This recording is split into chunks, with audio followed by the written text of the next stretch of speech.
Let's try that.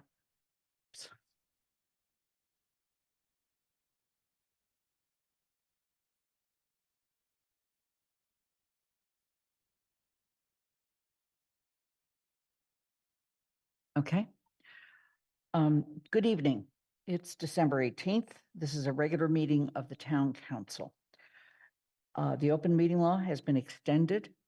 This allows us to continue holding meetings remotely without a quorum of the council physically present.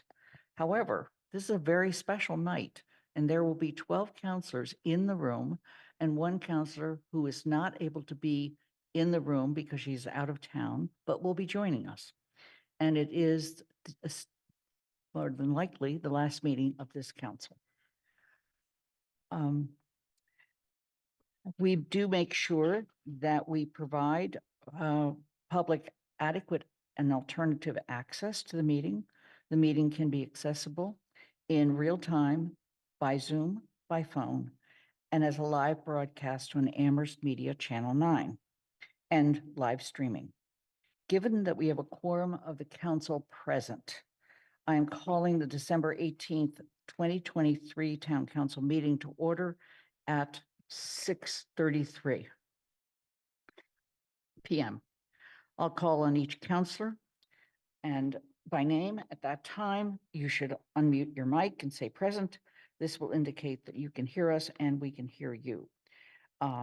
Shalini Ball-Milne is on her way. I'll come back to her. Pat DeAngelis. Present. Anna Devlin Gothier. Present. Lynn Griesmer is present. Mandy Johanneke. Present. Anika Lopes. Present. Michelle Miller. Present. Dorothy Pam. Here. Pam Rooney. Here. Kathy Shane. Here. Andy Steinberg. Present. Jennifer Taub. Here. And Alicia Walker is also on her way. So I will come back and make sure once they are here that they can hear us and we can hear them. There is no chat room for this meeting. If you have technical issues, please let Athena or me know. Please use the raised hand button when you want to speak and wait to be called on. If we do have technical difficulties, we may have to suspend the meeting until we correct them, but we will make sure we note that in the minutes. There is a change in the order of the agenda tonight. After announcements, we will continue to item 5, the consent agenda, and then to a joint meeting with the delegation of the Kanagasaki, Japan. That is our sister city, and this is the 30th anniversary of that agreement. There will be only one public comment period at this meeting, and it will be after the conclusion of the joint meeting with the delegation of Kanagasaki. I anticipate that we will get to that at about 7:30. The agenda does not include discussion or votes on the rules of procedure or rental registration. Both will be carried over to the next council. The agenda includes an executive session for the purpose of approving previous executive committee meetings. Prior to going into executive session, which we will not return from, we will spend some time thanking and saying farewell to 4 of our colleagues who will not be on the council starting in January. They are Shalini Ball-Milne, Anika Lopes, Michelle Miller, and Dorothy Pam. So with that, I just want to announce, make sure that people are aware that on January 2nd, we will be meeting in this room. After much deliberation, we've decided to go that way. It will be a special town meeting of the council and the inauguration of the new council. If counselors would like to be sworn in before that, they can go by and see the town clerk. We will have a regular town council meeting on January 8th, 2024 at 6:30.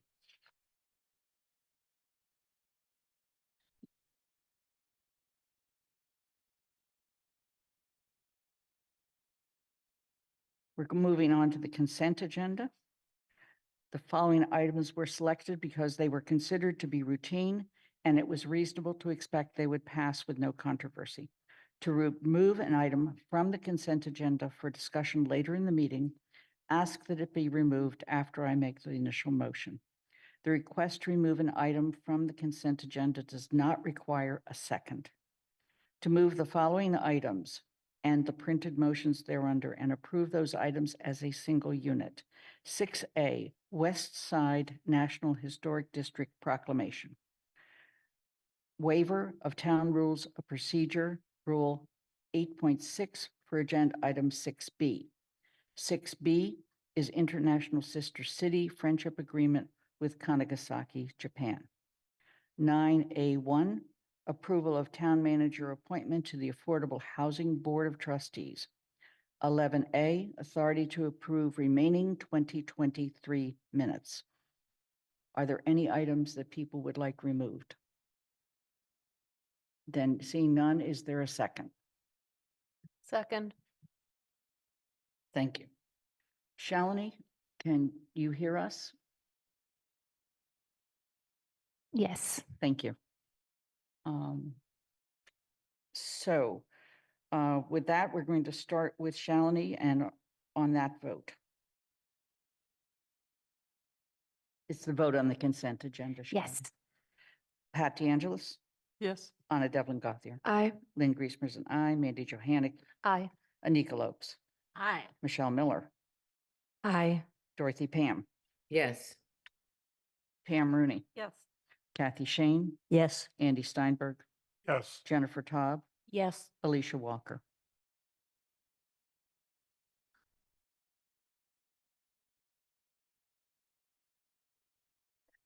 So with that, I'm going to call on Anika Lopes, who is going to share with us a little bit about the proclamation and also the event that's coming up. Anika? Thank you, Lynn. So I wanted to take a moment before reading from the West Side National Historic District Proclamation to acknowledge the work of Dudley Bridges Sr., who worked tirelessly to bring forward the Black and Afro-Indigenous history of Amherst. This was his life's work, decades, centuries of information. This is dates, it leads to a timeline which dates back to the 1300s. This is paired with descendants, community partners, some of the most sought after genealogists and museum leadership in the world, many who are also descendants. So this is a work that's taken very seriously and is not a new initiative. This work represents his family and community. Those who predate the colonies were enslaved. They represent the origins of Black business and entrepreneurship of Amherst, whose stories were intentionally erased and excluded from participating in their community.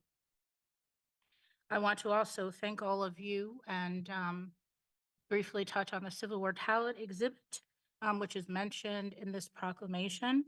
Thank all of you who have visited, encourage all of you who have not to take that moment.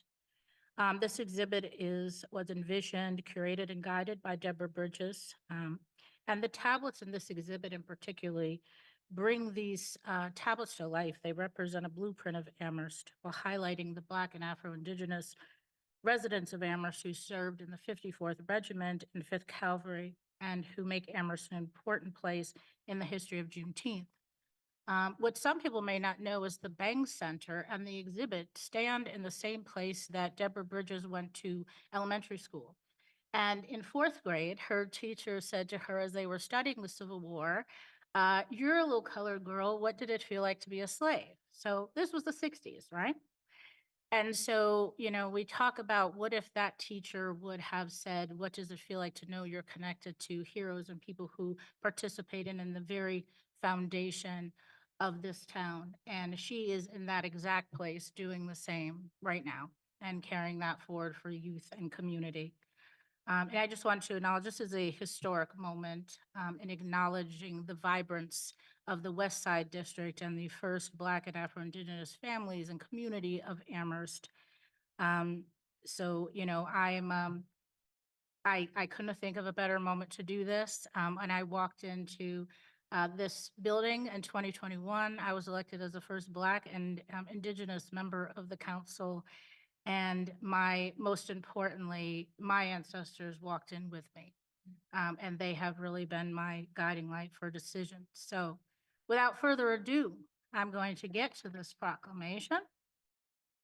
Now therefore, be it proclaimed that the Town Council of Amherst honors and recognizes the West Side District for its profound historical importance as a haven for Black and Afro-Indigenous residents, defying the constraints of housing segregation and redlining, and contributing significantly to the cultural diversity and strength of our community. Be it further proclaimed that the residents of Amherst are encouraged to explore and appreciate the rich history of the West Side Historic District and to continue fostering a community that celebrates diversity and inclusion. And you're all welcome to join us this Thursday, December 21st at 11 a.m. at the corner of Hazel Avenue and Northampton Road, where we will unveil the street sign honoring the West Side Historic District at Hazel Avenue. Thank you. Thank you so much. Daniel, I can see that you're here, and I just want to see whether your people are assembled enough for us to proceed. Can you hear me? We can. Okay. We are not all assembled. Okay, then in Our that town council case, president and them are not here yet, so they should be here in about 5 to 10. They should be here by 8:50 our time, I think. great. In So, that hi. case, I'm actually going to suggest that the council move to item 8F, which is the town manager goals. Okay, we have met, we have talked about these in the past. Additional changes were made. I'm going to call on Pat DeAngelis to see if she has anything to add from GOL. I'm going to actually ask Jen, who was Okay. at the meeting where it was finally decided to speak a little. Okay, The goals. So I think we also just discussed them at the meeting when you were there, but if I wasn't planning to speak, so let me just call up Okay. the goals. I just got them on my screen. So what we had tried to do, I think we discussed it before, was keep them specific but also streamlined so that we were not giving the town manager, I think as we had maybe last year, like 90 different goals, and tried to bring it a little more in line with other cities and towns in Massachusetts. So I don't think and we incorporated at the last meeting, we incorporated some counselors requested amendments that had gotten there too late for the previous GOL meeting. So I think as you go through them, it's really not that much different than at the last meeting that we reviewed. There was a requested change I personally wanted to make. I don't know if this is the time to do that. sure. I mean, do you want me to walk through each one? No. Yeah, no, okay. But, yeah, so again, it doesn't look that much different. We just, as you can see in the track changes, what we tried to do was not be repetitive. So if we had mentioned an item like in relationship with the town council and it had come up, maybe worded slightly differently in a different section, we just kept it in one and deleted it in the other. So again, we were going for specificity, but keeping it manageable. Okay, I'm going to make the motion, and then we'll ask that it be put on, I'm looking for a second, then we'll ask that it be put on the screen. The motion is to adopt the 2024 town manager goals as presented / amended. We'll see which way we go. Is there a second? Second, DeAngelis. Okay. Are there questions, comments, or requested changes? Jennifer, Yes, so. and could we put the goals on the screen, Athena? Thank you. And I'm under climate action. So wait till it's up on the screen.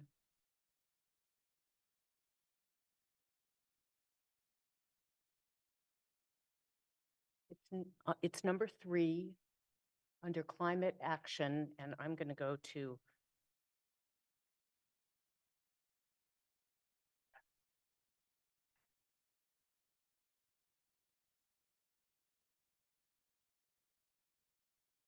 did I lose you on the screen?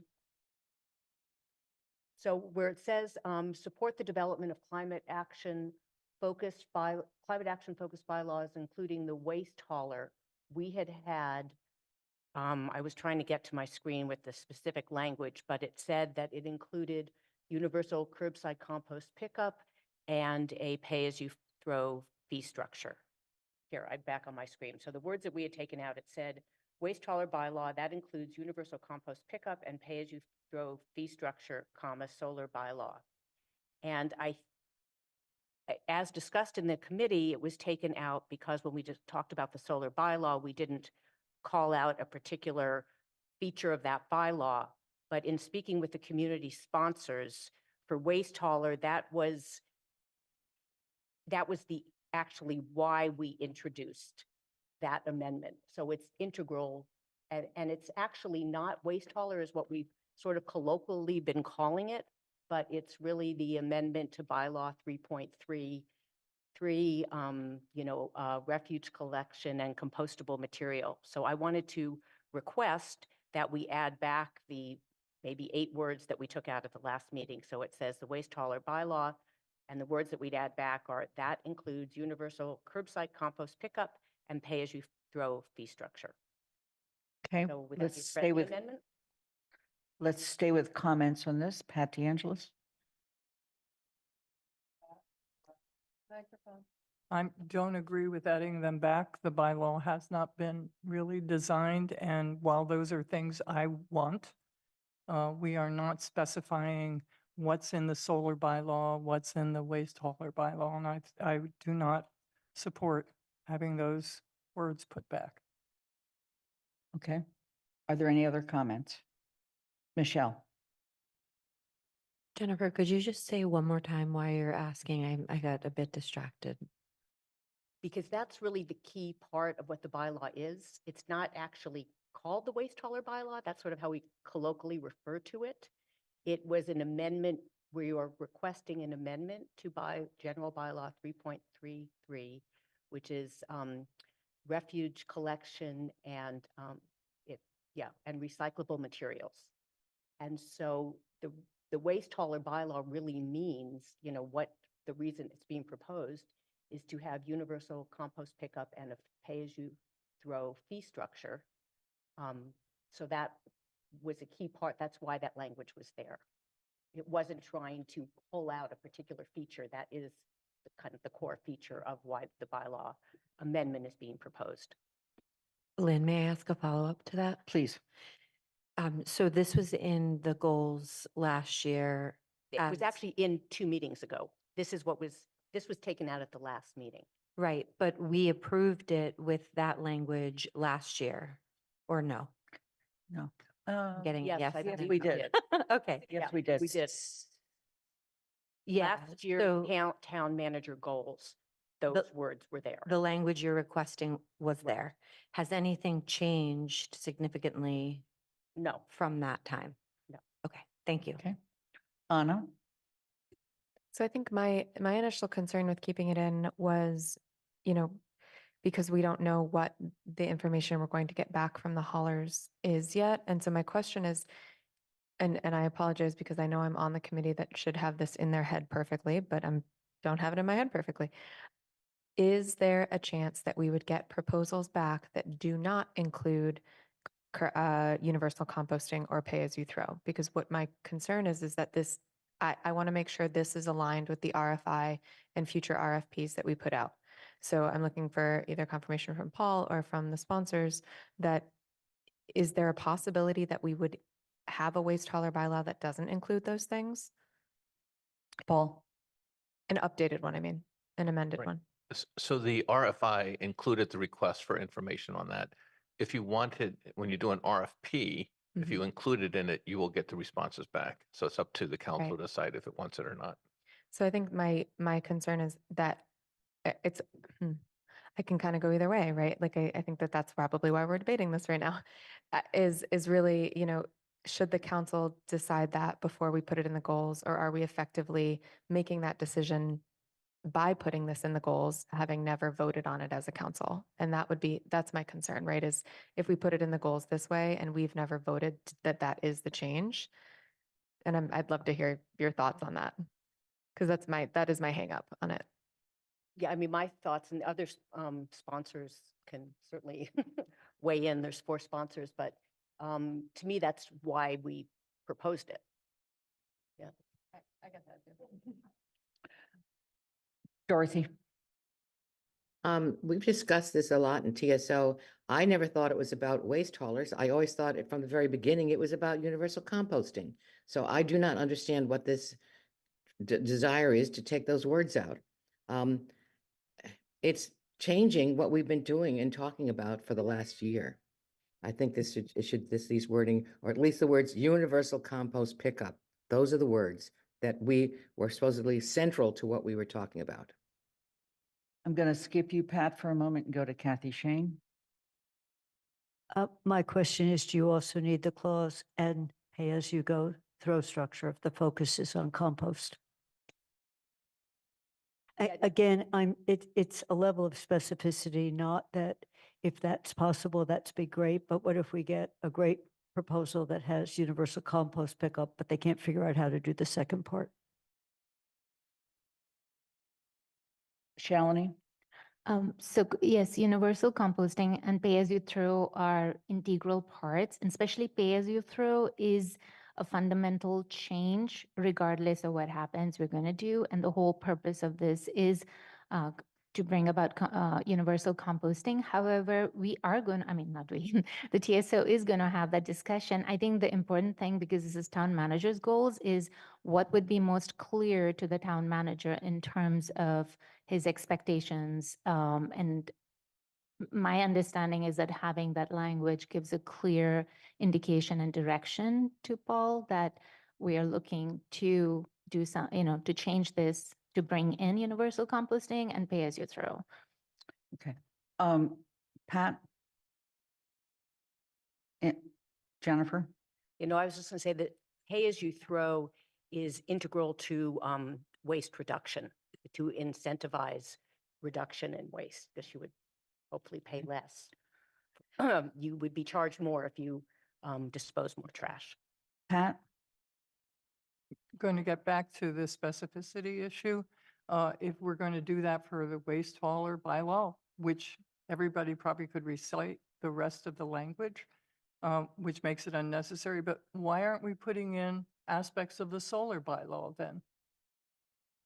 Which ones do we want for the town manager to look at? Whereas where it's talking about the solar bylaw, it's talking about waste hauler, it's simple, it's direct, and it doesn't tie us. I think. Yeah. Okay. Shalini, you still have your hand up? Michelle? Jennifer, if it were to say that could include, or is there some, I guess I'm not clear whether there's a possibility that when the RFP goes out, something else could come back that is not these things, that would also be acceptable to the sponsors? Or is this it? I'd say this is pretty key to why it was proposed, the amendment was proposed in the first place. And did the, It could say could. I think if it that's said correct. could, it would take away the idea that we have made policy by passing the goals. did the council vote that this is what the No. waste hauler? No. Okay. Well, that's the language in which it was referred to TSO from the council. Pam Rooney. Oh, Michelle, did you have anything else? Pam? Thank you. I wanted to respond to the solar bylaw with its apparent lack of details. The fact that none of us on the council has actually even had any discussion about the solar bylaw. So we have no preconceived notions of what should be included in there. But none of us has seen it in a committee other than it being referred. So we've had no conversations. Let's stick with this one for the moment. Anika? So my question is also like in response to Pam and also really to the sponsors. Seeing as within the carryover memo, the new draft of the bylaw has not come before TSO for discussion either. Is there a consensus with the sponsors that you would be comfortable with saying could? Because the conversation has not come yet before TSO in regards to the new draft that was submitted that we just received on the 13th of December. The TSO received on the 13th. Well, that's another conversation, because I think both should be. The original should also be there, but that's it. We'll get. Oh, well, there's lots of attachments. Okay, all right. There's lots of attachments to That- make it easy for going forward. Okay, we are now looking at the possibility of adding into this the phrase that could include universal compost pickup and pay-as-you-throw fee structure. Pam, you still have your hand up. Anika, you still have your hand up. Are there any other comments on this? We did not do it. Hi, Alicia, how are you? And first of all, can you hear us? And welcome. Yes, thank you. Can you hear me? You probably want to move your mic a little closer. Okay, is this better? Yeah, So I just came in the middle of the conversation, so I'm not sure I'm certainly exactly clear as to what we're talking about, but I did just want to weigh in that the portion that's included here and that is highlighted is part of the intention of the bylaw. So I do think it's helpful to include that. okay. Are there any other comments on this? There is a motion on the floor. There's not a motion to amend. So there is a motion on the floor. Let's go with a formal motion to amend. Jennifer?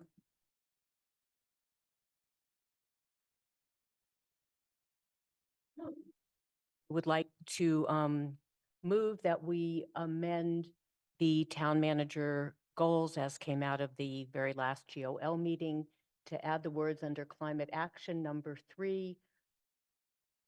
I would still like it to, well, that could include universal compost pickup and a pay-as-you-throw fee structure. Is there a second? It should say, yeah, universal curbside compost pickup. I second that. Okay, the motion to amend has been made and seconded. Is there any further discussion? Alicia, you have your hand up? I was going to ask for you to clarify what the motion was on the floor, but I do know it now. Okay, thank you. Dorothy? I don't like could because we already have waste haulers and who do, in fact, I've heard, offer an option of curbside pickup. The purpose of this motion was to have more than a waste hauler who offered an option, but to have required universal curbside compost pickup. So what you're doing now is going, using the word could, you're going against what has been presented and what we've been discussing. That's it. The motion to amend has been made and seconded. Are there any further comments? Then I'm going to bring that to a vote. The motion is to add the phrase that's on the screen highlighted in yellow. We're going to start with Pat DeAngelis, No. Anna Devlin Gothier, Aye. Lynn Griesmer's and I, Mandy Johanicky, No. Anika Lopes, Aye. Michelle Miller, Aye. Dorothy Pam, Yes. Pam Rooney, Yes. Kathy Shane, Yes. Andy Steinberg, Aye. Jennifer Taub, Yes. Alicia Walker, Yes. Shalini Bowman, Yes. Patty Angelos. I already did it. Okay, it is 11 in favor, 2 opposed. The motion passes. We go back to the original motion. Are there any other questions or comments before we go to the full set of goals? Seeing none, I'm going to go back to the actual motion, and it's to adopt the 2024 town manager goals as amended. It's been made and seconded. Are there any other comments? 1, 2, 3, done. Okay, Anna Devlin Gothier, Aye. Lynn Griesmer is an aye. Mandy Johanicky, Aye. Anika Lopes, Aye. Michelle Miller, Aye. Dorothy Pam, Yes. Pam Rooney, Yes. Kathy Shane, Yes. Andy Steinberg, Yes. Jennifer Taub, Yes. Alicia Walker, Yes. Shalini Pat Ball-Milne, DeAngelis. Oh, Shalini Ball-Milne, Yes. Pat DeAngelis. I thought she forgot me. Yes. It's unanimous. Thank you. We are going to go back to the order of the agenda that I described earlier in the meeting. And Daniel, are we ready?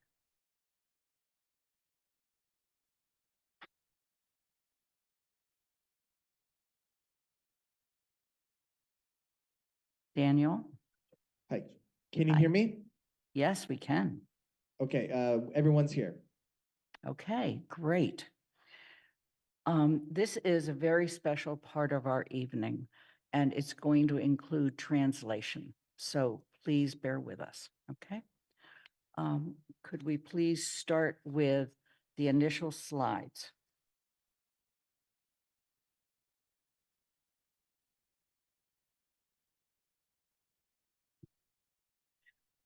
We are pleased to welcome to our town council meeting this evening the delegation from Kanagasaki, Japan, headed by Takahashi Kanju, the Honorable Mayor of Kanagasaki, and Ito Masaki, the Honorable President of the Kanagasaki Town Council.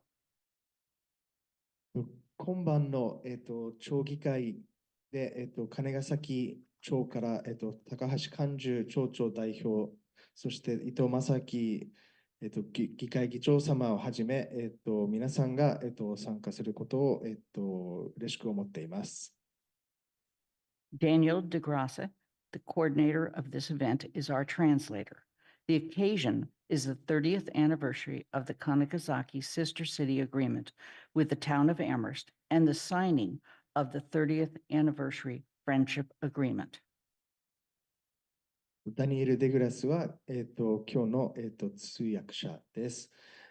そしてこの機会は、金ヶ崎町とアマースト町の、姉妹都市30周年記念としての、そして、30周年の、名約書、サインする、機会となります。I'd like to switch to the next slide. And there we have both the mayor and the president of the town council. And on the next slide, we have the full town council. The next slide, present tonight in the Amherst is the Amherst Full Town Council, including Andy Steinberg, who in the past traveled to Kanagasaki as part of our agreement. Town manager, next slide, please. Town manager Paul Bachman and Doug Slaughter, interim superintendent of the Amherst Public Schools and the former chair of the Amherst Select Board, our predecessor government. I'm going to pause for translation. 今日の、議会の中では、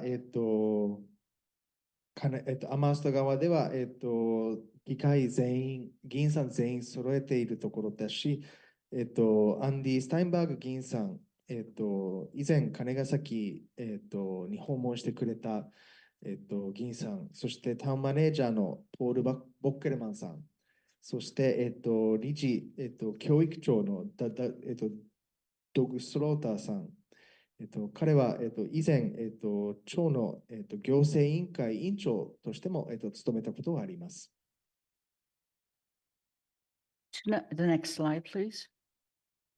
Tonight, we span 6,427 miles to renew our agreement. Kanagasaki is located in the Iwata Prefecture in the Tohoku region of northern Japan. Amherst is located in the eastern part of the United States in the state of Massachusetts. Each of us is sitting in our respective town halls. We're going to now take the slide down and go through translation. 今晩、約1万キロ離れたところでの、名約を書くところでございます。金ヶ崎町は、岩手県東北に、日本の東北にある町で、アマースト町は、西海岸の、マサチューセッツ州にあります。それぞれの代表の皆様は、それぞれの、役場に、いるところでございます。I just want to call attention to the picture of our delegation in the corner sitting together. After the translation of my opening remarks, we will hear from Mayor Takahashi Kanju and Ito Masaki, President of the Kanagasaki Town Council. They will be followed by Councilor Steinberg, Town Manager Paul Bockelman, Superintendent of Schools Doug Slaughter. We will then hear from the mayor again briefly and proceed with the signing of the agreement. 今日は、この後から、高橋幹事長長様、そして伊藤正明議長様から挨拶をいただきたいと思います。その後、スタインバーグ議員さん、タウンマネージャーボッケルマンさん、教育長のドグラス・スローターさんからの挨拶をいただきます。その後、もう一度、高橋町長から、言葉いただき、名約書のサインを、します。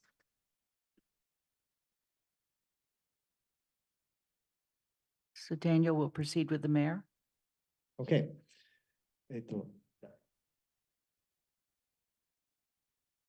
All right, we're ready.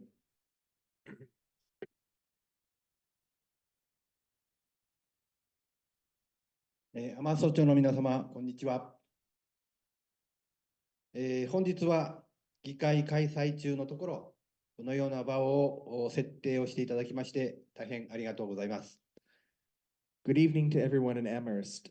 Thank you for welcoming us here to your town council meeting. 本日はウェブではございますが、リン・グリセマー・アマースト町議会議長、アンドリュー・スタインバーグ町議会議員はじめ議員の皆様、ポール・ボッケルマンタウンマネージャー、ドグラス・スローター教育長のお顔を拝見することができ、大変嬉しく思っております。While this meeting is being done online, I am very glad to be able to meet Town Council President Ms. Lynn Grismer, as well as the other councilors and Mr. Andy Steinberg, Town Manager Paul Bockelman, and Superintendent of Schools Douglas Slaughter, among others. はじめに本日の参加者を私から紹介をいたします。To start, I would like to introduce the members on our end. 副町長の鈴木博之です。Vice Mayor, Mr. Suzuki Hiroyuki. 教育長の千葉和人です。Superintendent, Mr. Chiba Kazuhito. 議会議長の伊藤正明です。Town Council President, Mr. Ito Masaki. 副議長の友江正一です。Town Council Vice President, Mr. Tomoe Masaichi.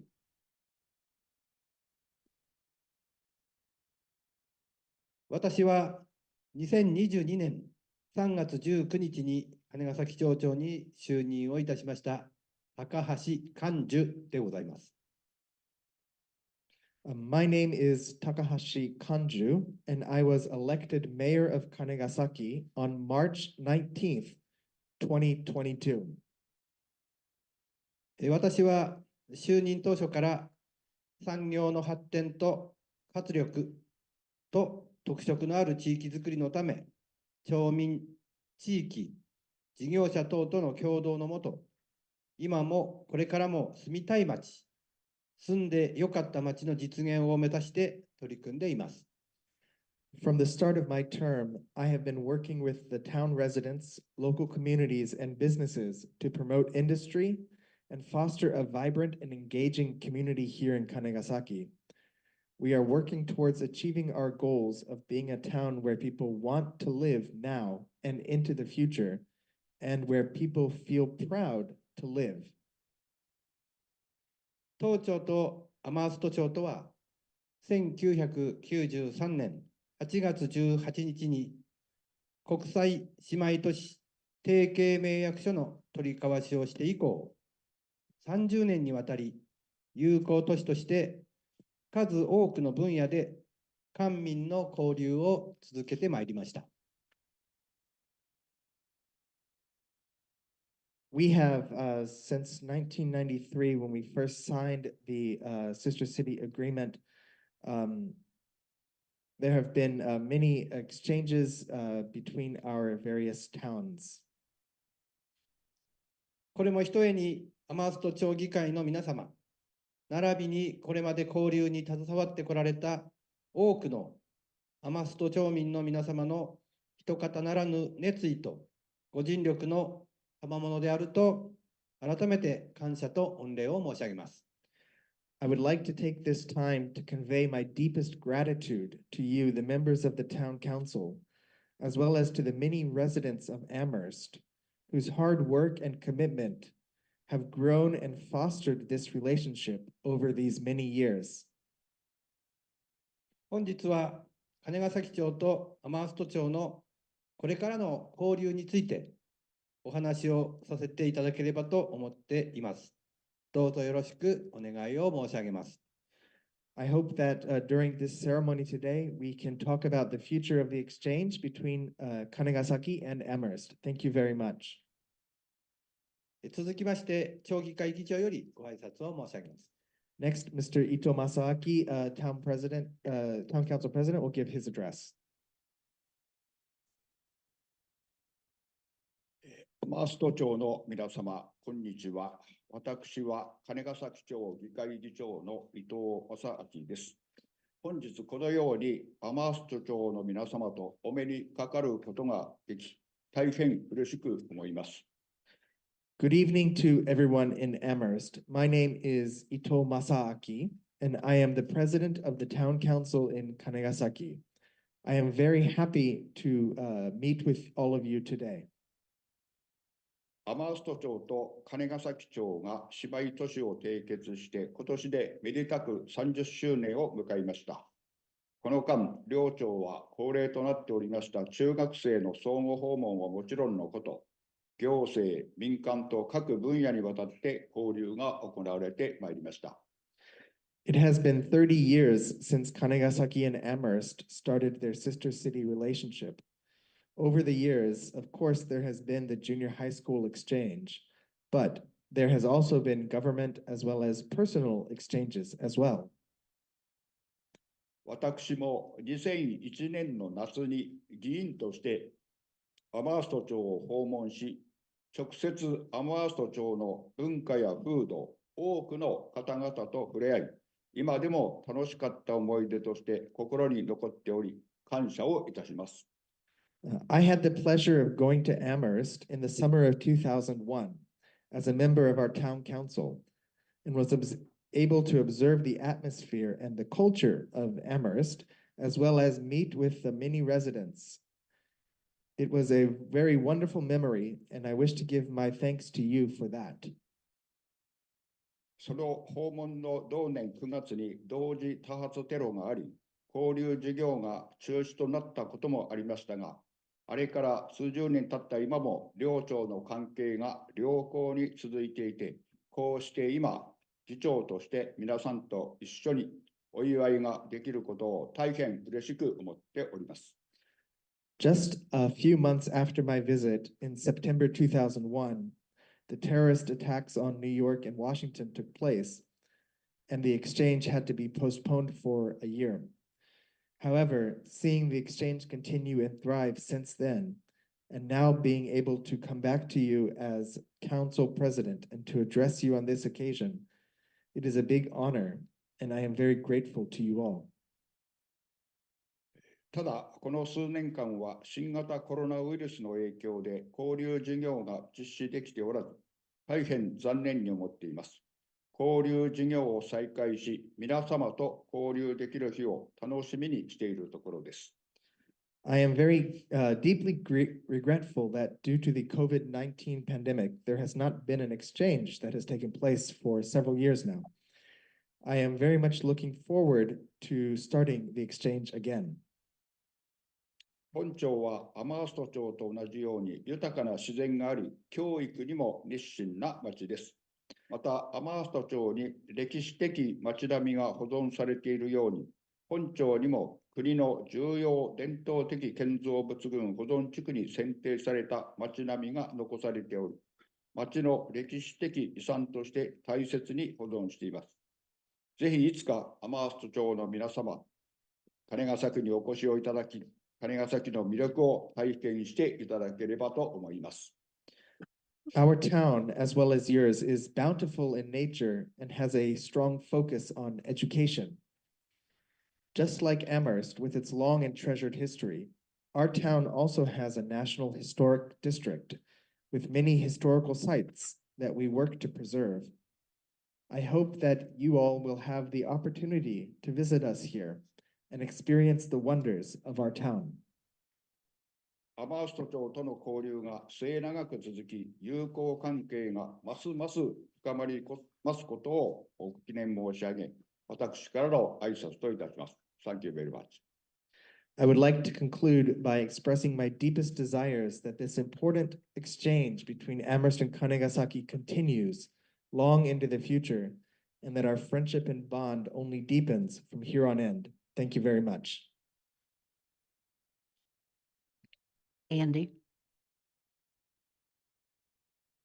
First of all, let me say good morning to my friends in Kanegasaki, since it's now about 20 after 9 on Tuesday morning for them, even though we're in Monday evening. In 1987, Kanegasaki and Amherst agreed to create an education exchange program for students. Groups of Kanegasaki students made annual visits during which they stayed in the homes of Amherst families attending a school and saw an American town similar in size to their home. The first visit was in 1989. My family was a host for 2 students in 1990, the second year of the exchange. The visits happened annually except for 1 year, and continued until the pandemic of 2020. Andy, can I jump in? Please. Okay. 1987年に金ヶ崎町とアマースト町は、教育の交流プログラムを立ち上げました。その時から毎年、金ヶ崎の中学生がアマースト町の、家庭に、入り、学校を訪問し、そして自分の町と大体同じぐらいのアメリカの町を体験することができました。最初の、交流は1989年で、私の家族は、1990年に、2人の金ヶ崎中学生を、お家に受け入れることができました。そしてこの交流が毎年行い、東日本大震災の年だけ、行えなくて、そして、コロナの、初めから2020年からも、交流が、中止になっております。The relationship was expanded with the Sister City Agreement in 1993 that has allowed for the exchange of officials from each community in cooperation between libraries and schools. Amherst was unable to regularly send students to Kanegasaki because of a policy that students in our school cannot participate in a program that is not available to all students. Youths in our community theater program went to Kanegasaki in 1991 to perform that year's musical and of Green Gables. The most recent delegation from Amherst to Kanagasaki was in October 2015. My wife Valerie and I were part of the delegation to celebrate the 60th anniversary of the founding of the new town of Kanagasaki. I spoke at the community celebration as a member of the select board with translation assistance from Daniel DeGrasse. I presented proclamations on behalf of Amherst and our state legislature. We met the father of one of the students who stayed in our home 25 years before the anniversary event. He told us how important the experience was for his son, and we were able to share the successes of all three boys, including our son. We'll stop for translation. Andy, can I get in? Please. All right, thank you. 1993年に、姉妹都市として、金崎町と日本、アマースト町は、結びつけました。そして学校と、図書館の交流も始めました。アマースト町は、よく、金崎町に、生徒を送ることができなく、それは、誰でもできる、プログラムには、こっちのアマースト側の中学、学校は参加できないっていう、理由だったからです。しかし、1999年に、町の、青年、劇団が、赤毛のアンを金ヶ崎に、披露してくれました。一番最近のアマーストからの正式訪問団が、2015年の10月、新町誕生、60周年の、記念式典で、私の妻バレリーと私が、代表として金ヶ崎に来ました。その、式典では、行政委員会の一員として、挨拶を申し上げ、通訳は、ダニエル・デグラスからでした。そして、アマースト町からの制限、そして、マサチューセッツ州、議会からも、制限を持ってきました。そして、式典の、前には、私たちの家に、25年前に泊まった生徒のお父さんと、お会いすることができ、この交流、このプログラムの、自分の息子に対してどれぐらい大切だったかっていうところを、伝えてくれ、とても、感謝しています。When I visited Kanagasaki, I observed how much our towns have in common. Both towns have strong agricultural communities, beautiful surroundings, and are great places to live, work, and visit.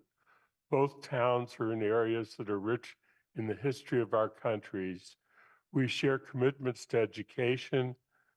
We cherish the beauty of the areas in which we live. We are proud of our towns and the quality of life we enjoy. I welcome the opportunity to participate in this renewal of the friendship of Amherst and Kanagasaki. 私は金ヶ崎に訪問したとき、両町の、共通場面をたくさん見つけることができました。両町では、農業が盛んで、とても自然豊かで、住みやすい、働きやすい、訪れやすい、場所だなって感じました。そして両町も、歴史的にそれぞれの国の、中で歴史的に重要なところでもあり、教育に対する熱心も、一緒です。そして、自分たちの、住んでいるところの美しさも、皆さんは誇りに思っています。私は、この姉妹都市の、友好関係を今日で、リニューアルすることに私も一緒に参加することをとても嬉しく思っております。Paul? Thank you. We're honored by the presence of the Honorable Mayor and Vice Mayor, Honorable President of the Town Council and Vice President of the Town Council, and the Superintendent of Schools. I thank each of you for your leadership and commitment to continuing this important sister city relationship. Our mutual commitment to sharing our cultures through the experiences of our students will foster greater understanding in our world.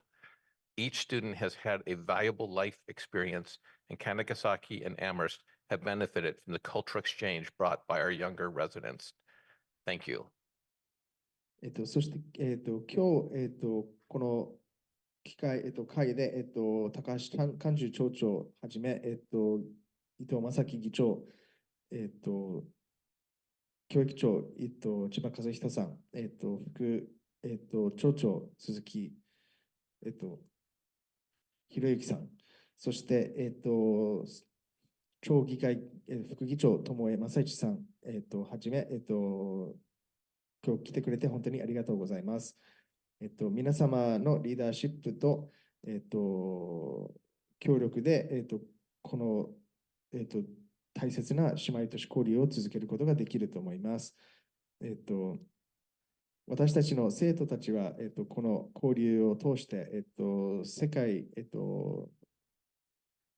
の理解を、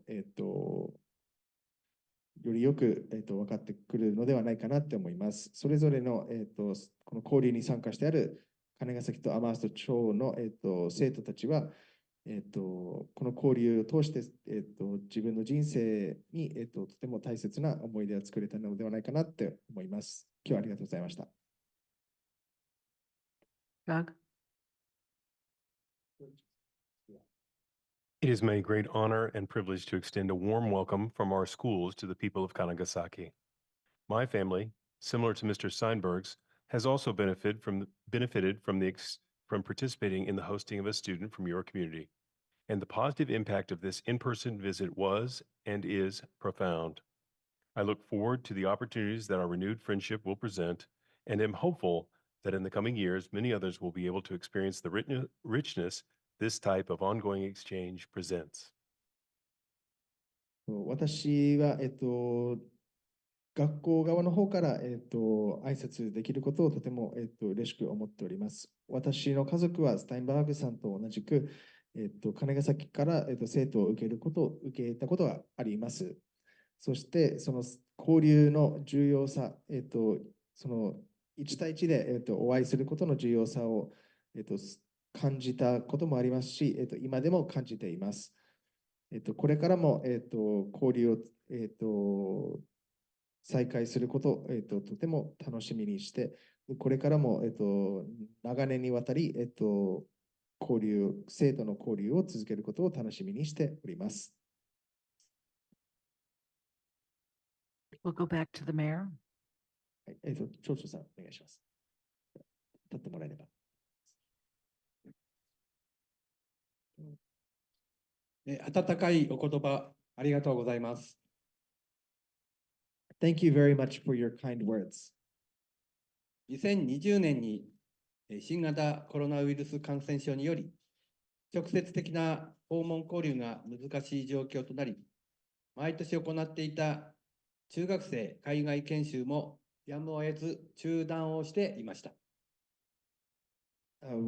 In 2020, with the onset of the coronavirus pandemic, it became too difficult to have direct interactions. And so the yearly exchange of junior high school students from Kanagasaki to Amherst had to be canceled. コロナも落ち着いてきたことから、来年からの再開に向けて準備を進めているところでございます。However, with the pandemic now over, we are taking steps toward a restart of the exchange next year. アマースト町の皆様におかれましては、これまでと変わらずご支援、ご協力をいただきますようお願いを申し上げます。I would be very grateful if the town of Amherst would be able to continue to give its support and cooperation to the exchange as before. And we're now going to proceed with the signing, which we're going to have done by the delegation in Japan.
Very nice.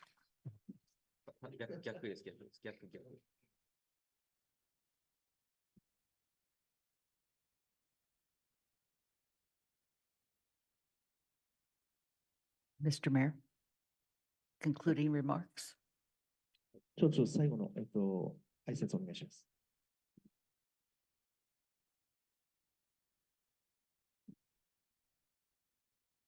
本日は議会開催中のところ、貴重なお時間をいただきまして、感謝を申し上げます。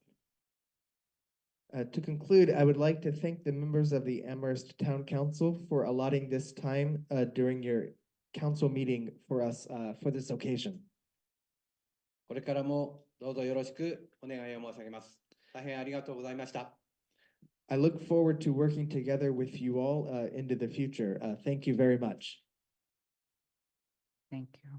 It has been our pleasure to meet with you, Mayor, and other members of your delegation this evening. We look forward to the exchange visit of junior high school students from Kanagasaki and our renewed sister city relationship as agreed to this evening. Have a nice day. Thank you. 今日、高橋幹事長長をはじめ、訪問団の、皆様とお会いすることをとても嬉しくおります。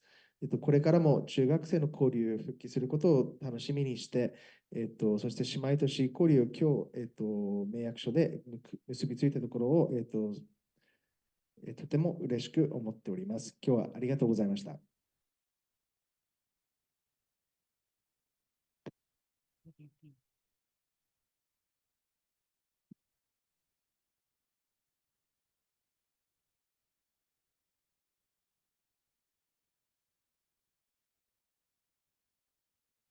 Thank you, Daniel.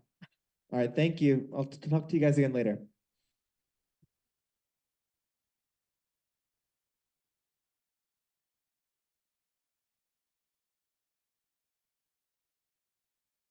Five-minute break. That's it. Please turn off your mics and blot your picture.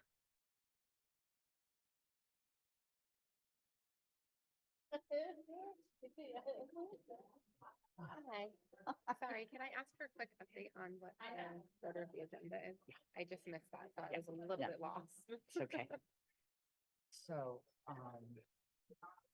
we've done all of this and the announcements and the hearing.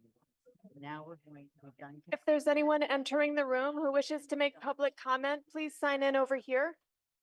This Thursday, where they're doing a sign for his. Oh, okay. And that was our joint meeting with the delegation. And now we're going to general public comment and on to the library. Okay. And then the other recommendations, but the one thing that we did do was this, because I had some time I needed to use up. Okay. That's why I did it. Okay. So nice to see you. Thank you. I know I rarely make it to in-person meetings, but I'm excited to. It feels better. It always feels good. We love to have you here more often. Good to see you.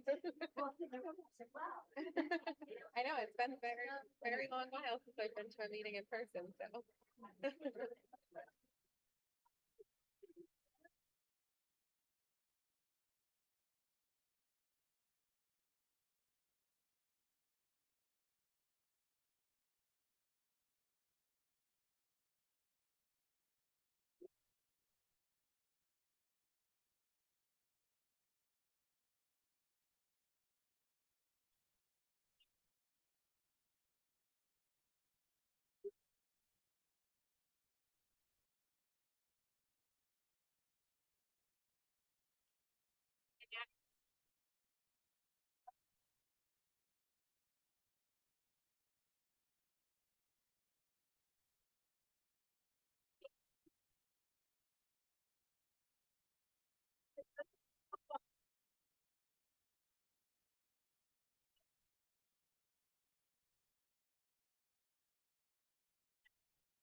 We have some empty seats up here. If anyone would like a seat, there's a few up here.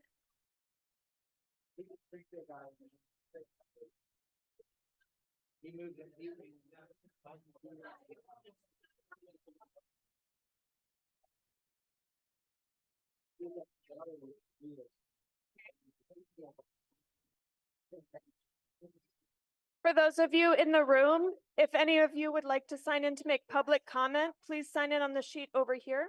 We're going to get started in just a moment. Thank you.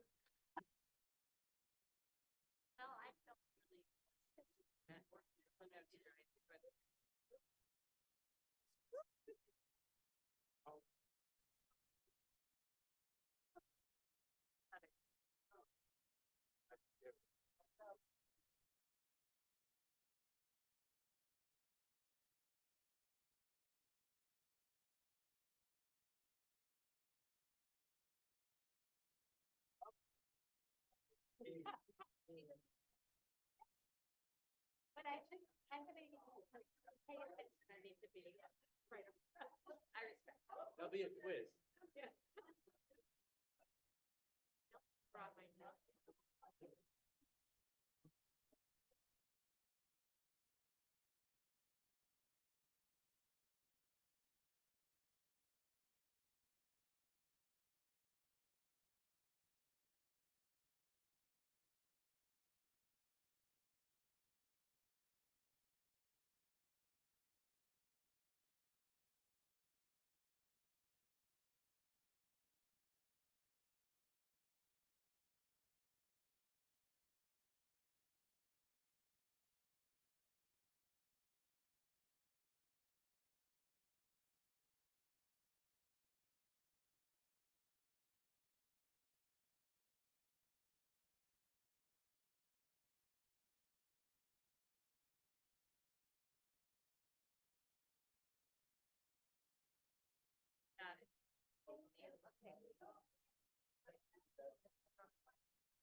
Good evening. As soon as you can reassemble, we need to move on to the meeting.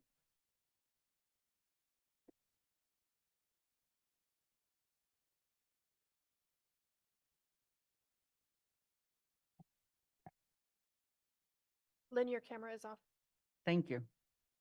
Maybe others remember when we had standing room only, but I don't. So welcome. It's nice to have you all here.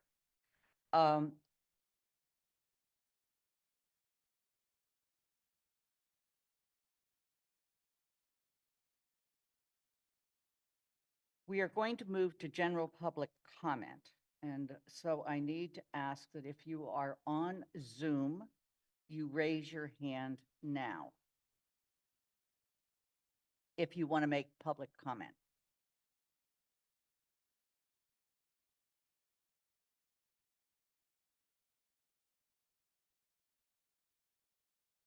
And anyone in the room who wishes to make a public comment, please sign in.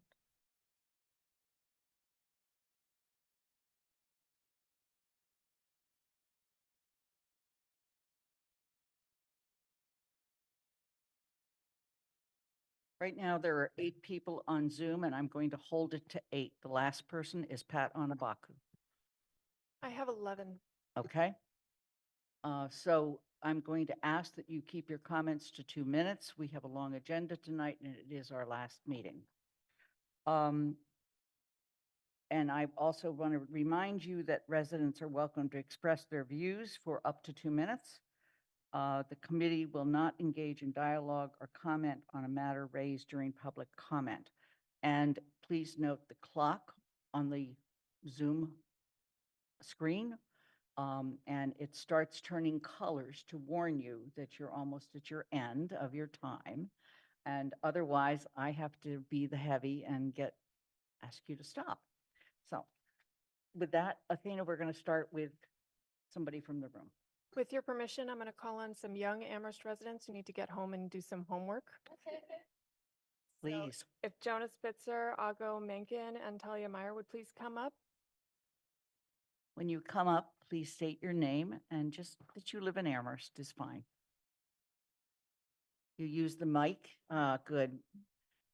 Nice help. Thanks, Mandy Jo. And why don't you all sit down and we'll pass the mic back and forth. Hi, my name is Jonah, and I urge you to vote for a new Jones Library expansion. Libraries aren't just a place to take out books. It's also a place to do activities, like going to the teen lounge. I went to the D&D club at the library. I enjoyed having such a fun experience, and plus it was free and inclusive to all. If we do the expansion, it will give us more space dedicated to the teen lounge so that we can, yeah. Oh, thank you. Okay. My name is Talia. I enjoy the library and I use it a lot. My friends and I would like you to support having a nicer library expansion so we can use it. My name is Aga, and sorry. My name is Aga, and I please support the new library, and we need a new teen center. We want to thank you all for being here and wish you good luck as you finish your school before your winter break. Thank you.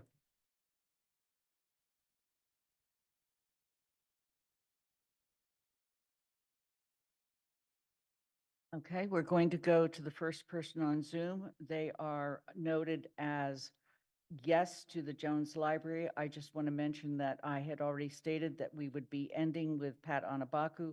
So if you've put up your hand since then, I hope you'll submit your comments to us, but we're not adding additional people. Thank you. Point of order, Lynn, sorry, folks can't see the list, attendees can't see the list of whose hands are up, so they Right. won't know if they're after. Okay, so we have yes to the Jones Library. I'm sorry, what?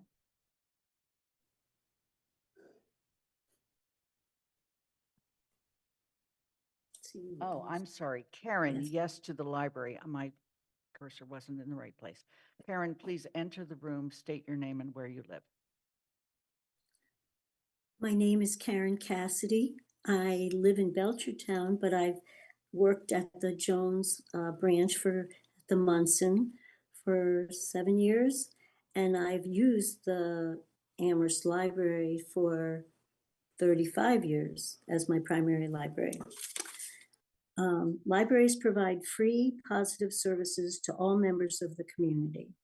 The Jones Library is the best model of serving people birth to death. It is the hub and a primary community center.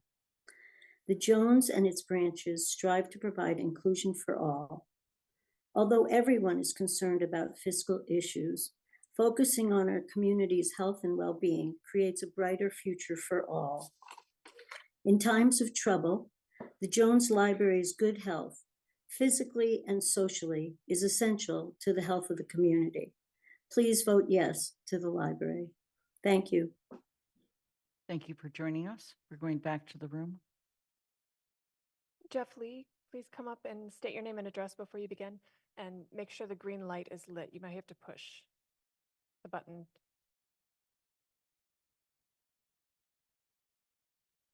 There you go. Hi, I'm Jeff Lee. I live on Southeast Street in District 5.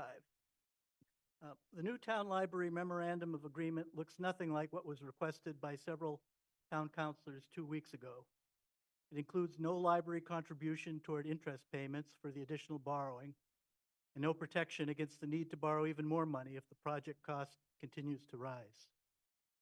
Vote yes, and you may be handing a victory to the capital campaign fundraisers, the Friends of the Library donors, the Amherst Forward lobbyists, and the Jones Library trustees, who have little sensitivity to townwide needs beyond what is good for the library. but you will be consigning a generation of Amherst residents and taxpayers, many of whom may never use the Jones Library and may have little understanding of the financial impacts of such a large expense. You'll be consigning them to maximal tax increases, continued gentrification of the town, delays in more urgent capital needs like a new DPW and fire station, and $25 million less to spend on competing budget priorities like road repairs, climate action, and staffing our public schools. All to build a palatial library that has been described as a vanity project, a boondoggle, and a white elephant, which offers no guarantee that it will restore the former vibrancy of downtown Amherst. Please vote no. Thank you for joining us.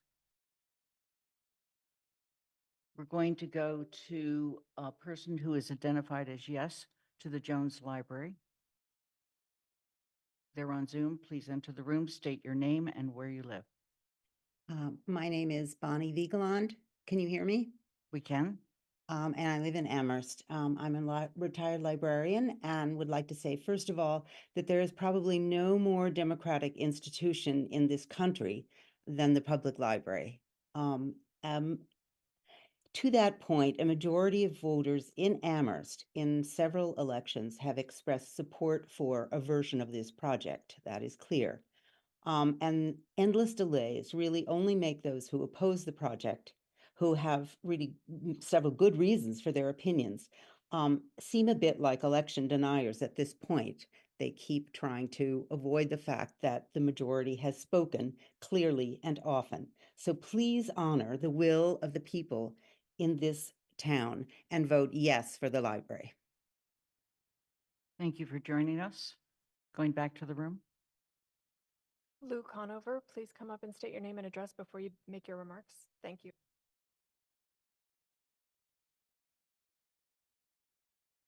My name is Lou Conover. I live on Pulpit Hill Road. I see that Amherst Forward has packed the room again. So in October, the Amherst Indy put a questionnaire to the candidates for town council. One of the questions was whether you would approve additional funding, additional borrowing. So I want to read some of your comments. Ms. Griesmer said, the town of Amherst should not pay or risk any more for the Jones Library. Ms. Lopes said, the town will not pay more than $15.8 million. Ms. Devlin Gauthier said, I do not believe that the town should pay for more than that. Ms. Haneke said, the town's share will not increase. Mr. Steinberg said, the project can and should be completed without increasing that commitment. Ms. Shane said, this allocation should remain the upper limit of the town tax resources for the project. There's more, but I'm going to run out of time. The thing is that this project has been advanced with many false and misleading statements. For instance, it's been said that it won't raise our taxes. Of course, if we borrow money, we have to pay it back. So that means either we have to raise taxes to pay it back, or we have to cut back on services. Now, if we're going to cut back on services, I'd like to know which ones. It's also very often said that a majority of people voted for it. It was a majority of the people that voted, but not a majority of the town. In fact, rather than 65% of the town, it's 8% of the residents of the town, approximately 15 to 16% of the actual people that are going to have to pay taxes on this for the next 20 years. If you're going to break your campaign promises, how can we expect to believe any of the other things you say? Well, that's all I need to say. Thank you. Thank you for joining us. Vera Cage is the next person. Please enter the room, state your name and where you live. Vera Dwangmany Cage. I live at 12 Longmeadow Drive in Amherst, Massachusetts. I am speaking tonight on the issue of the American Rescue Plan Act. I am concerned that the business community, that the Black Business Association of Amherst area have been advocating for. It's the end of the year, and I'm really looking forward to hearing how we're going to distribute the rest of the ARPA funds, and how we're going to do it in an equitable manner. I'm also speaking tonight concerning the police. There was an incident at the Hickory Ridge Golf Course that is now town owned, and several young people, young men, BIPOC men, 18, 17-year-olds, they were parked once again, not hurting or harming anyone. And the police decide they would come and pull up to them. Their intent to be there as people were recreating, walking. It was a nice sunny day out, as you all can recall, Saturday. They were there to take photos, to do video, upload in their social media, just being teenagers. And unfortunately, in their hometown, in their own community, they are continuously harassed by the police. So there is video Vera, of you need to some of that complete. exchange. Thank you. And I hope that there's serious follow-up to that incident and explanation. Thank you. Thank you. Back to the room. Vince O'Connor, please come up and state your name and address before you make your comment.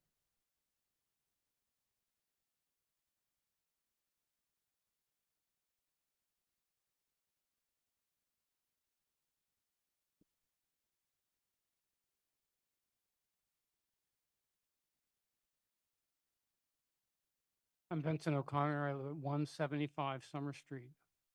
My views on the library are well known to all the counselors, and I'm not going to restate them here. I would like to speak to two other items.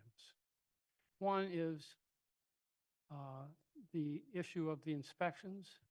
I would urge the committee responsible for putting that package together to hold a series of hearings in the town specifically directed toward tenants, of which I am one, in East Amherst, for the apartments on East Hadley Road, and in the North Amherst Library for residents of North Amherst, and not ask how often do you want your apartment to be inspected, but what can we do that you need? Rent control, reducing the amount of money that you have to earn in 1 week in order to qualify to rent an apartment in Amherst. Real, concrete, helpful things to tenants, not empire building and so forth for the city hall. The second topic you addressed earlier in the meeting, and that was waste disposal. I think that the council ought to really consider insisting that there be 2 large and 2 smaller apartment complexes included in the initial composting regimen. And also, for those who live in apartments, the last collection that happened where I lived was at 5:45 in the morning as I was about to leave to give somebody a ride to Northampton to work. Those collections should be prohibited until after 7 o'clock in the morning, and something ought to be done about the waste containers, the almost invisible waste containers. Vince, we need to that finish. are in bike lanes, Vince. sidewalks, and so forth. Thank you. We're going to go, we have 2 more people on the Zoom link. Kathleen Anderson is next. Please come forward, state your name and where you live. I'm Kathleen Anderson. I live in District 3 in South Amherst. And I just want to voice my support for the ARPA funds to make sure that Black businesses in Amherst are included in those funds. I know that maybe there's been one person or two people, but there are other businesses that may also qualify. And I would like us to make sure that the minds of the voters are open to selecting additional Black business owners. Thank you. Thank you for joining us, Kathleen. Going back to the room. Melinda Reed, I'm sorry. Please correct my pronunciation and state your name and address before you make your comment.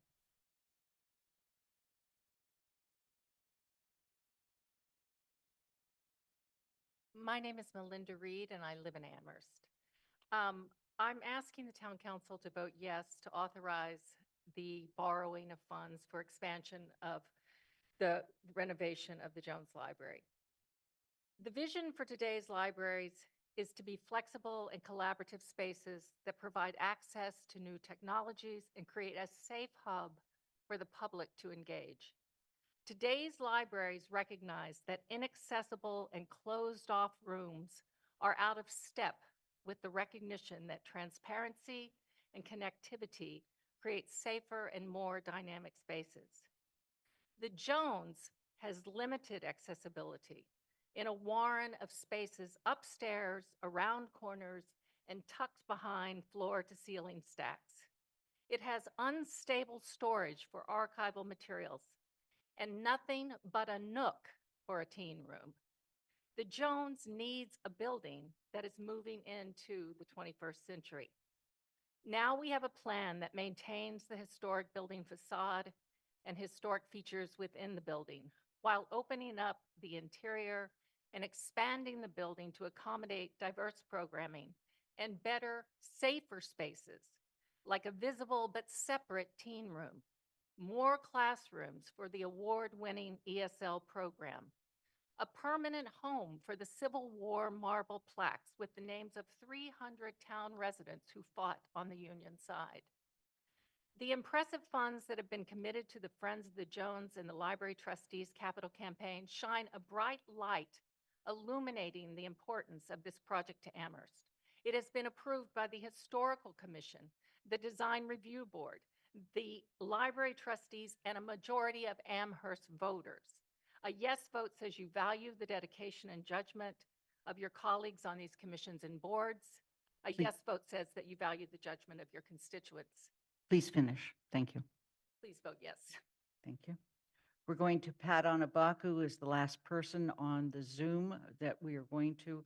I regret that we did say earlier we were only going to go with those people that raised their hands initially and invite the rest of you to send us public comments, which I believe several of you have. Pat, please enter the room, state your name and where you live. Good evening, Pat Ananibako, Tamarack Drive. I want to echo what Vera Cage and Kathleen Anderson said regarding ARPA funds. I watched the December 7th Finance Committee meeting and I was stunned by the recommendation to have ARPA funds dedicated to road repairs. I don't know what we're doing in this town. I think people should come first. Black business owners have not received ARPA funds, the existing ones, and some BIPOC businesses. We have low-income residents who are still suffering from the effects of pandemic. What are we doing in this town? Why is infrastructure more of a priority rather than marginalized groups in our town? Please prioritize ARPA funds.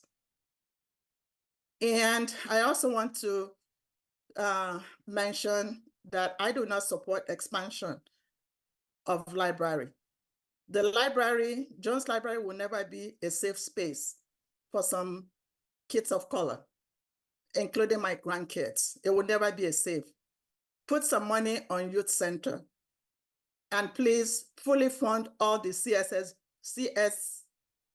CSWG recommendations. CRES, DEI, there are so many projects that needs money. Jones Library is not the only one. Stop wasting our tax dollars tax dollars belong to everybody. Thank you. Thank you for joining us. Back to the room. Tim Neal, please come up and state your name and address before you make your comment. Point of order. Yes. Can I, at this point, make a motion to include the 3 remaining hands on Zoom plus Daniel and Dr. Melkar Shabazz, who both had their hand up? There's been a motion. Is there a second? Second. Okay, are there any questions? Then we'll bring it to a vote. And I'm going to begin that vote with myself. Aye. Mandy Jo Haneke, Aye. Anika Lopes, Aye. Michelle Miller, Aye. Dorothy Pam, Yes. Pam Rooney, Yes. Kathy Shane, Yes. Andy Steinberg, Yes. Jennifer Taub, Yes. Alicia Walker, Yes. Shalini Bal-Milne, Yes. Pat DeAngelis, Aye. and Anna Devlin. Aye. It's unanimous. Thank you. Excuse me, it was Gabriel, not Daniel. Okay, thank you. Please come forward.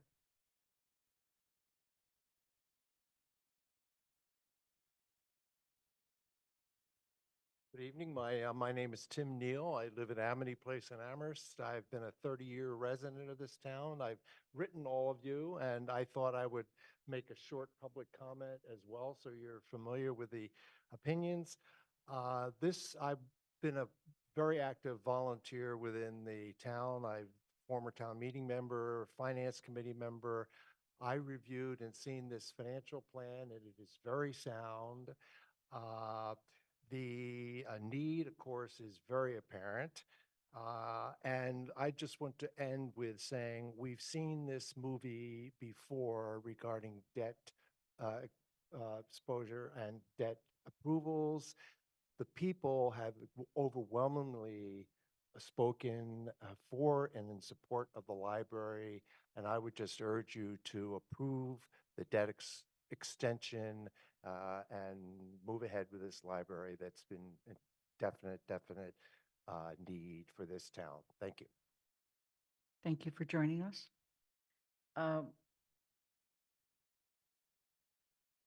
Common NS, please enter the room, state your name and where you live. Thank you. This is Kama Ennis at 154 Lincoln. I'm a resident of Amherst and have been here for over 17 years. My daughters are 15 and 12. We are all people of color, and my children have grown up in this library. We have seen it in all of its states of need and completely understand the need for improvement and expansion. As they enter their teen years in middle school and high school, having a dedicated space for them to go that is safe after school and spend time with their friends is essential. Having a building that is functioning with functional systems and boilers that do not die in the dead of winter. Having a space for the Civil War monuments is incredibly important. One of my daughters is here and would like to offer her comment as well. Lena? Yeah, my name's Lena. I'm a 7th grader at ARMS. I think an expansion to the library would be really good because it's an amazing space for people to build community and connections, and I think a teen center would attract a lot of younger people to the library, and it's a great space to learn, and yeah. So in summary, I do think that this is an incredibly well thought out plan. It has been approved by the majority of voters. We have gone through this several times, and any further delays will only increase the funds that will be essential to keep the building upright and functional at the very minimum.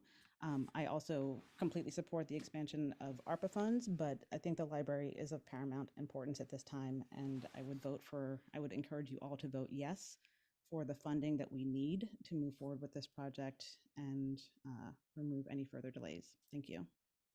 Thank you both for joining us. Back to the room. Sandy Musprat.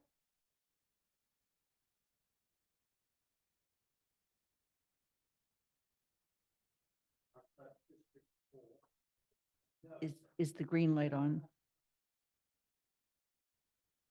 The democratic process has been followed. 15.8. I was delighted to see the young people here. They provided funding. I joined the line. It's not true. Others paid. You have said 15.8 and not a penny more. Stick with that. If we're to have confidence in this new form of government, we must be able to rely on your executing what you said. Thank you for joining us. Back to the Zoom. Rob, please enter the room, state your full name and where you live. Rob Kussner, Van Meter Drive, Amherst. Can you hear me? We can. Great. Yeah, I regret that I couldn't get my hand up on time, but I'm really grateful that you voted to allow the handful of people with their hands up to speak. I had a good conversation with several of you, today and in the preceding couple of weeks. I think we almost all agreed that no plan is perfect. And I can say that this is one of the least perfect plans that the town seems to be supporting. And I think it's somewhat inevitable that we're going to go with it. And I'm not a person who likes to be on, quote, the losing side. I don't believe they're losing sides. But I really think that this could have been done better. And I'm not going to offer you a position any other than what I sent you in a letter, which I think we should have been able to get to not this plan, but another plan. But apparently another plan doesn't exist at the moment. It's sad that there's no other plan because many of us have served in government in the past, and some of us served in a position where we thought we could help the library as it was 20 years ago, 18 years ago, 17 years ago, get on a much better footing than it is now. In the mid 2000s, a couple of us served on the Joint Capital Planning Committee. We offered and encouraged the library to get to work on its HVAC system. Somehow they didn't do it, even though the monies were eventually appropriated.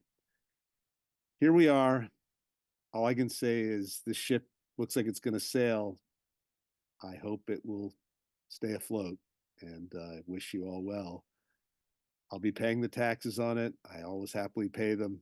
I agree with many of the people who've said there are many other things, better public transportation, better environmental improvements in the town, including preserving farmland and forest land, et cetera, that we could be spending our money on more wisely. Thank you But I for also- your comments, Rob. Thank you. Back to the room. Helena Donovan.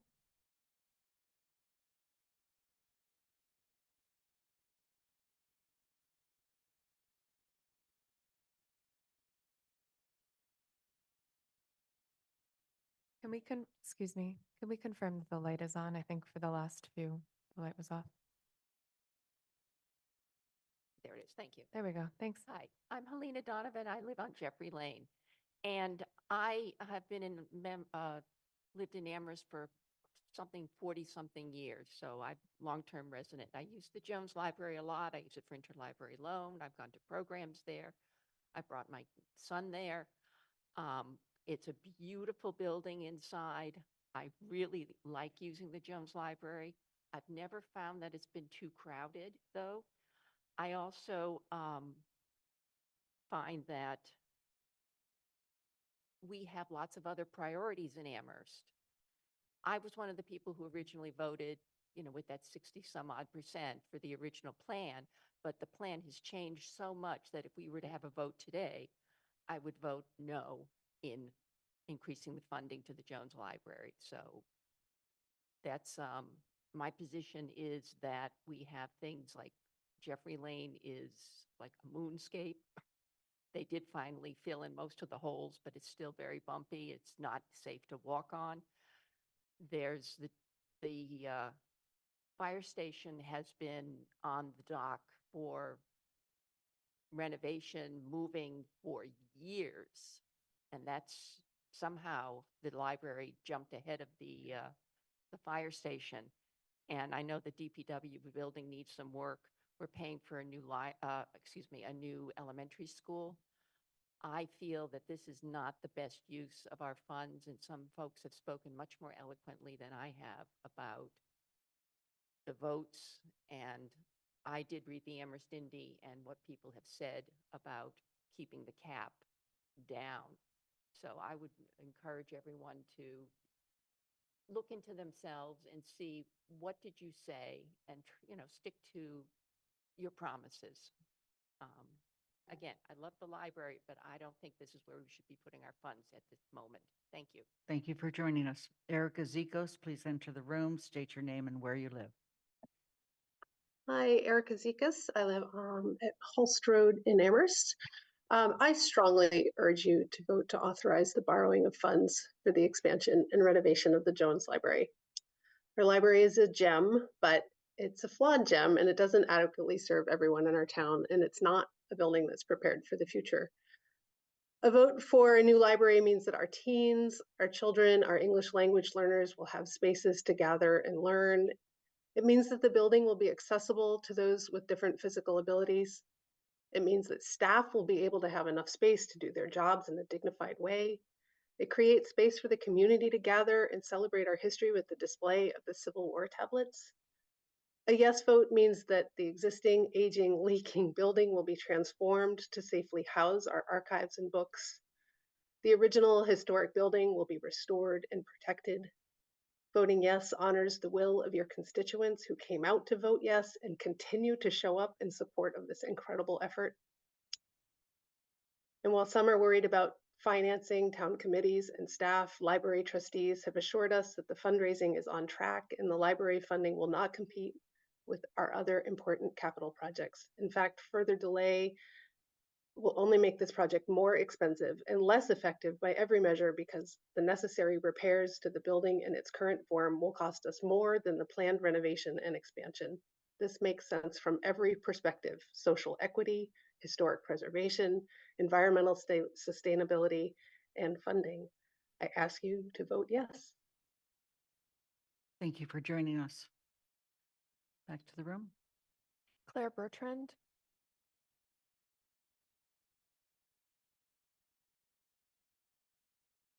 Hi, my name is Claire Bertrand, and I want to thank you for taking the thoughtful time you've had to really carefully review this. I know there are a lot of questions. You've asked them to be answered, and I feel like you've gotten a lot of good material and assurances, especially from the Jones trustees. The community, I think, supports this, and so we need you to take action now, and appreciate you doing that. Thank you. Thanks for joining us. Gabrielle, please enter the room, state your name and where you live. Hi, thank you. My name is Gabriel, I'm Gabriel. sorry. Hi, no, my name is Gabriel Davila. I live on Chapel Road in District 5. And I think it's great that many of you have already been reminded of your statements earlier on how you would vote on increasing the debt cap for this project. But I think we should also talk about what it means to increase the debt cap.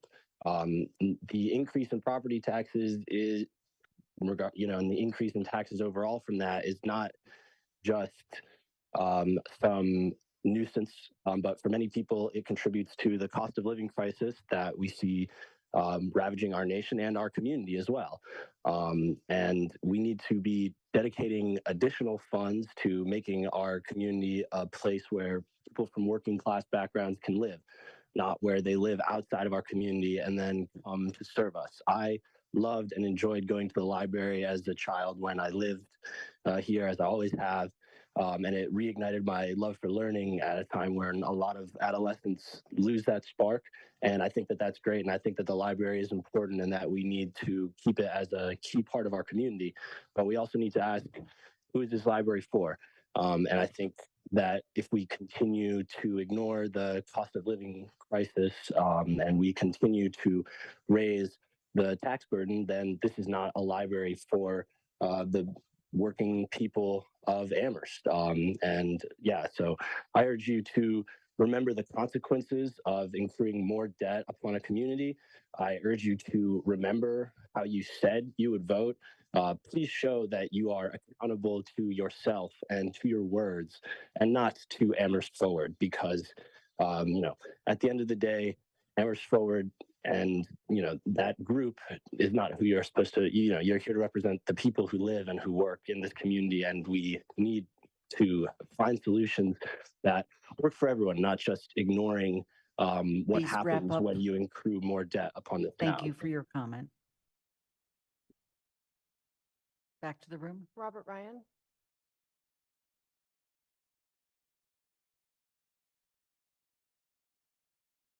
Hello, my name is Robert Ryan. I live at 120 Cottage Street in Amherst, and I want to thank all the town councilors for your work. I think this is a hard job to do, to hear all these comments, and I want to thank you for, listening to all of us and to studying the facts about this project. And to me, the facts are pretty straightforward. The state is giving us millions of dollars for this project. In fact, the state is putting up, almost the same amount as the town, if not more. And to me, that's the fiscal reality. We are not paying for all this by Amherst taxpayers. We're paying for part of this project, not even half of it. So to me, to get a wonderful, improved library that is safe for everyone, that is not going to leak, that's climate ready, that's going to help our carbon footprint, it's going to use less energy, and be welcoming to everyone, I think really is a fiscal reality we need to get behind. And to say no to that money from the state just doesn't make sense to me. We've done that before in Amherst. It didn't make sense then, but I think really now we have a chance to do this. These other projects, they're important also, but they're not even organized yet to be at that point. I think it's important to respect all those that work so hard for these plans. You've spent a lot of time on this project, so please vote yes. Thank you. Thank you for joining us. Almakar Shabazz, please enter the room, state your name and where you live. Amilcar Shabazz is my name. Truth telling from South Amherst is my game. Konnichiwa. Yes, I really am not here for this library discussion, but I will say this. I love libraries. I've grown up in libraries my whole life. I think I counted at one time, I've been inside over 400 libraries around the world, including the great library in Timbuktu. But I really hate that y'all are in the position now of looking like lion-ass politicians. It's really, really sad. I don't know why this thing has gotten into a big dig looking kind of situation. You all ought to be madder than anybody, but be that as it may, definitely I will be one that will fight for it to be a democratic, safe space for everybody in this town, every child in this town, from black to white and everything in between. And I wish you all success on that. I just would end by saying, the sharing of the ARPA funds, whatever remains to support Black business is very crucial. On the 31st, the night of Kuumba, we will have a special Kwanzaa event at New Africa House. I'll be speaking on the creative economy and the gift of Black folk. And if you can make it, please do, especially young people, please come out, because that's what we really need more, is to build our creative economy here and the participation of Black people being allowed to flourish. Thank you. Thanks for joining us, Almakar. Back to the room. David Lithgow. I don't really need a mic.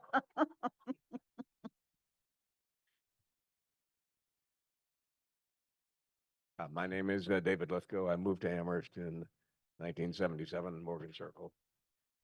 I support the renovation expansion project. I'd like all of you to travel back with me to 1926.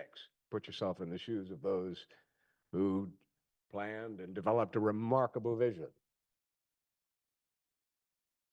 A vision for not just a book exchange facility, but a pulsing, thriving, vital cultural center for the town of Amherst. And they realized that vision. Looking back over those last nearly 100 years, I'm amazed at um, what they created. If they were here today, I think they would be blown away. Well, they would understand singing to your baby, and uh, they would understand programs for preschoolers. Uh, they would be pleased that there are, 7,000 attendance uh, programs for children, and on and on and on.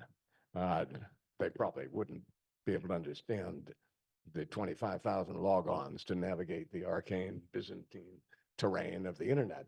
But my point is, their vision was realized. And I urge you now, in their shoes, to be bold. We have a vision in front of us, which I feel strongly, you feel compelled to realize. And so I thank you in advance for voting to go forward with this project. Thank you. Thank you for joining us. We're still in the room. Athena, are we finished? We're finished. Thank you. And thanks all of you for your public comment this evening. We are now back to the item that was originally placed on the agenda on the 4th of December. It's a supplemental appropriation for the expansion and renovation of the Jones Library. Said sum to supplement the amount appropriated under the Town Council's April 5th, 2021 order approving and authorizing borrowing of funds for the expansion and renovation of the Jones Library.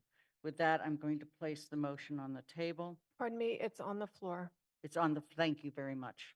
So the motion that is on the floor, find it.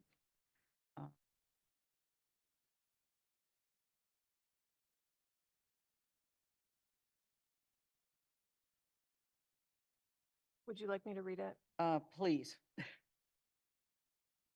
In accordance with Charter Section 5.6, having been published on the Town Bulletin Board for a minimum of 10 days on November 9, 2023, a public forum held on November 20, 2023, and having been reviewed by the Finance Committee report of December 4, 2023, to appropriate the sum of $9,860,100 for the expansion and renovation of the Jones Library, located at 43 Amity Street, Amherst, Massachusetts. Said sum to supplement the amount appropriated under the Town Council's April 5, 2021 order approving and authorizing borrowing of funds for the expansion and renovation of the Jones Library for a total appropriation of $46,139,800, and to meet the supplemental appropriation hereunder, to authorize the treasurer with the approval of the town manager to borrow said amount under and pursuant to MGL Chapter 44, Sections 7 or 8, or pursuant to any other enabling authority, and to issue bonds or notes of the town therefore. And that motion was made by Lynn Griesmer and seconded by Mandy Jo Haneke. The floor is open for discussion by councilors.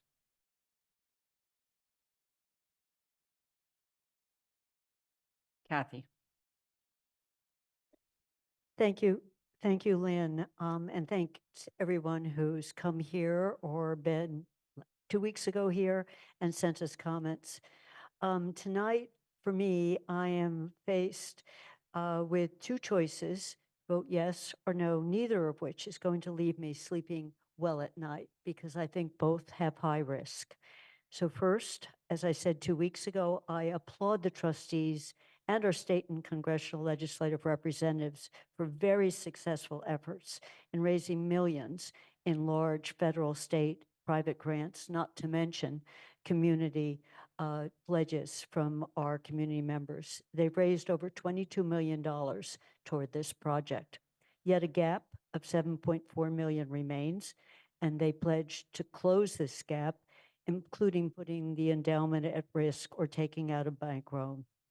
The town will be at risk for the $15.8 million long-term debt and for interest on the short-term debt. There is no agreement, there is no amendment that would share that. The $46 million budget is very high. However, it doesn't include sufficient funds for furniture and audiovisual equipment needed. The MOA provides an agreement that trustees will not come back to the town in FY25 or 26 for either of these, but the library will be closed for most of this. When it reopens, I am really worried that we won't have enough to do what we need for the community for the beautiful expanded space. So I'm hoping they will honor not coming back. The trustees have pledged their endowment and a willingness to go to the bank, but we all know that the endowment, the returns on the endowment help fund the operating costs. So we can't afford, and none of us can afford to be pleaded. Thus, this is a yes vote, is a high risk vote. However, the no vote also puts the town and the library at high financial risk.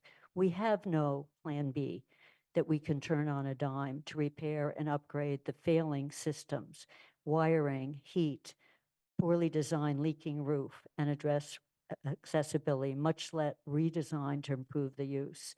The estimates of costs, I think, are accurate in the 18 or 19 million range, especially with the news about asbestos. If we did pivot, we would have to pay back the MLBC funds we've received to date. We would lose over $22 million in funds, and particularly the large state, federal, and private grants that are attached to this project. And we would lose the expanded community space that this funding would support. I double checked in my own district to see how people voted, and a substantial majority voted yes for the expansion. Their vision was one that the library has promoted, a vision of expanded space as a new public resource for more community access to music events, festive gatherings, celebrations, and more, family and children meeting and coming together. And I hope that if we go forward, we will honor this vision and we will be equipped for it. So as I said at the beginning, I face two choices. I think either of them leaves us at high risk, and I will vote later when we are called on to vote. I must say I would have preferred a more affordable project than the one that's proposed, but this origin was way before the council was elected. So this is the project we have before us, and a substantial amount of effort has been gone into it already to minimize the cost to the town with the huge fundraising, very successful effort. Thank you. Dorothy? I find this a very difficult vote because, of course, I love libraries, but I also love the rest of the town. But the main problem has been the lack of any give on the plan. That is, here it is, we got some people, we're going to send some letters, and you're going to have to just take it. And that I find very just stiff-necked, if you want to know. So I'd like to see a little trade-off in favor of the community. And for example, get rid of the book sorter, which at present is supposed to despoil the historic director's office, which is unnecessary. Larger libraries no longer think a book sorter is necessary. Instead, invest in some AV equipment so that we can actually show movies in that larger room. I don't want us to endanger Stronghouse. I want to return the safeguards to the security of that historic building, which were somehow overlooked in some adjusting of some document. I would rather that we hire someone to sort books rather than use that machine. Because when you think of a library, when I think of the libraries, that the great libraries in my life, and they've been very influential, it's never about the machines. It's about the people. It's about the librarians. It's about the staff. It's about the people who get to know you and what you like and connect you with something that's going to change your life. And so those are my feelings about what is important on the library. I have been informed that the delay to get some of these compromises that I see as essential is not going to be a possibility, and that it would actually end up in killing the project. Therefore, I feel that we're really quite a constrained vote, but I will have to do what it seems best for the town. Thank you. Alicia? Thank you, Lynn. I also wanted to take a moment to address my position on the library project. And I agree with some of my fellow counselors who have already spoken in terms of this being a very difficult decision to have to make. Given the volume of feedback that we've received from the community and the financial state of our town, I want to emphasize that my concerns solely revolve around the cost, and which is inherently linked to the scale of the proposed project, and I want to acknowledge and commend the tireless efforts of the dedicated community members and the trustees who have passionately worked towards advancing this project over the years. As a counselor, I take my responsibility to representing the Amherst community very seriously, and I recognize that the project did pass with a significant majority in a townwide vote, regardless of whether or not we had a majority of our residents voting. This is the current process, and I think Anna said something really wise about that at our last meeting, that we have to follow the processes that we have. And so I do want to honor that process, but I do also want to acknowledge that there are some disparities in the current proposal and what was originally voted on, and that's what is raising some concerns for me. My advocacy at the last meeting for stronger language in the MOA stemmed from my feeling that there's a necessity to ensure that the town adheres to the strict parameters established during the initial vote and what we promised to. And this, for me, also signifies honoring the residents and their trust and the commitment that we made during the voting process. I'm apprehensive about the financial implications and the risk associated with moving forward under the current circumstances. But I also understand the challenges in considering a scaled back version, which is probably not actually realistically an option at this time, although I agree that I would prefer to have a different project in front of us that I think would have been a little bit smaller and more financially friendly. But I do understand that that's not an option at this time. And so I too agree with what Kathy said, in that I'm feeling like voting yes might jeopardize our town's financial stability for future essential projects, but voting no might stall on very necessary progress on the library, and I'm not sure we actually have a better option. And so ultimately, I do find myself torn, understanding the importance of the library initiative, yet concerned about the financial burden it might place on our town. And at the very least, I hope that we can use this situation as a learning opportunity, to navigate very carefully with consideration for the well-being of our community and for our future, because, you know, the decision that we do make tonight will affect a lot of decisions to come in the future. And so I just hope that we can understand sort of the history of this project. This project started long before I even paid attention to politics. And so it's very hard for me to sort of jump in the middle of it and say, hey, no, wait, I actually don't think it should have ever even started this way, because I didn't have a say back then. And so I can only take it from where we are now, and we are in a very difficult position. And so I did just want to take my time to thank everyone who has worked on this project, because I do see your dedication to the project and how much you care about the library in our town. And I do really want to say that I appreciate that, and I am having a very hard time with this decision. Pam? I could say ditto to the preceding counselors. I do envy those who are able to think about this vote without the pile of antacids that I take every night thinking about it. And I'm ready for that, you know, pile to just be gone, put away. I have been continuing to be disappointed that our town, with a population similar to Greenfield, our year-round population similar to that of Greenfield, has put forward a project this scale, this size, and this cost. It's more than double the size of the new library in Greenfield. I've always felt that a viable plan B was possible, that there were good renovations, good repairs, and a reorganization of the space that could be possible.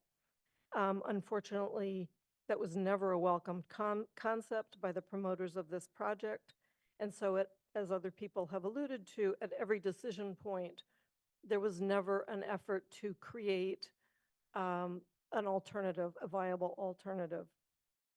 I hold Mass, the MBLC, heavily responsible for this, especially after seeing so many other towns in the Commonwealth having to give up their projects because they finally had to recognize that they could not afford them. And they were not allowed to reduce or change the scope and scale of their projects to actually meet today's budget conditions.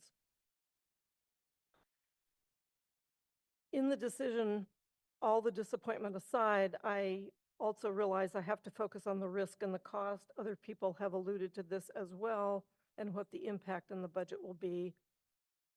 Anyone advocating for this expansion and authorization of a larger amount needs to be aware that it will come at a cost to the capital budget. And we use that capital budget to pay for every other capital expense in this town, including the roads and sidewalks that everyone complains about. All the same, the town's commitment of this 15.8 million will be higher than promised, whether our campaign promises was that or not. It will be higher simply due to the higher interest rates. And the larger authorization amount of nearly $10 million to be covered with short-term bonds, the estimates indicate that debt burden will cost around $750,000 more than we would have had we not been asked for a greater amount. We have asked for and received cash flow tables. They indicate the best case scenario of larger and earlier contributions from fundraising to meet the target end date. However, there's no projection indicating the impact on the debt cost for the town if the library doesn't or can't meet that timing and that amount of funding promised. And I'm concerned, as others have mentioned, that the larger budget still may not include some of the furnishings and equipment that is needed. And will the library have to come back to the town for that in the future? I have gone back a number of times to Plan B. I've looked at the estimates. I've looked at the Kuhn-Riddle report. And with the 15.8, much could be done for basic repair, ADA upgrades. The 15.8, I have to acknowledge, does not buy a fully renovated library. It's really just the basic systems that could get renovated with that money. And so I am having to acknowledge that my goal or dream of a solid Plan B may not be possible. And it makes me really terribly disappointed that it was never a viable option. There was one phrase that was added to the MOA with the library trustees that we received just at 3 o'clock this afternoon. So again, we have to absorb this information. But it does state, it's like the last item that says, quote, "The library also understands that the town will not pay more than its town share committed by this agreement and the previous agreements." And perhaps this one line answers as much as anything my request for a locked case of not coming back to the town for additional money. And all of this has been part of the decision-making process. Jennifer? Thank you. So I will try and be somewhat brief, but I did write something out for my district and constituents who I think are divided on this, as they are in most districts. Please speak to the mic. Okay. Can you hear? This has been the most trying decision I've had to make during my tenure on the council. No matter how I vote, fair-minded, well-intentioned constituents, excuse me, will be disappointed by my decision. Personally, I've long had misgivings about the project, especially with respect to the physical size and scale of the proposed new building. It's always felt a bit like a classic case of the dog wagging the tail, that in order to secure state funding, Amherst is being compelled to build a much larger library than it needs.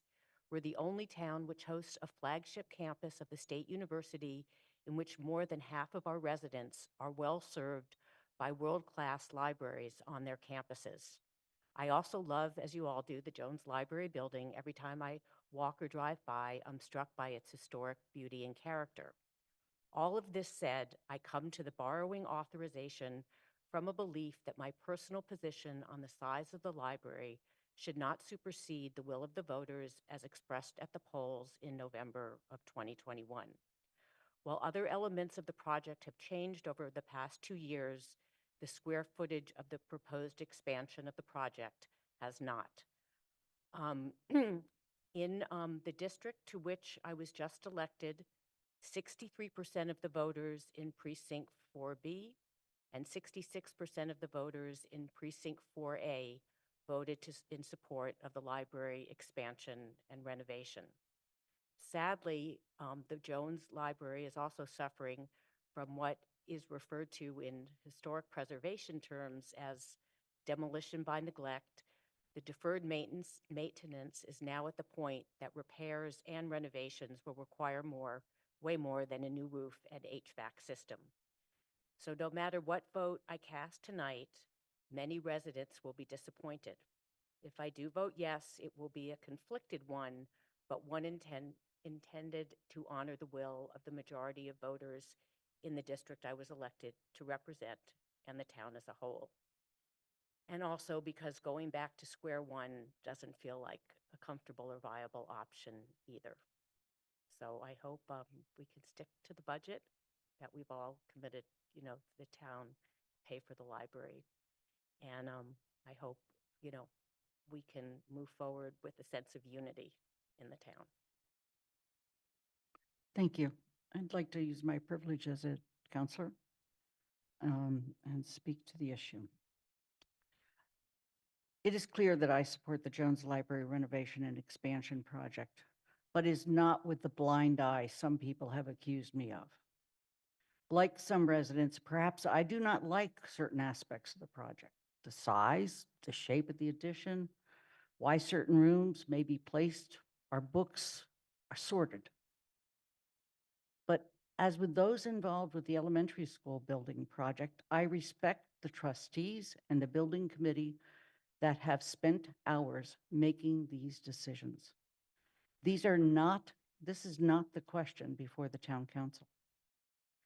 After our first vote of the town's $15,751,810, I said then to the library trustees, and I repeat it now, this is all you're getting,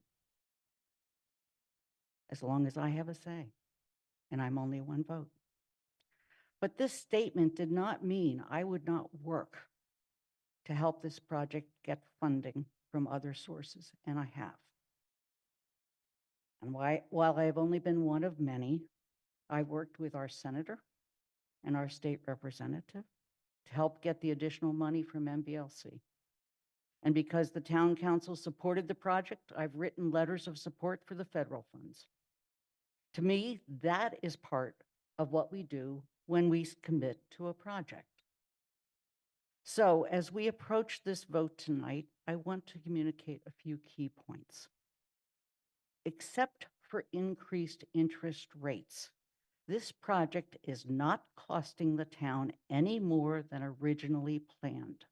We were only ever going to spend 15 million plus interest. We were always going to have to do bands, even in the former project. The original cash flow, yes, it might have had a lower interest rate, and maybe we didn't have to have as many bands, although frankly, I'm not clear that's true.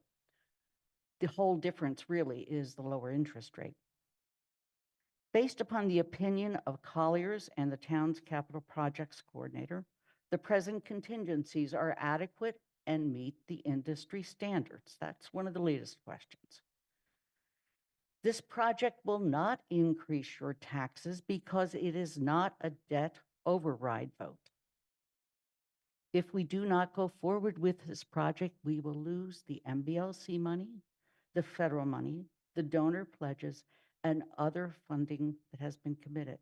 None of it is available for repair.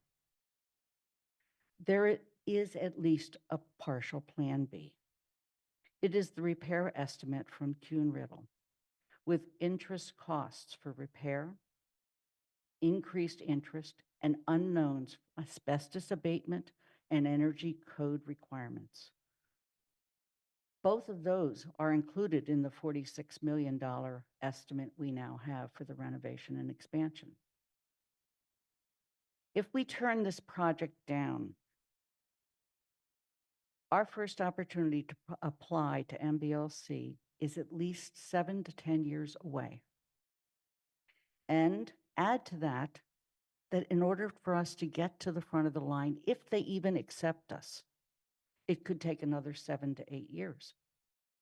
What condition do you think this building will be in 14 to 18 years from now? So I accept the fact that some in this community believe that this is not a responsible vote.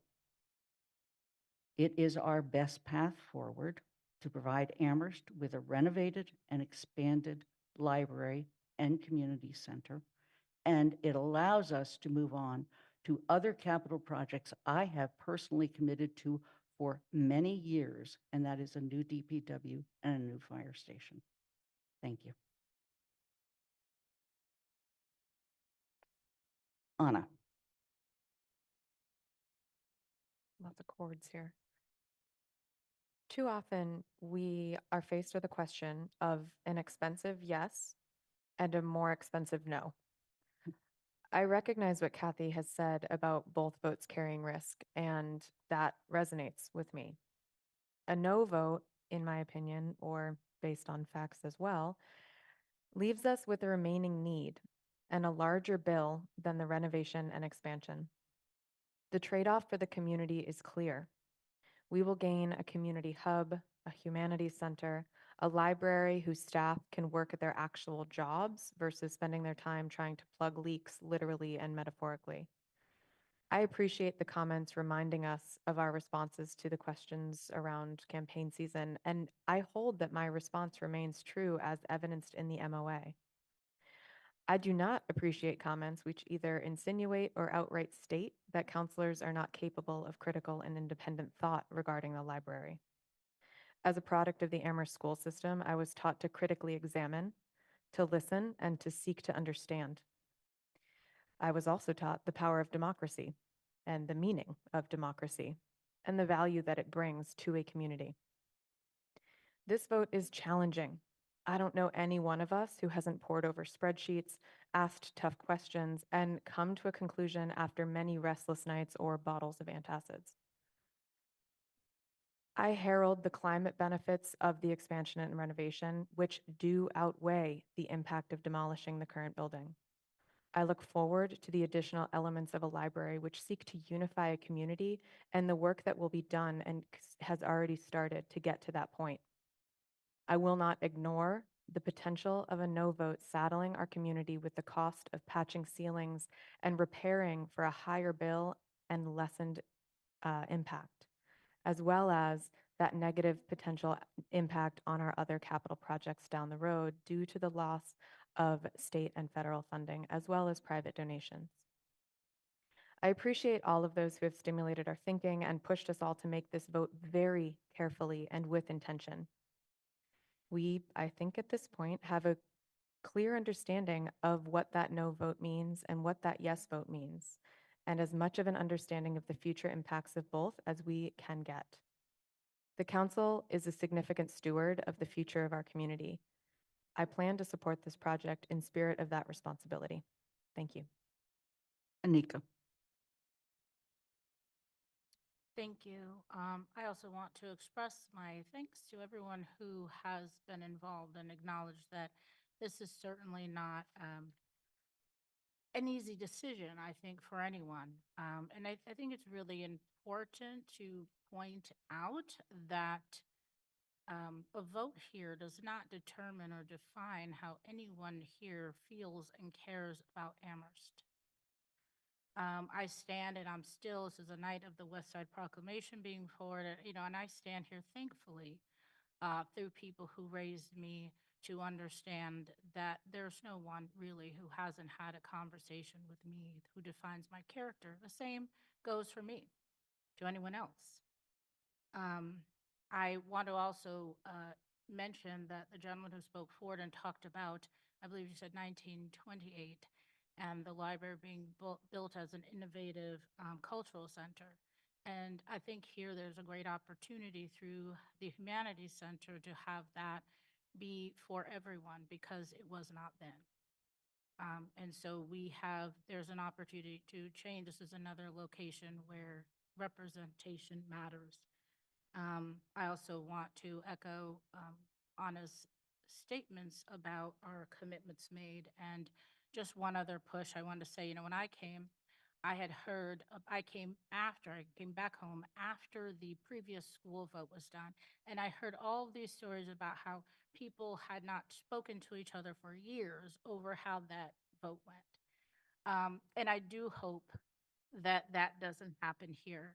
And I just wanted to address one other statement that was made in terms of gentrification, and this would be, and I just wanted to say that, all of us support, when we talk about being able to bring people into town, families, young professionals, especially into single-family housing.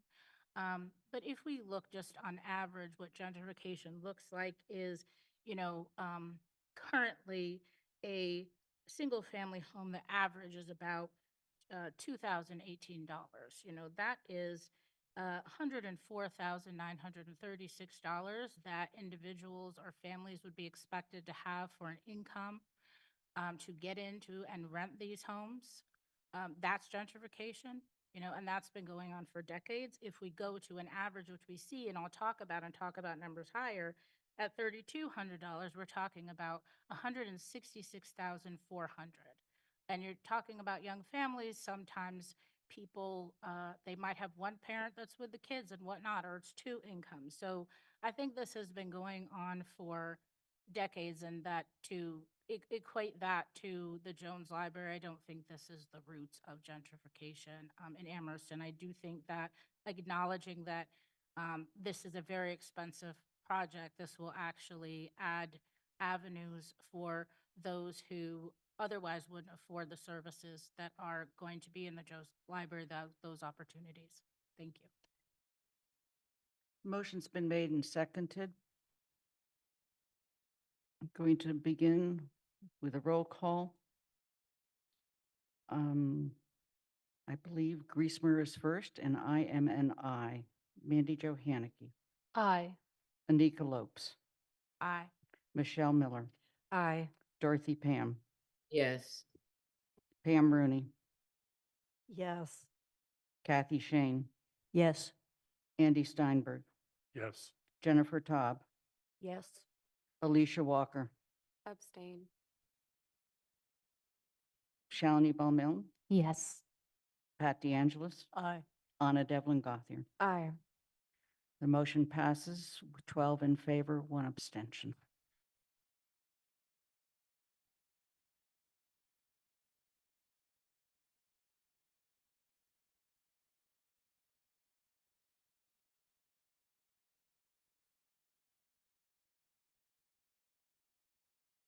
Point of order, Lynn.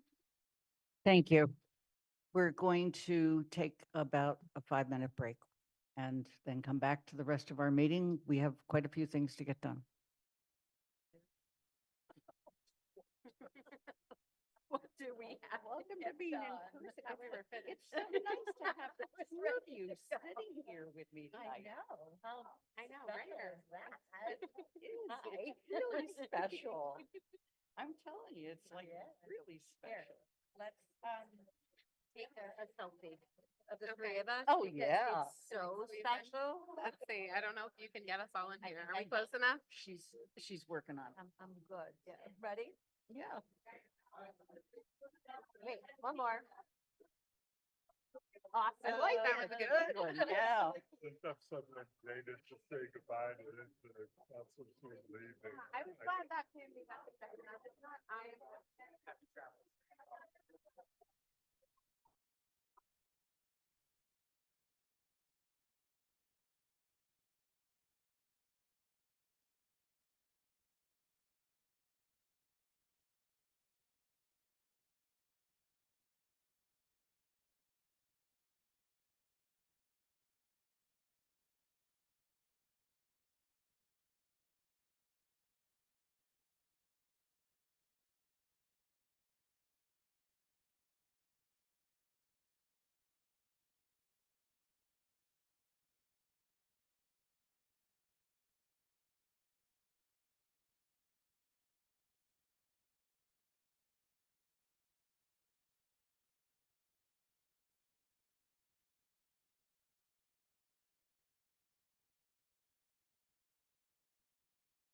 tidy up a little.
We have the rest of the meeting to go.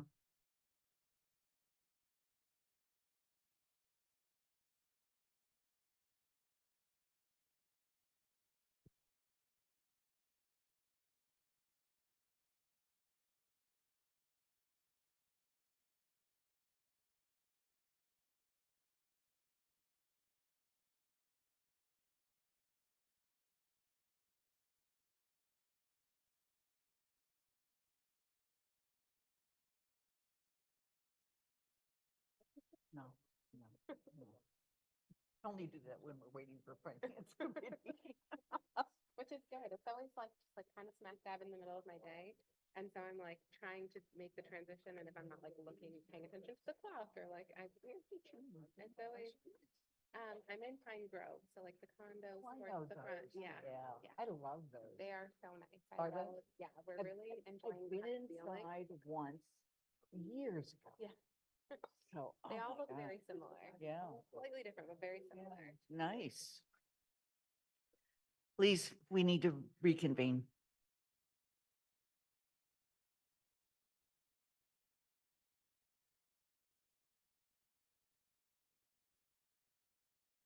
Room is suddenly quite empty. The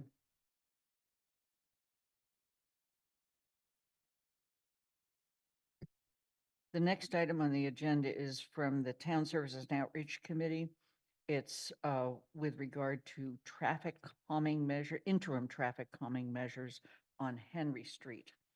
I'm going to place the motion on the floor, look for a second. It's to recommend the following traffic calming measures on Henry Street. Adding dynamic speed feedback signs in each direction of traffic on Henry Street.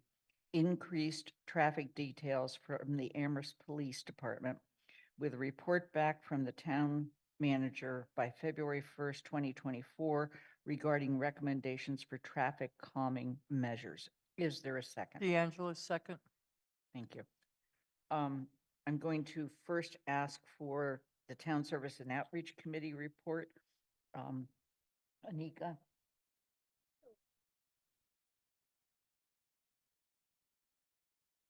What's the report now?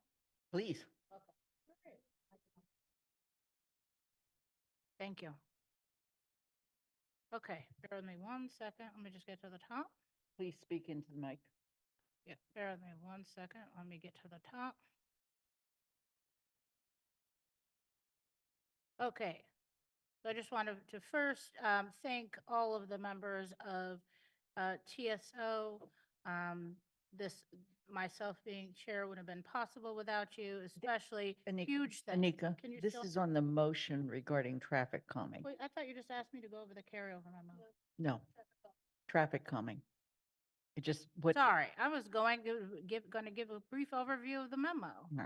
I knew that's where you were Okay, going. so for traffic, actually going to send this over to Anna because she made the motion that she was very excited about. Okay. So, Anna, I'm excited about all my motions. All right, so where we got to, I know that this is a long motion. When this came forward, it came in tandem with our work around safety zones. As a reminder, safety zones are something, essentially the concept is that we can opt into a certain provision of state law and establish then criteria to create safety zones around areas that deserve slower speeds but might not already be captured under state school zones. For example, childcare centers. That's the very abridged version. I highly recommend reading the full law. It's fascinating. But when this request came through, we didn't want to delay it further by going through necessarily the entire process of creating the criteria for a safety zone and then seeing if this project qualified, because of the urgency and the outreach from community members who are trying to drop their kids off at school and have found speeding vehicles making it really unsafe. So as TSO discussed this, what we tried to come up with were what were some temporary things that we could do at this location to calm the traffic in front of the childcare center? And then how can we make sure that we're continuing progress on the safety zone process in order to establish those as soon as possible? What we came up with, there was a lot of discussion about things like speed bumps, things like, grading of the road, all of this, but ultimately those are much more permanent measures, and the cost of doing things that might seem temporary, such as one of the plastic speed bumps, often have to get lifted in winter for plows and cost as much as a permanent option. So where we landed was Whereas the speed notification signs facing each way that will inform you of what the speed is as well as what you are going, encouraging you to slow down as you drive through this drive down this road, and a process for finalizing the safety zone procedure and increased speed patrols on that street as well. One of the challenges that we're coming up with is the engineering study on this road to start it down the safety zone process was due to be completed this month. And with students out of town, we wouldn't necessarily get an accurate picture of speeds on that road. So we are moving forward with the engineering study. The engineer will come back with recommendations, which the council can then vote to adopt or agree to. So we've got an interim measure on the floor in front of us. This will not be the last time that we discuss a safety zone in front of Cushman Scott Daycare, but right now we've got some interim measures that we can do to try to support the parents and the kids and community members in that area. I also want to throw a couple of gratitudes, I know, to the parents who have been advocating so strongly and passionately for this and engaging in our process. I know that it has been challenging and I want to express gratitude. I know that it's tough sometimes. And then I also want to thank our DPW staff and our APD who have been monitoring this area for speed and helping to move this project forward in opposite order. So thank you. Thanks. Are there comments or questions? Mandy Jo. Yeah, my question actually relates to the bullet point of increased traffic detail from the APD.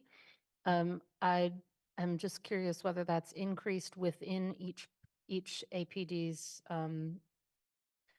own shifts, or whether that increased traffic detail is intended to be an increase in shifts and potential overtime. Mr. Bachman. So I think it will be as staff is available, and there are two busy times during the day, in the morning and in the afternoon, when I've asked them to focus on those busy times when there are students crossing the street, basically. So in other words, no increase in staffing, just available as, okay. Anything else, Mandy Jo? Okay. Andy? Speaking as a member of TSO, I wanted to also thank the Transportation Advisory Committee. Thank you. And they had a meeting which they solely focused with their expertise on developing the advice to provide to the TSO committee. And I was very convinced by the first priority. Speed signs, and their presentation and the research they did really substantiated that is one of the most effective ways of slowing traffic. Because when the sign shows what the speed is and how much people are over the speed limit, they do slow down. And one of our committee members, Dorothy Pan, was talking about the sign that had been placed on Amity Street, and her observation that it really has made a difference. So the proposal to have those installed at an appropriate distance on both sides of the Cushman Daycare facility, I think is a sound initial step while we do the rest of the engineering study that is required and that has already described. Thank you. Pam? I support doing whatever we can with it. If this is an interim measure, that's good. It's a good first step, but I would like to actually hear that there's another step being planned, that this is simply just a way to raise awareness. Is that true? Yes, it is. So the engineering study that I referenced is going to come back with recommendations. Those will be the permanent measures, if that answers that question. And Andy, thank you for mentioning TAC. I apologize. That was not an intentional omission. Thank you. Okay. Are there any other questions or comments? Seeing none, we're going to move to a vote. We're going to start with Mandy Jo Haneke. Aye. Anika Lopes. Aye. Michelle Miller. Aye. Dorothy Pam. Yes. Pam Rooney, Yes. Kathy Shane, Yes. Andy Steinberg, Yes. Jennifer Todd, Yes. Alicia Walker, Yes. Shalini Bowman, Yes. Pat DeAngelis, Aye. Anna Devlin Gothier. Aye. Lynn Griesmer's an aye. It's unanimous. We're moving on to our next item on our agenda, which is the proposed legislative process guide. And this is coming out of Town Services and Outreach Committee. I'm going to point out, and I'm going to point out that there are two motions options on the table. I mean, on the sheet. One is to adopt, I would propose that it's accept the proposed legislative process guide as presented or amended. And the other one is to refer it to GOL with a report back to the town council by February 26th, 2024. Let's have a brief conversation and then we'll see which motion we put on the table. Oh, I'm sorry. Let me ask TSO to, first of all, present, and as well as Shalini, who provided this to the committee. Shalini? Sure. So thank you for this opportunity. Pretty excited about this. So there are 13 of us counselors and we have different experiences and we bring different things to the table, which is a good thing, except when we don't have shared language, shared processes to channel that collective wisdom, and then also the expertise in our town committees and in our public, then the policies we're ending up with are not benefiting fully from all of this. So it's creating certain problems as well. So basically, this suggested guide is, I want to thank Atina for her guidance and also talking to Paul, some of the community members that I reached out to, CSSJC chair, I reached out to a bunch of people. I'll thank them later. But basically, there were a couple of three problems that this guide is supposed to address. One is that it's supposed to help sponsors, counselors, especially who are new, to empower them to initiate new bylaws, because it can be intimidating to think that, oh, I have to write a new bylaw. It's a very mysterious and scary prospect. It was for me. But when I actually went through the process with Waste Hauler, I'm like, oh, this is really doable. And if there was a guide with what a new sponsor is expected to include in it in terms of the questions you're addressing, the best practices. So I want to highlight that one particular thing is best practices. What I have found is that most of the policies that we're discussing, whether it was waste hauler or rental registration, there are already research done out there, which summarizes the best practices. So for example, for waste hauler, there was Bands and Beyond, which was a process that is set out looking at different cities. What are the best practices? What are the pros and cons of composting? What were some of the challenges that communities faced? How to engage the community? So there are already processes. For rental registration also, I found a best practices, which is a guide to proactive rental inspections. So that's one of the things that's in the checklist for sponsors. Then is like, hey, you can go out and look out for, and this is for best practices, and you can include some of these things in your memo to then help the full town council understand the research you've done, you've documented it, and you're presenting it to the council.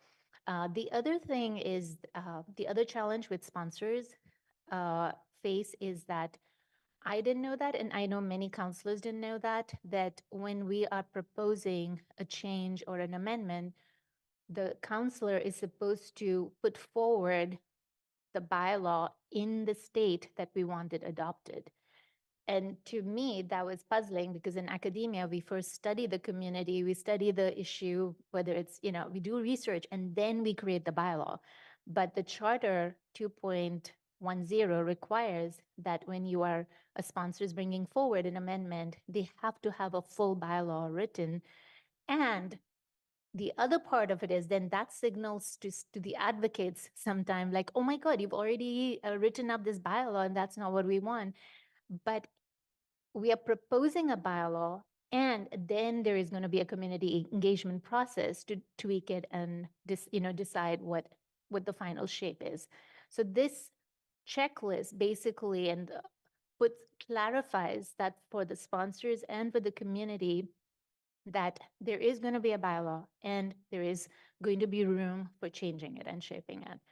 So all that with sponsors. With the town council, what I provided was a checklist to have a more robust conversation around what are our priorities, get feedback from the town manager and the staff, like given where the town staff is, so they're not overburdened, when can they realistically allocate time for this?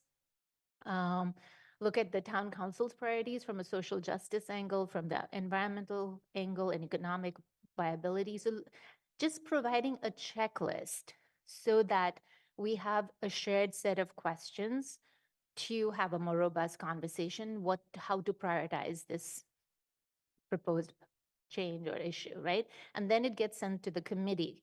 Now, in the committee, there were two problems that we were facing. One is the conversation with other town committees like TAC and ECAC or CSSJC. We've heard like they're not sure what is the role that they play in terms of providing. They feel like if a council has already proposed a bylaw, maybe we're supposed to say yes to it, and that's not the case.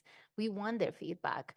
So this also creates a formal process for the committee to then ask the whichever committee, town committee or board, officially for guidance. This is what we're looking at recommendations for and by what time. And then the process also invites the council committee to go back and let the ECAC or whoever know that this is what has been proposed. So you're closing the loop on it and getting feedback. The other piece is that we all have limited resources for community engagement. Much as we all want community engagement, we have very limited resources to do that. So I created as many channels, community partners, and tools that we already have, like working with Sarah Sarah Barr in Amherst College. Like she said that waste hauler is something their campus would be interested in working with, or maybe CSSJC has access to people that we want to, or working with family outreach, or so there are community partners listed, and there are tools and channels that we can use, including our district meetings, including our newsletters, to get the word out in a more systematic and intentional way. And so the hope of all of this is to really operationalize the values that we set out early on. Like we had values of community participation. That's our first value.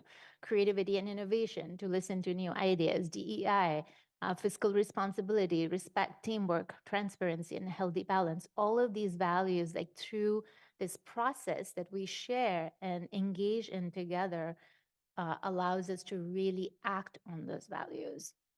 So, Okay. Are there other comments from TSO?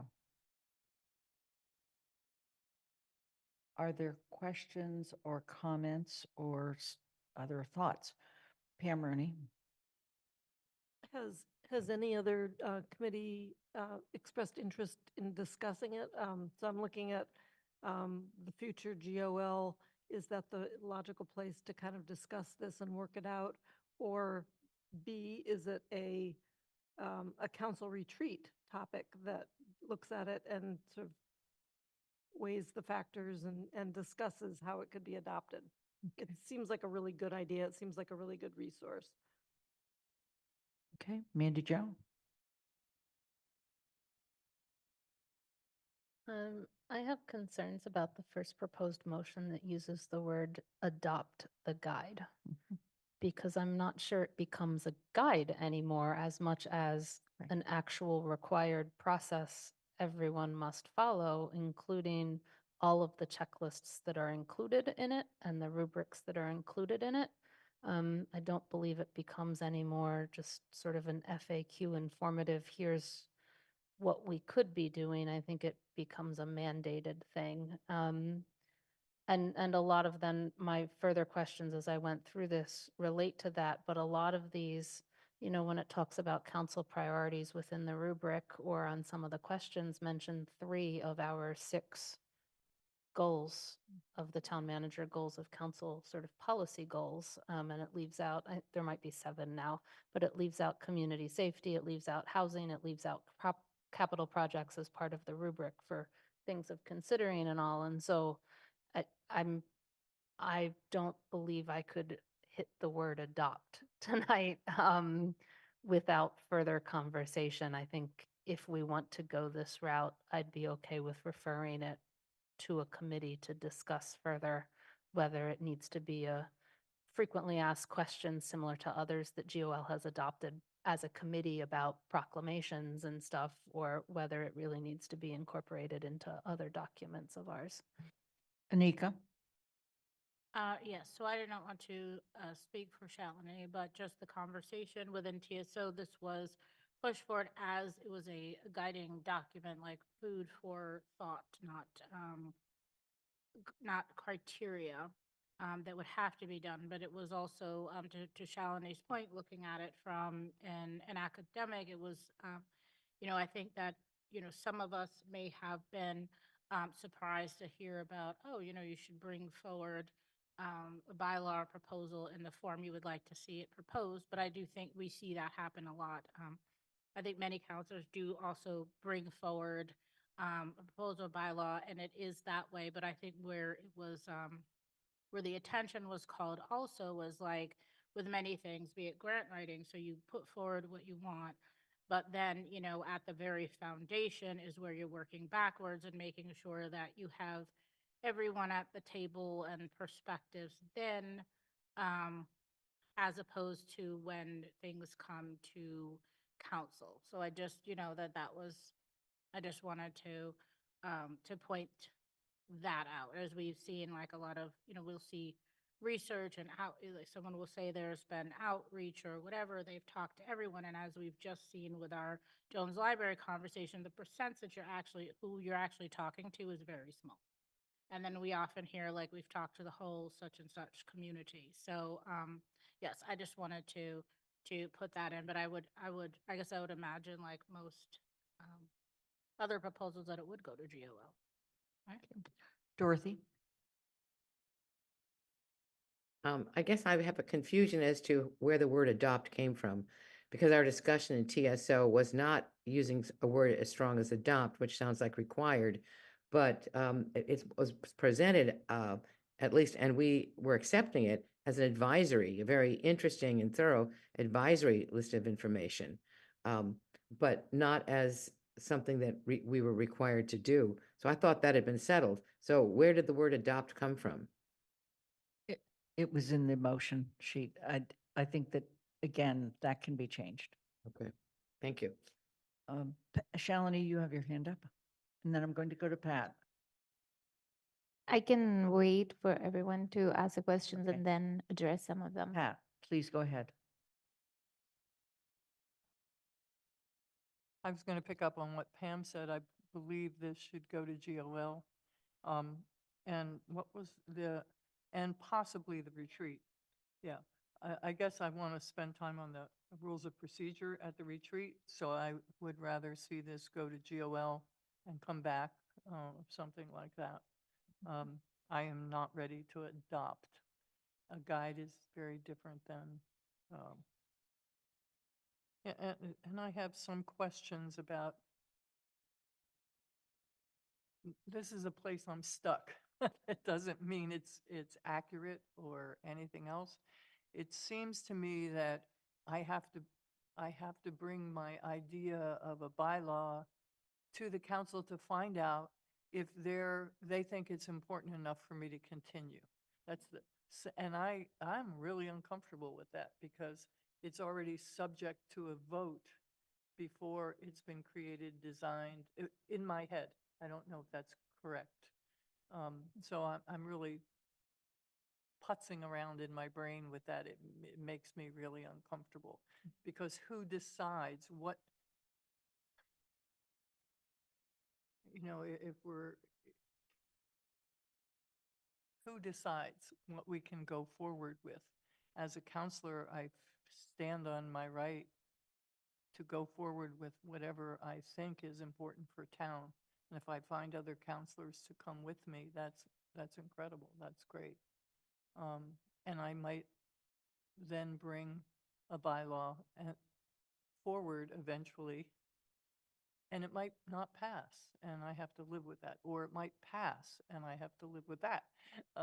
So I'm a little, I want to take out the pieces that feel to me like you want to control it. One wants to control it before it gets started. Okay, Michelle? I really just want to say thank you to Shalini for putting this together because I think it really captures so much of the challenge that we've all experienced in one way or another. And I know that it takes time to, you've put a lot of time and thought into it, and I will not be on the next council.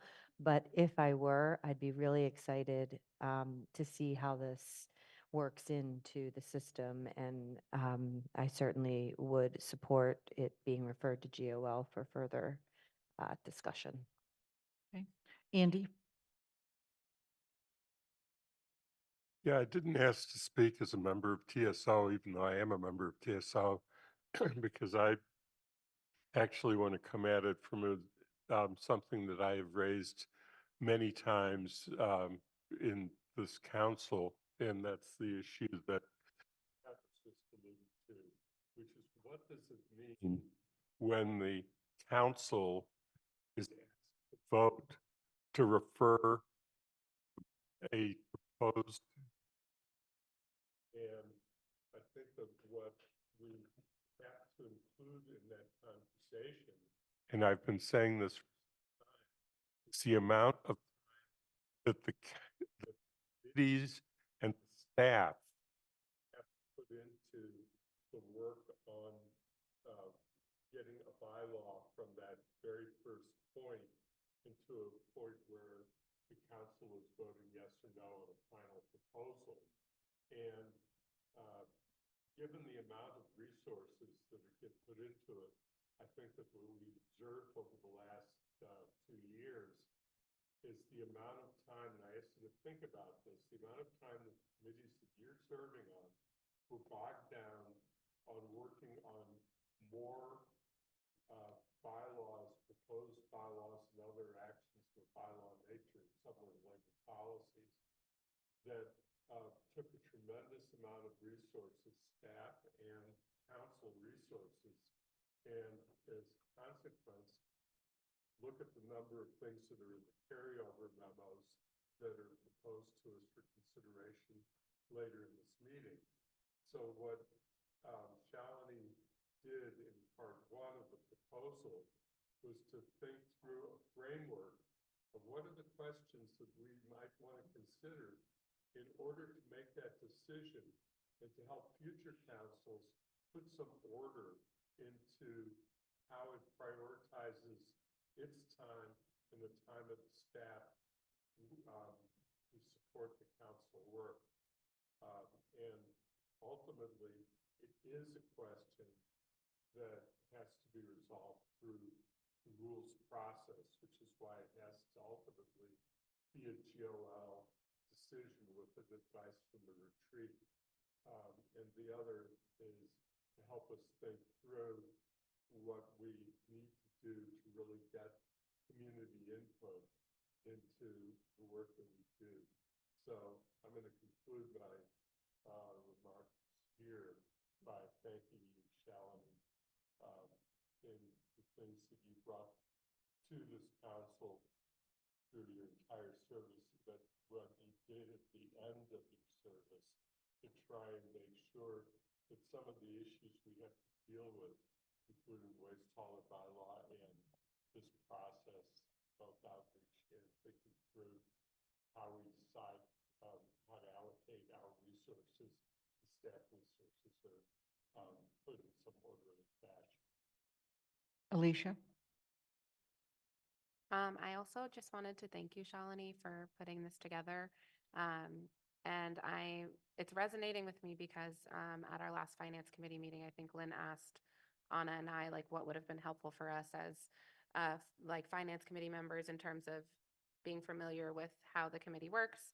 And this is something that would have been helpful for me as a first-time counselor coming onto the council. Like, if I would have had this document before my first council meeting and had some time to like look through this, I think that this would have been immensely helpful. And like understanding that it can probably be reviewed and changed. I think this is an amazing start and a very important thing to do. The one question that I have, and I think it's sort of building off of some of the concerns that Pat voiced, is like, how do we envision that this document will be utilized? Because I could absolutely seeing it be an incredible resource for any counselor, but specifically new counselors, especially in the future.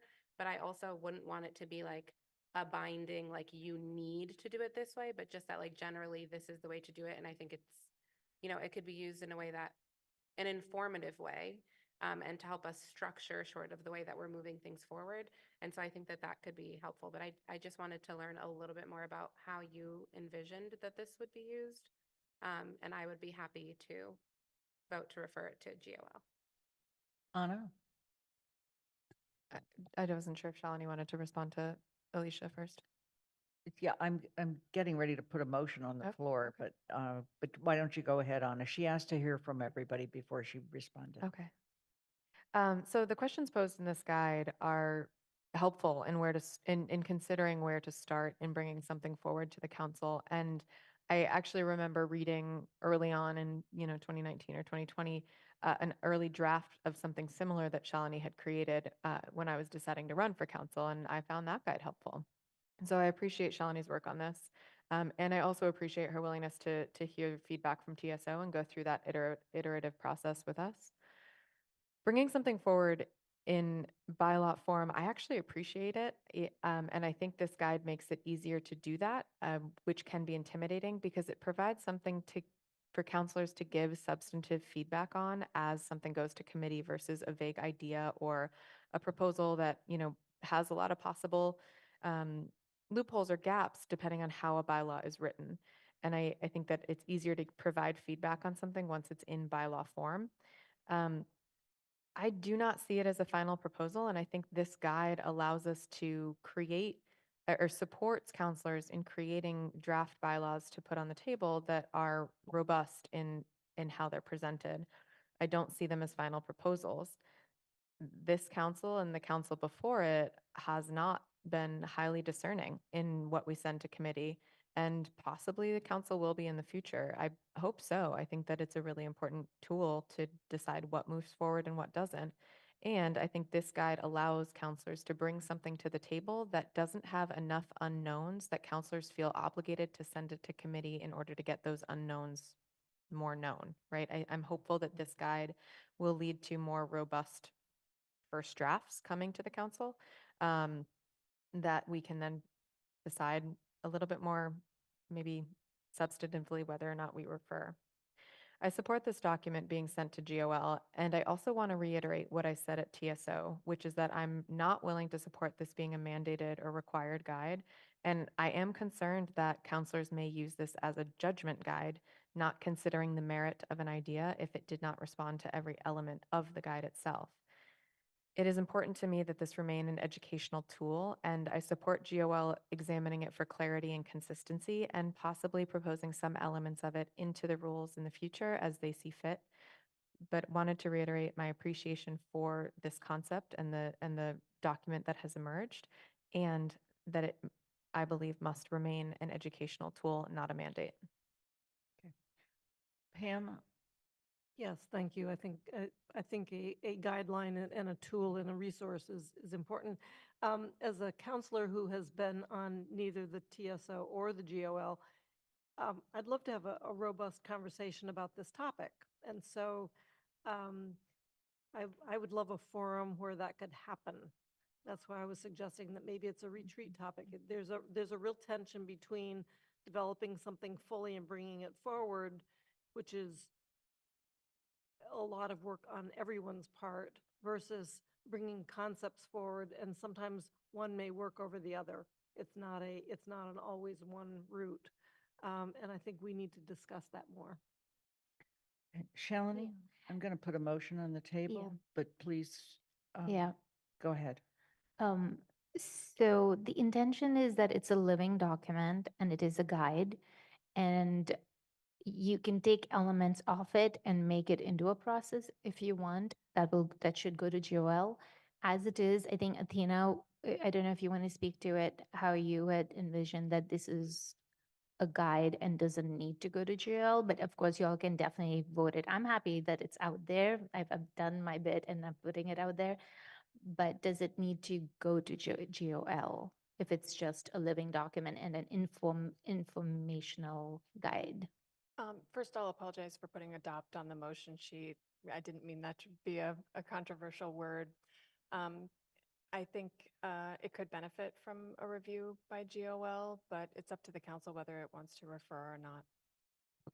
Okay, so I'm happy with that part. The second thing is it is based on our retreat, actually. So if you all remember when we did the retreat and I kept coming to Lynn, what are we doing with that? You know, we did go through that process, and this is very much a reflection of the process we did, and I tried to capture that, but then also took feedback from community members, from some of our town committees, like I said, TAC wrote back, CSSJC wrote back, I'd written to planning board, I'd written to quite a few committees and to committee and a lot of community members who do this kind of work. So I got a lot of feedback, and based on all of that, and the envision and how I envision it though is that I think Pat, you raised the question, and that is the tension, and it is kind of a vulnerable place when a sponsor is bringing forward something they really care about, and then uh, there's going to be this robust conversation now before it is sent out to a committee.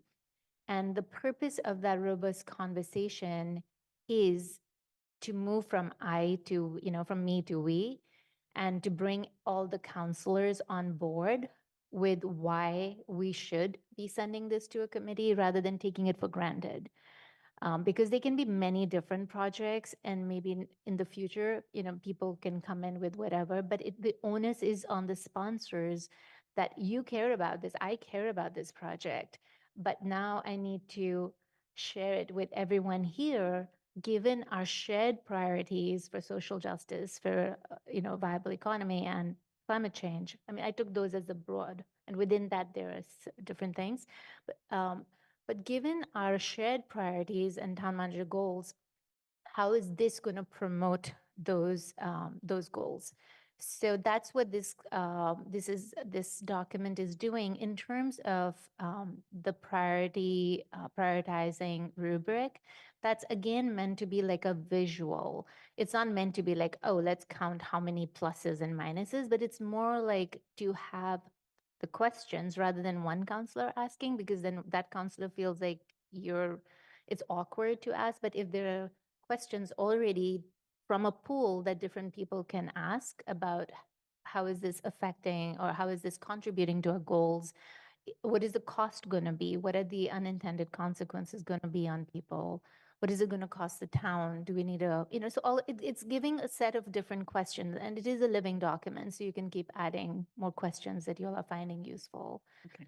I'm So going that's the- to, in the interest of time, put the following motion on the table to refer the proposed legislative process guide to the Governance Organization and Legislation Committee with a report to the Town Council by February 26, 2024. Is there a second? Second. Okay, I just want to speak to the motion very briefly. Kathy, this is just an amazing piece of work that you've done, Shalini, with a reflection on 5 years on the council. And it does come out of a previous retreat, but it still needs more time. So one of the things that happens by sending it to GOL, it also becomes part of their carryover memo. I'm saying that so that Pat gets that message. Yeah, but you still have to finish up the carryover memo. So with that, Kathy, you had your hand up. I'll speak to the motion, Lynn. Okay, go ahead. I'm fine with it going to GOL, but I really encourage this not mushrooming into a giant long discussion to go over every sentence. I think it's a background, a living document. and Pam's idea, if we do a retreat, do a half hour, just, talking through these ideas, is I feel the same way about the rules of procedure. I don't think every new council needs to minutely go through it every year. We should just go back to it if there's a problem. So I'm looking for how can we not create work in committees? Because I was really worried in District 1, we wouldn't even have 2 people running for the 2 slots. Right. And we need to, over the next few years, show that it's not a full-time job unless you just want to work full-time at it.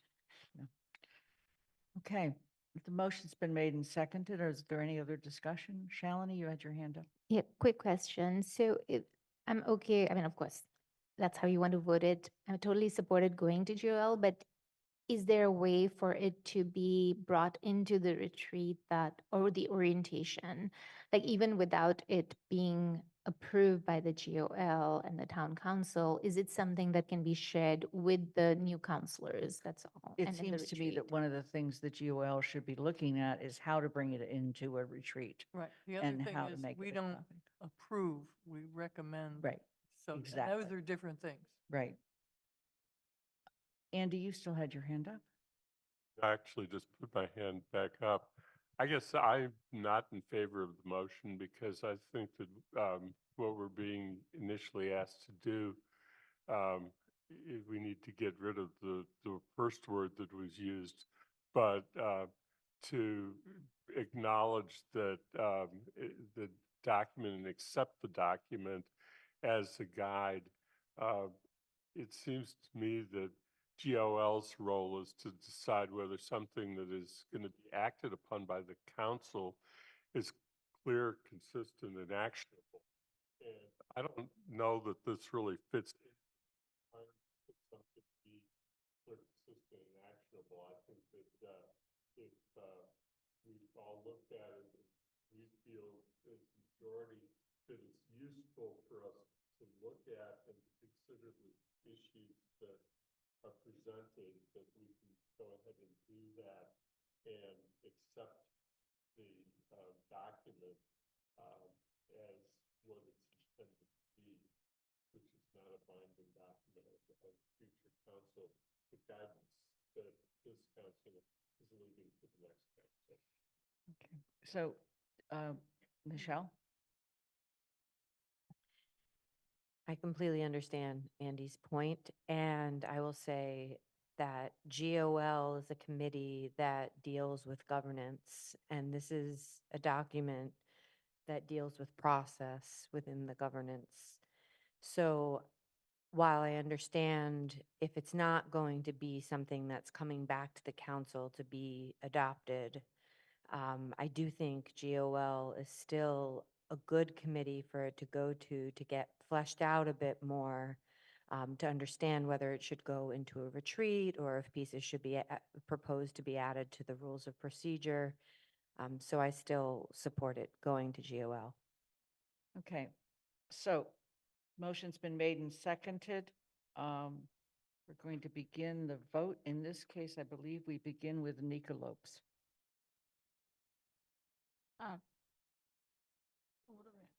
Oh.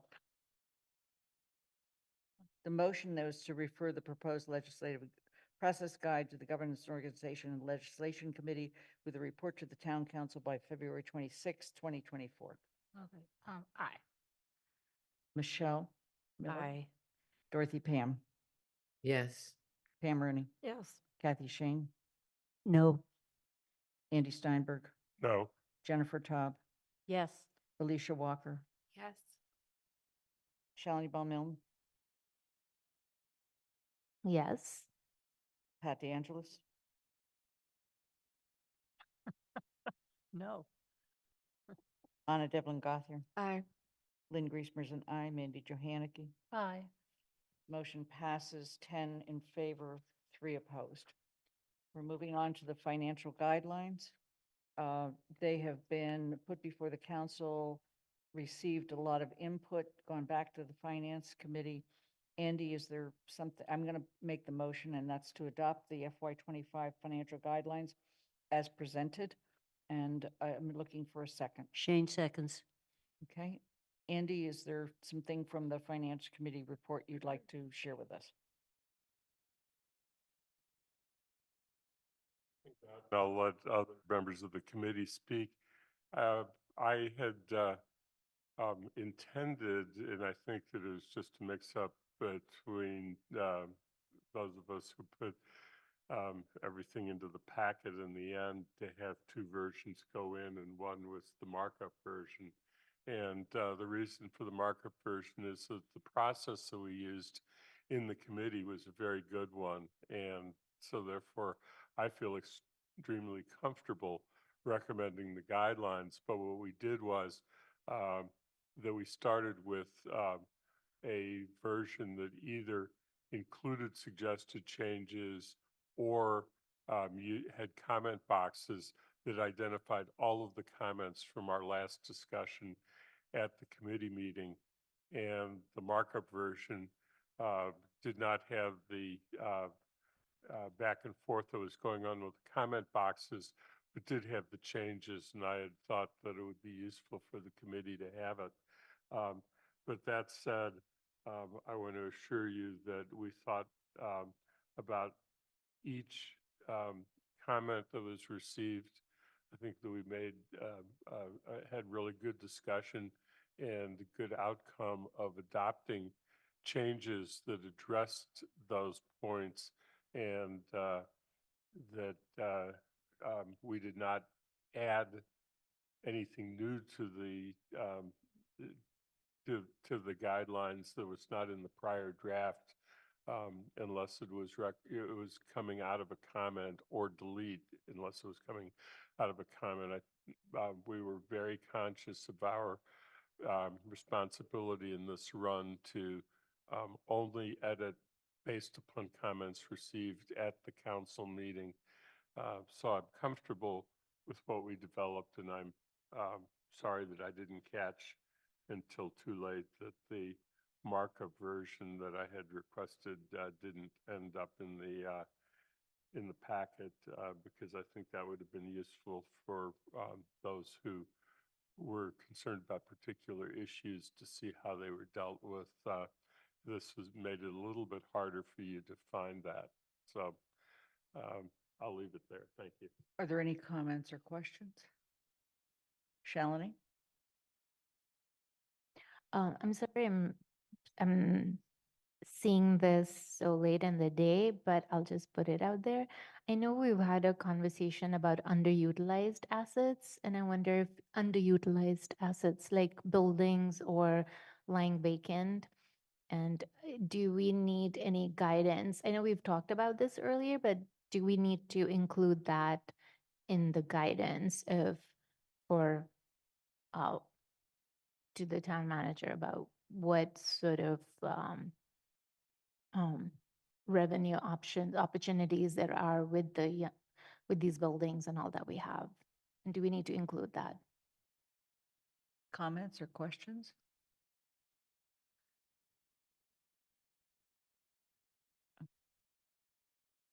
Let's go on to Alicia Walker. Thank you. I did just want to apologize, Andy, because I was unable to fully participate in the Finance Committee meeting, so I didn't get to share some of my thoughts on this document. But there are two things that feel really important to me. And one of them is that, sorry, so I believe it was like capital or. Let's put put it up on the screen so that we can follow it. Thank you, sorry. No problem. So it's expenses for operations, actually. Mhm. There's a section that has a number of recommendations for the uses of ARPA funds.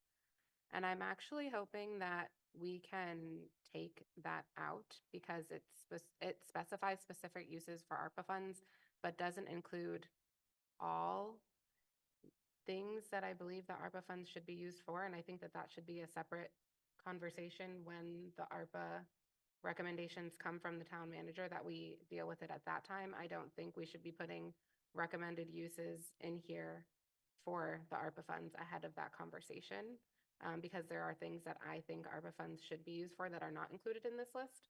And I would, of course, opt to add those things, but I think it deserves a more full separate conversation, the use of ARPA funds. And additionally, another thing, and I wasn't sure if this is something that was ever resolved, and I know it came up at the finance committee meeting, and that was the discussion of staffing. And I know that there was some discussion about having some type of staffing study or like something to look into that more. But I think that at the last ECAC meeting, Stephanie Ciccarello said that she recently missed another grant deadline just because she doesn't have capacity. And so I think like when we're talking about initiatives that we want to move forward and the fact that we don't have funding for all of the things that we need to do, something that would be in our great benefit, I mean, more staffing in all departments, which is probably not possible, but staff to manage grants, staff to manage more, income to the town to be able to work on certain initiatives. And I'm wondering if there's anywhere that was represented, because I know it came up, but I wasn't sure because I missed part of the meeting how we settled that conversation. Andy, do you want to speak to, I think the second one is included. I think we had quite a discussion about staffing and grants and included something on that.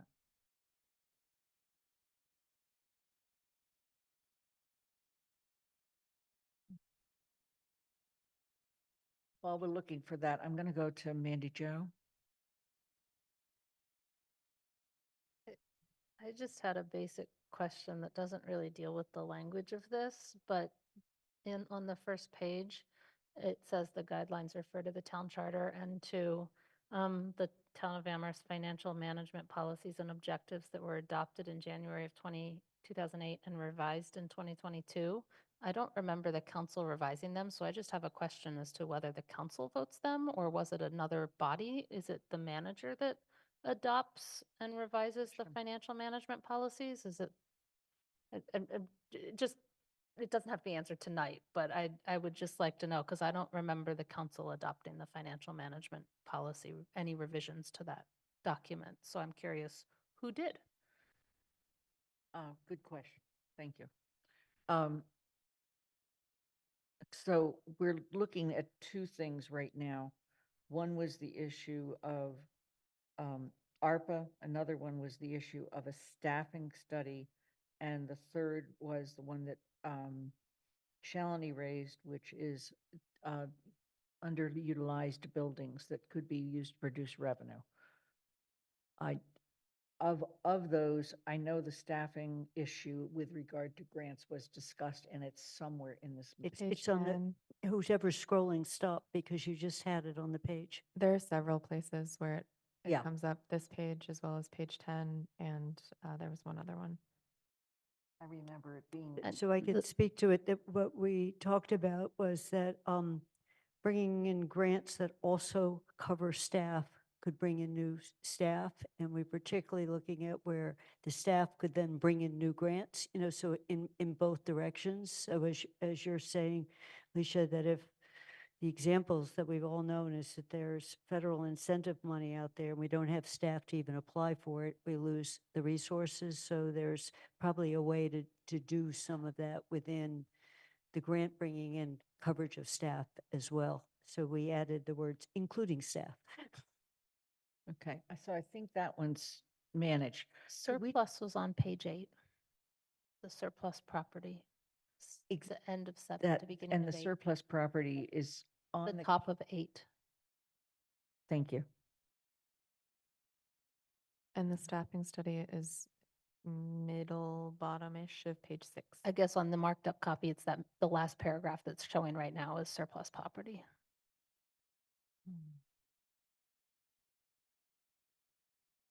That's the issue of when we have a property we're no longer using. Is that what you're referring to? Yes. That's what I'm referring to. Okay. I think that covers Shalini's Okay. question, but Shalini's the only one that can All answer right. that. So I think that's taken care of. And then let's find whatever we've said about ARPA. Maybe we have to do a word search.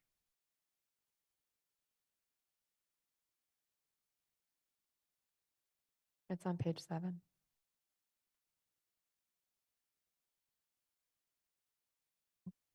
Yeah, it's the top of page 7. Okay.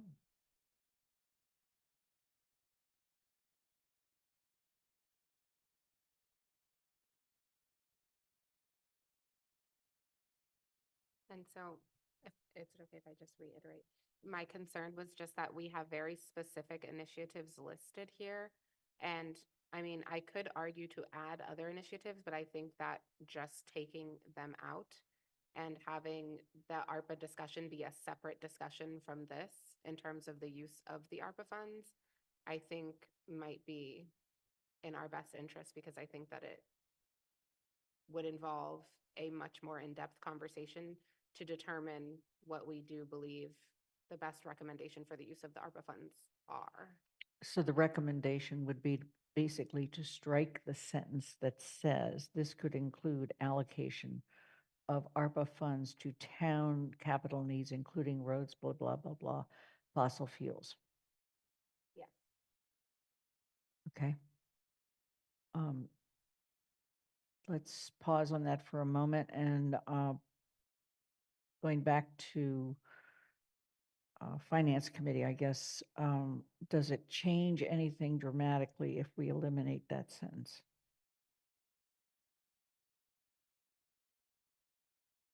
I'm going to go to Anna while we think about that. Anna? I think my understanding was that that sentence was based on a conversation that we as a council had. I do not remember even the month, but a while back, where these were brought forward and discussed. I don't mind taking them out strictly because I believe that the allocation specificity lies with the town manager, and I don't necessarily agree that it's appropriate for us to be pitching specific projects since it's ultimately his decision.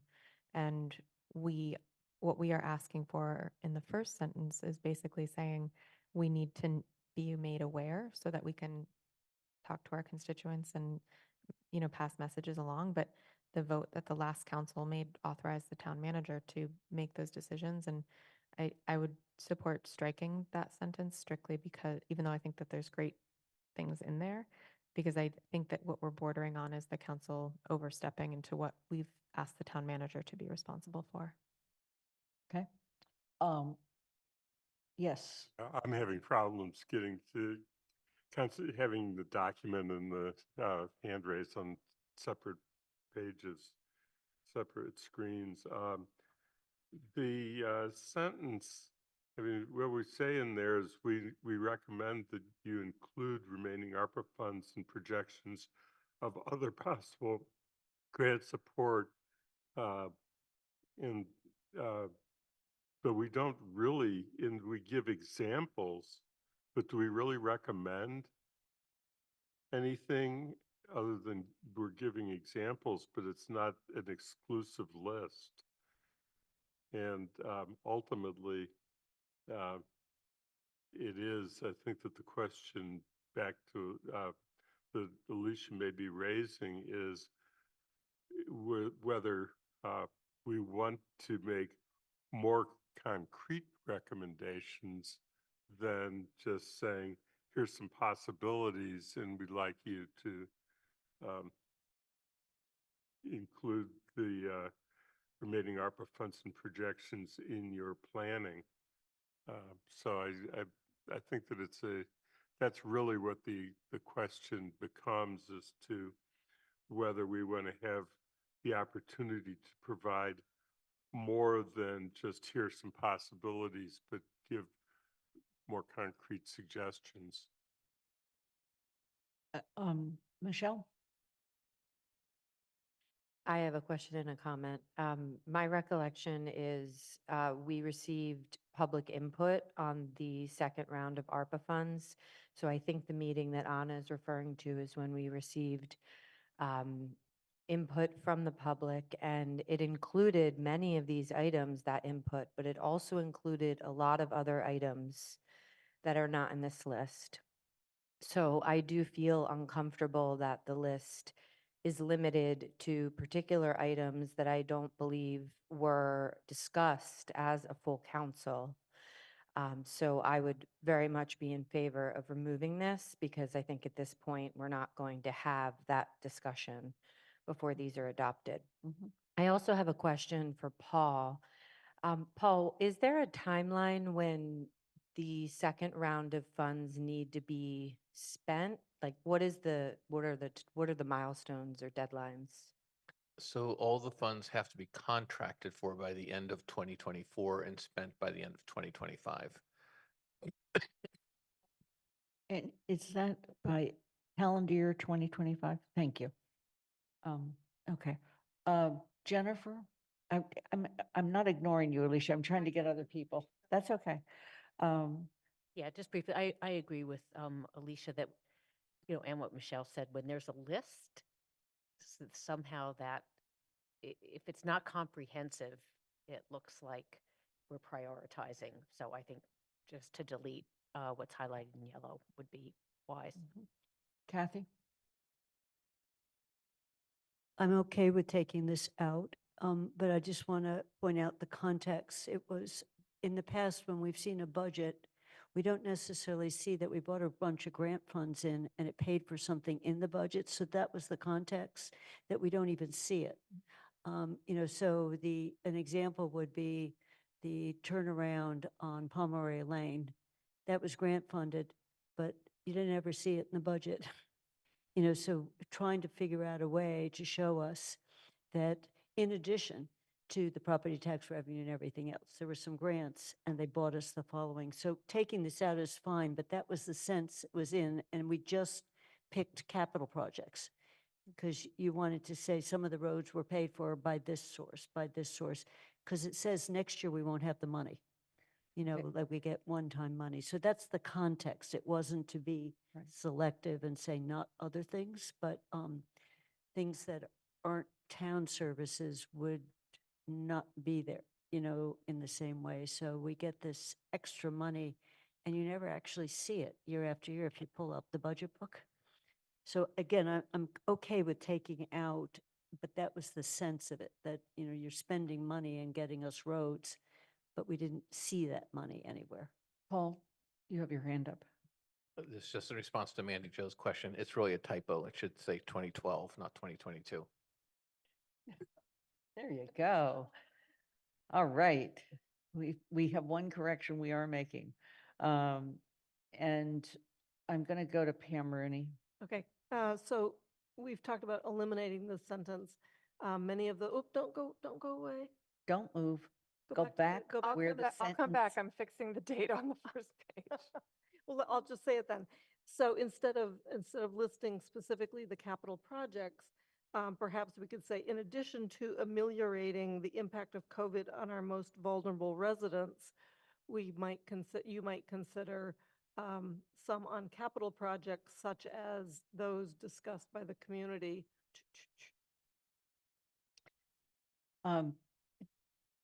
Paul, you still have your hand up? Okay, Andy? Excuse me. I guess two things. One is I think that there's nothing that's problematic about removing the ARPA section and coming back at it in the next council, because the guidelines really are written to assist the town manager in developing the FY25 budget that he's to present on May 1st. And this is when the council can be most helpful in providing guidance for that document.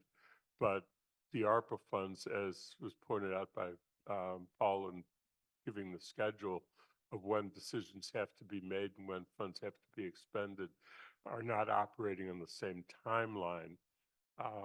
So I guess that was point one. So if the decision of the council is to remove the references to ARPA, it's not going to be harmful for the purpose that we created guidelines to begin with. And the other thing that I just want to note is, and I think I can't remember when I explained this, if it was to the committee or the full council, but my experience on the MMA Fiscal Policy Committee, when we did surveying of how funds were being spent, far more communities we're using it for capital as opposed to operating, because operating expenses have a lasting effect to them, and you have to figure out if you're going to fund them in future years, which we found out with the firefighters. But a large number of communities, more than operate capital that had expenses that went up tremendously, causing financial consequences of COVID. So the thought about considering for capital wasn't more than that, considering using for capital did have a background to it. There seems to be a consensus that we're going to remove this line. If there's anybody that objects to that, please let me know. Okay, we're going to take that line out. And fix the typo. And fix the typo. Thank you. Alicia, you have your hand up again. Yes, I just wanted to confirm with Paul, though, that when we do come back to the ARPA funds, that your recommendations will come back before the council before you make final decisions as to how the remaining ARPA funds will be used. Correct. I've told the council I would report to the council on what the proposed use of funds are. Correct. Although we want to be clear, as Anna pointed out, it is a town manager decision. We can advise, but that's what it is. Andy, you still have your hand up? I'm going to go to Dorothy. I'm asking a question. I thought that I had heard that there was a chance that some ARPA funds could be used in this next round for supporting Black business. Is that still a possibility, or has it been ruled out? That has not been ruled out. What we've done by removing the sentence is take away what appears to be the beginning list, and therefore it's not ruled out. Because I mean, I agree with some previous speaker that one-time funding is much more appropriate than any kind of ongoing expenses. Thank you. Alicia, you have your hand up? Yeah, is it okay if I just respond to Dorothy? I just wanted to say also that I am very much in support of using the ARPA funds for businesses to reopen the application and to focus on Black-owned and BIPOC-owned businesses. But I didn't want, this list, first of all, didn't include that. And so I didn't want it to seem like we're only advocating for this set of things. I wanted it to be less limited. And so that we have the opportunity to explore those things when we come back to the ARPA decision. I didn't want there to be already pre-written things that we were advocating for before we had the time to talk about those things with the town manager. Okay, good. So the motion is been made and seconded. It's to adopt the FY25 financial guidelines as amended, even though we didn't officially amend them. Shalini? Yes, I just want to say that when you all do have the ARPA conversation, that is something I had written earlier to maybe Paul. But I think it's important to talk to the stakeholders and again, get a sense of what sort of need we need. We have limited funds and how to address some of the systemic things instead of handing out money, but like find out where people were struggling, like where were the problems. I can send more details about that. And then okay, enough of that. There's, I'll send my comments about that later. But we did receive an email from our district, and I don't know if this is the right place to put it, but I'll just put it out there. And this was a request from the Applewood community. They've been asking for, the senior center there has been asking for the ability to get the town to create the sidewalk from there to the Atkins so they can walk. And I don't know where that goes, but we just got that email from. That's a larger process that I think Paul has updates on, but I don't think that it's an ARPA use. Didn't mean that in an ARPA conversation. That was more just the budgetary guidelines. If that fits in an investigation, no. Okay. All right. Can I just said, I suggest that what happens is working with DPW, the town manager comes forward with a list of road and sidewalk improvements. We've never gotten more specific in the financial guidelines about that. Are there any other changes or requests? Andy? It's not really a change or request, but Mandy had raised two questions that I didn't respond to earlier in the call. Couldn't directly address it either, which was about the policies, the financial policies. I just wanted to make a comment from somebody who was on the original committee back when that was adopted. It's a complex document, and it includes some things that really are management issues about how the executive manages the financial parts of town government. And there are some policy questions in there regarding things like what we just dealt with a few meetings ago about the percentage of money that should be held aside in proportion to the budget in various categories, whether it be 10.5% capital as a goal, which we've kind of moved into the guidelines so that it's no longer part of the policies. But the other one is what percentage we are looking for total reserves, what percentage should be for cash, what percentage the minimum should be in other kinds of capital or funds, stabilization funds.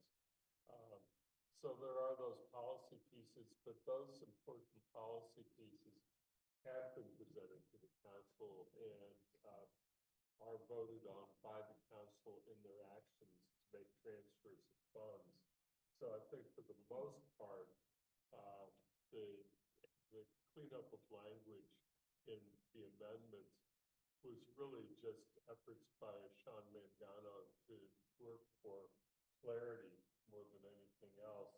And they were dealing, aside from those few issues, with things that have to do with administrative functions that really are in the executive realm and not in the realm of the legislative branch. Mandy Jo, did you have a follow-up on that? No, Paul answered my question with that it was a typo. Okay. So yes, Alicia. Sorry, I did have one other request, and then I do have to leave, but I will continue to join you all virtually for the end of the meeting. But my last request is just some small wording changes on page 6 in regards to the CREST department. One, it's just listed as the CREST program, so I would just like to specify that this is an independent department and not a program. And also, I would like to strike the mental health and homelessness, et cetera, in the types of services which may reduce the demand of the police department, because I don't think that that's necessary. And I think that, one, I don't want to lose the original mission and goal of CREST. And also, it's not limited to those two things. So I just think it's better just saying for some types of services. Is there any objection to that from anybody? Maybe. In terms of the mental health and homelessness, et cetera. And I'm sitting here, that is not the only thing CREST is doing, but it's two critical issues. Maybe because I'm around a lot of homeless people through some of my work, that I'm aware of their constant interaction with the police and how CREST has supplanted that and fostered more security in that community. So I would like it to remain there. I think those are two important services. If inside the parentheses we said such as or e.g., mental health, homelessness, et cetera. Would that meet um, your sense, Alicia?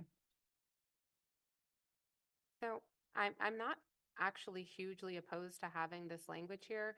I just think that what I have noticed in the past is that when we're talking about the CREST department, that our focus is consistently on mental health and homelessness when that was not the original intention of the program specifically.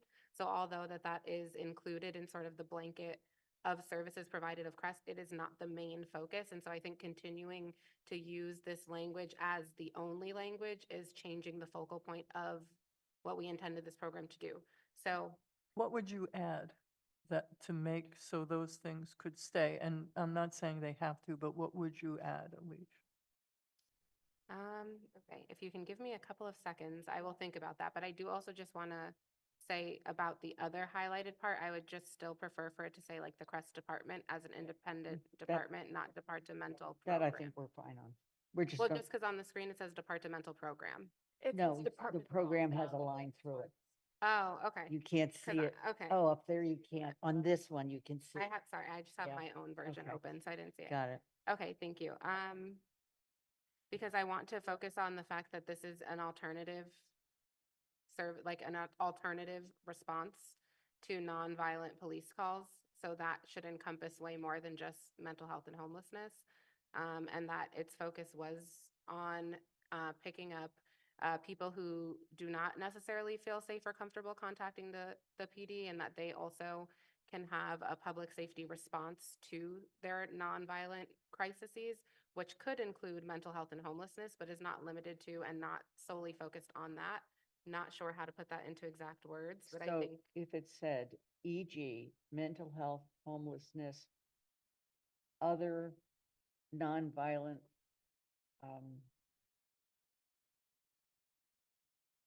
nonviolent I- events, give me 2 seconds. huh?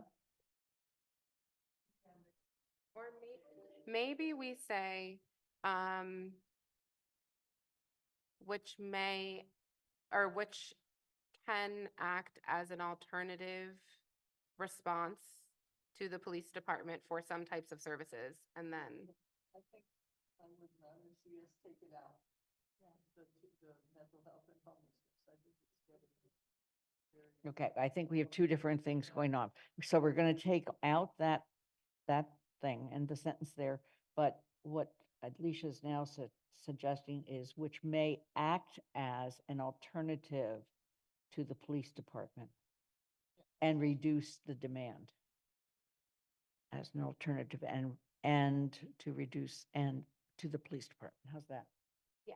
Yeah. Okay. All right. Anything else? Yeah. Alternative to and reduce. Reduce the demand on the police department.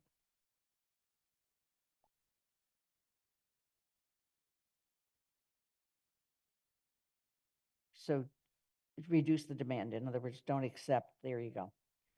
Okay. Are there any other changes? Yes, department should be capitalized.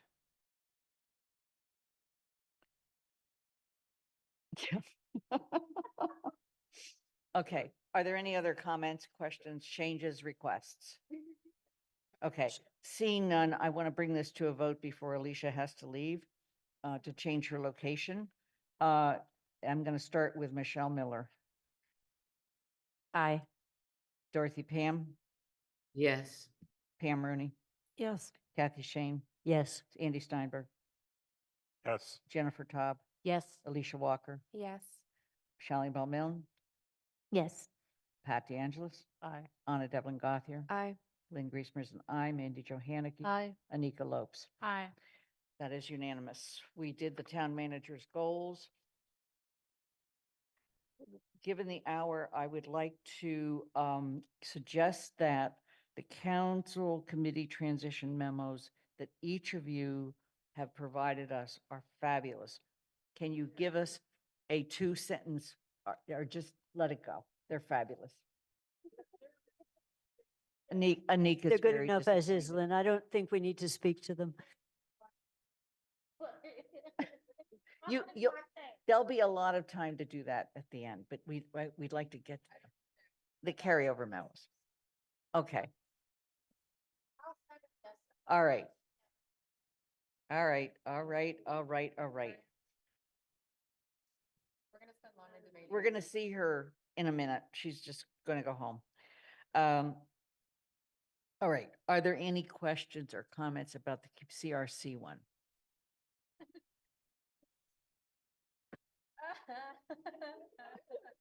Are there any comments or questions about the financial one? Are there any comments or questions about GOL? Are there any comment? Was there? Yes, yes, we should. Are there any questions about the TSO report? I would, yes. Okay, could we use the rate? Yes, Jennifer. Jennifer? Yes, so I have a question because I blurted it out before and Anika said it was there, but no, on the waste hauler, it says a revised bylaw, which has been referred. But is the original one also? Mhm. TSO memo includes about everything that we have, like all of the information that has come up to date. Could it just say the original proposed amendment and the revised?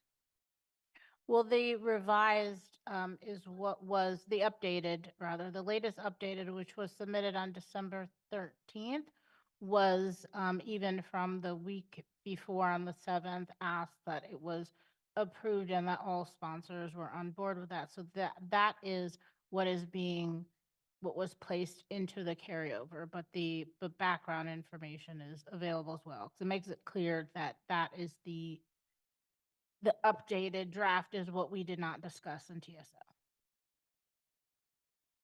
Can I the language is, it says the original proposed bylaw and an updated bylaw submitted will be carried over. It says that. It does, oh, okay, so I had seen it earlier. Okay, great, never Okay. mind. The paragraph for that, that Didn't- section right. is very short. It's very short, just that paragraph there is very short. So there are a lot of attachments that go with it, but it makes it very clear what is being carried over. Because I didn't see it, it didn't get in the packet till late, so that. I'd Yes, seen yes, earlier version. um, Okay, thank you. Okay, It did, but it's there. okay, Anna. I just wanted to, Anika had written some really nice thanks to some staff as the presentation, and I'd like to, if she's open to it, give her the opportunity to say that. Okay, Anika, please. No pressure, Anika. Make sure to thank the entire committee and also to Paul and Athena, who I mean, I think, Paul, did you even miss one meeting? That was great. And I also just wanted to give a thanks to our honorary members that were Amy Rasuki and Guilford Mooring and Susan Waite and Mandy Joe. Okay, that was it. Yeah. And TSO. Right. I said that TSO first. All of the members, this would not have been possible. I mean, I'm sorry, TAC. Oh, absolutely. Yes, Tracy. Thank you. And the rest of every single member. But thank you, particularly to Tracy. Okay. Thank you so much. All right, we're moving on to H, which is a non-item because nobody submitted anything and you lost your opportunity to take things off of the referrals. We've already done the appointments on the consent agenda. And except for the building committees, are there any other comments that you don't feel have been covered this evening from CRC? I took my chance at the last meeting to thank everyone, but while we're in a full council meeting, I would really like to thank the staff that supports CRC. Particularly in the last 2 years, you know, our staff support is normally Dave Zomek and Christine Brestrup, but in the last 2 years, we've received significant support from Rob Mora and John Thompson. And even recently, Chief Ting, Nate Malloy always supports and all, and we couldn't do our work as a committee without them. And also Stephanie has been to a couple because of some of the referrals. So I just wanted to take the chance to thank the staff particularly. Great. Kathy, anything on elementary school building committee? No. Andy, anything on finance? No, I think with the guidelines, we're pretty much finally done with everything that was assigned to us for this year. Just have to pick up next year. A lot of our work is, of course, things that are not guided by the carryover memo at all, but are guided by the charter and the budget process that's mandated by state statute. And that work will continue. I want to thank the entire committee, including our resident members. It's the one committee that does have resident members because the possibility was suggested in the charter by the Charter Commission. It has turned out to be a really great experience to have it.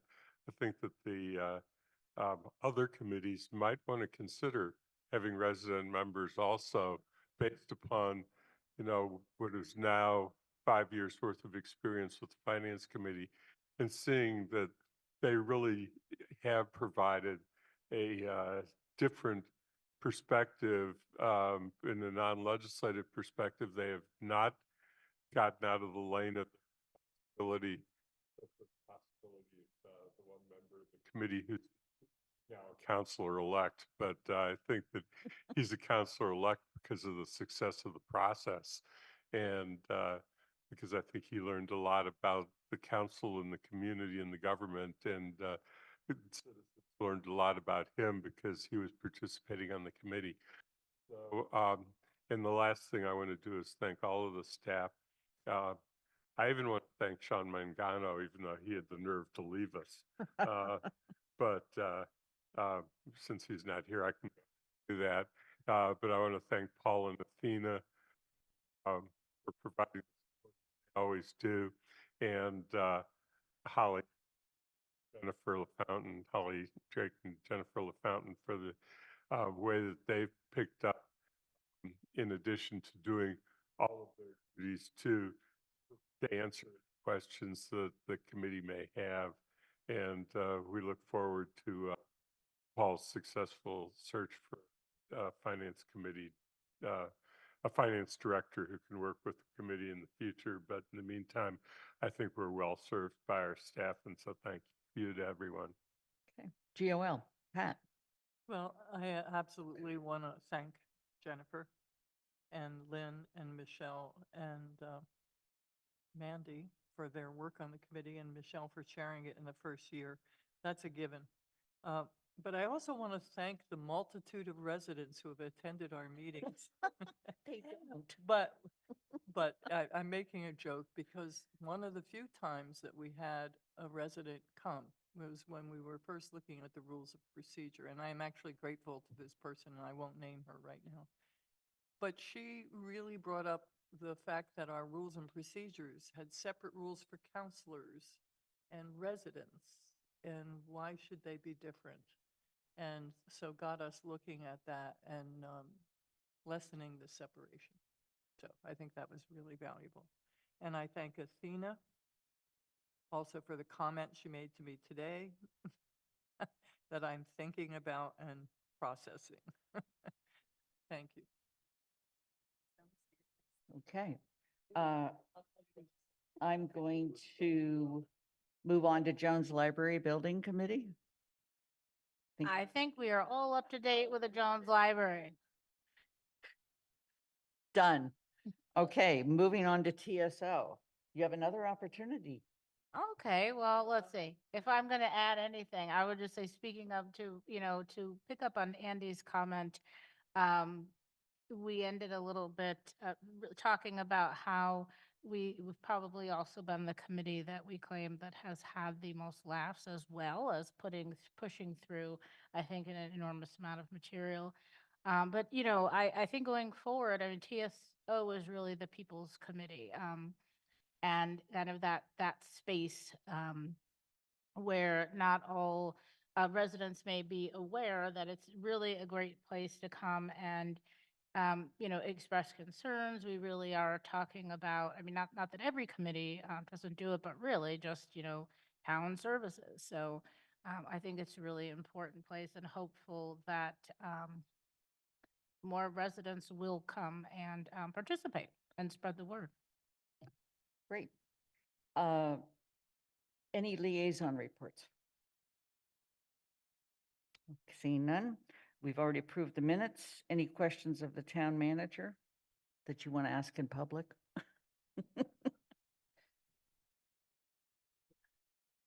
I'm not, oh, yes, Pam. Thank you. I had a question about the formation of the Charter Review Commission, and just if I could get a sense of the timeline of when the call goes out to form the committee, to interview the committee, or whatever happens, what will happen and when? Actually, that is a council responsibility and it rests with GOL. What will happen and when? Right now, GOL has approved the bulletin board notice, which will be posted on January 2nd. So you'll start receiving community activity forms. And then at a recent council meeting, GOL was referred the appointment recommendations. So GOL will go through that multiple member body council policy for making recommendations to multiple member bodies process and bring appointments forward. I love how long the name of that policy is. I always get tripped up.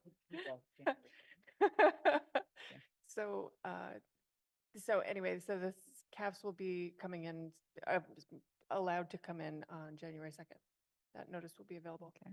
I think when we passed the charge, we had an approximate start date of April 1 in the charge. That sounds right. It was somewhere. right So, around I mean, it's not a set date, but I think that was when we passed the charge. The goal was to have it up and appointments done by April 1. Right. Any other questions of the town manager, since that really wasn't one for him? Huh? Yeah. There you go. Can we confirm Alicia can hear us and be heard? She's rejoined. Hi, Alicia. Can you hear us? Yes, I can. Thank you, Lynn. Great, nice to have you. Back. Okay, we're going on to town councilor comments. I did submit a makeup president's report. My apologies. Oh, I'm sorry. Go ahead. I only doing this because Alicia is here, and so I wanted to raise a question. We're asking questions of Paul and his town manager report, please. And I was wondering if there's anything more that you could tell us about what calls dispatch is referring to CRESS and how you envision that proceeding. Sure. So I don't know the call types off the top of my head, but they have worked between dispatch and the CREST leadership team to choose a select number of call types. And they went live today. They dispatched the first call today to the survival center. Call came into dispatch and they allocated that to the to CREST responders who responded in a timely manner. And I haven't gotten the follow-up report on it, but they went live this morning. Perfect example. Yeah. Jennifer. Two questions.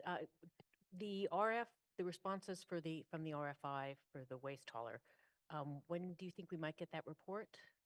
Or I guess it goes, TSO will get that report. Yeah, it will go to TSO. I don't have a time frame for it yet. And is buried line coverage? I just had to ask that before the end of the council term. Yes. What was the question? That is the sewer line coverage for No, I private care too. for property owners. Oh, that's 2 that years. Dorothy had raised with us. So You were negotiating, I think, with. yeah, there are two companies that we're talking to right now. This is for the insurance. Yes. Okay, thank you. Wanted to make that clearer for are there any other questions of the town manager? Okay, seeing none, I'm going to move on to the president's report. Any questions?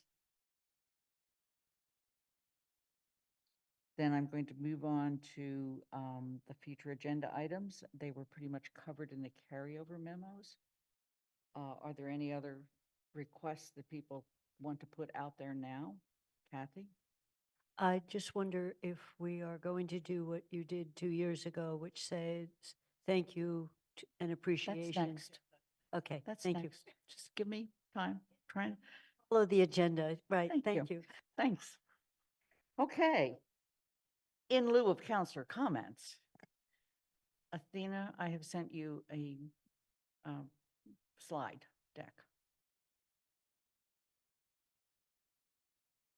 A deck, yes, a slide deck.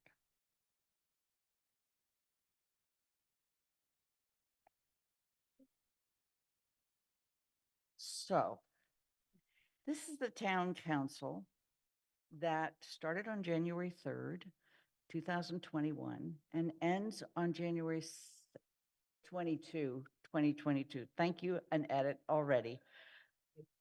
Send it Ma- to GOL. Manny Joe has been on GOL, I think, from the very beginning. Ms. Editor, thank you very much. To January 2nd, 2024. We can edit it up here. It's a slide.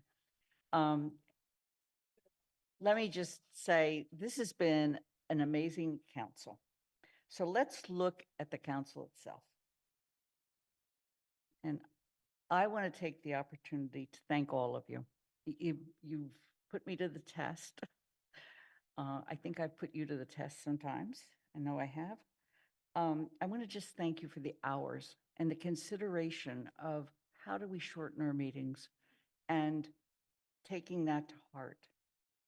I especially want to thank the chairs of each of the committees. CRC, Mandy Jo, I think you've just continued to chair throughout the last 2 years from when it was almost created. No, you were the second chair after Steve Schreiber. Finance, Andy, I think it's been you and Kathy backing you up from day one. Thank you. GOL, we started out this term with Michelle and Pat took over. And TSO, we started out with Dorothy and then Anika took over. And then on the elementary school building committee, we had Kathy, who's been ably chairing that group, and Alicia Walker. And then on the library building committee, Anika Lopes. I don't think people fully get what being a chair of a committee does. I've often felt, and I brought this up before, that we should give chairs a stipend for just chairing, because when you're sitting there and it is approaching the holidays or you're in the midst of your holidays and now you have to write the carryover memo, you're sitting there going, oh boy, this is a dredge. So thank you for everything you do to keep your committees going forward. Thank your vice presidents, Anna, I forgot to recognize you for TSO, for stepping in and carrying part of the load. This council could not exist without its committees and the leadership of all of you in those roles. Just could not exist. And it's where the hard work often gets done. And then we come into a council meeting and, then we rip you to shreds. And, and then we try to patch it up and move on. So just thanks for all of that. We have a couple counselors we'd like to say goodbye to. This is tough. Next one, Anika. I always have fun putting these together. This was my better one. I apologize. I wasn't as creative. Anika, you've been on the council for 2 years. You've served on TSO and the Jones Library Committee, and although not part of the council, started Ancestral Bridges at the same time. So I've asked 2 counselors, Anna and Pat, to particularly share remarks with us about you. And Anna's Pat made going me go first. All right. Pat respectfully asked me if I would mind going first, sort of. Okay. The first time I spent a significant amount of time with Anika was during and after Monty's March in 2021. We were just over a month away from being sworn in as 2 new counselors. And I remember walking with Anika through Amherst, hearing her story and being struck by how deeply interconnected her story was, both with my own, but more so how deeply she honored her connection to her ancestors and to our community. While others went home after the march, Anika and I spent the afternoon together volunteering at the Amherst Survival Center and beginning what would become a close friendship and productive collegial relationship. Which is how everyone describes their friends, a productive collegial relationship. We have spent many hours talking about how this town, this community, and communities past have shaped our experience and love for Amherst, and how that love has allowed us to look critically at building and sustaining a more equitable community in the future. Anika has dedicated much of herself to honoring the legacy of her ancestors. While honoring and uplifting the stories of the past, Anika herself has also been building a legacy that stands on its own. One small piece of that legacy is that she is the first Black and Indigenous counselor to serve on the Amherst Town Council. Outside of council, she is a phenomenal milliner and the founder of Ancestral Bridges. While her story is only the start of a full story, and when you place that on the end of that long line of stories that she is surfacing and telling that have been lived by her ancestors, we are seeing the culmination of generations of love and pursuit of justice. I would be remiss to not also take a moment to recognize one of the other stories on that path of Ancestral Bridges, one of Anika's biggest champion, if not her biggest champion, her mother, Miss Deborah Bridges. Ms. Bridges' pride in her daughter and her love for Anika and our community is apparent, and as all of our loved ones deserve accolades for supporting and loving us through what can be a trying experience in service to Amherst, I want to recognize Ms. Bridges for her unyielding support for Anika. As a colleague, Anika has been steadfast in her grounding in history, using it to inform her decisions, considering how future generations will look back at the votes we took, as well as how they impact us now. I have been moved by her unwavering commitment to learning and to doing what is right, not what is expected. She has stood up to voices seeking to box her in, elevated the needs of community members, and truly has considered how her actions have the power to bring us forward and help make life in Amherst better for all. Anika is known for her reverence for our history and bringing it into today, but she also deserves accolades for the humor she brings to situations which merit it. I can always count on her for long phone calls, typically on a Thursday afternoon before TSO, and exclamations on mutual frustrations, or a robust conversation if they were not mutual frustrations. She celebrated other counselors in their work and challenged us with a spirit of compassion. She has engaged with our community readily, chairing TSO with an eye for supporting conversation and resident engagement, and made connections with our community which will only add to her legacy. She just called TSO the People's Committee, but ultimately she is the one who made that so. To know Anika is to seek to champion her. Anika sees people and feels their needs deeply. She leads with a special blend of love and pragmatism. We have all learned from her and are lucky to have had that opportunity, and I know we all still will. Anika carries herself with the known strength of generations past and the potential of generations to come. I'm going to deeply miss working with her, and I cannot wait to see and support where her path continues. No matter where that is, I know she will continue to uplift stories, speak truth, and make Amherst a better place. Nice, very nice. Pat? You get to follow. You wanted me to go first. Microphone. The very first time I met Anika, I forgot to turn on my mic. Um, I called her up and asked her to have coffee with me, and she invited me to her home, and we sat down and had coffee and we're talking, and it was lovely and pleasant. And then she said, "Oh, come downstairs and see my studio." And I went down into her studio, and it was like this explosion of color and texture and light and photographs of family, black and white photographs, man riding a camel, grandfathers, grandmothers, dishes from Amherst College. I just was blown away. I felt like this was a world I wanted to enter and a person I wanted to know. And I've been blessed with getting closer and really becoming friends with her and her mom. But I want to talk very much about what you've brought to the council. Okay. because you have challenged every one of us, counselors and community members, to live the values we espouse. Your participation and work shows us that we must speak about creativity and improvisation, be woven into our decision-making, freeing us to collaborate instead of draw. And most importantly, maybe, to move from the heart, embracing, empowering, uplifting our community, and the multitude of communities within the one. I will be forever grateful for knowing you and working with you. Thank you. Right. So, Michelle Miller joined the council 2 years ago.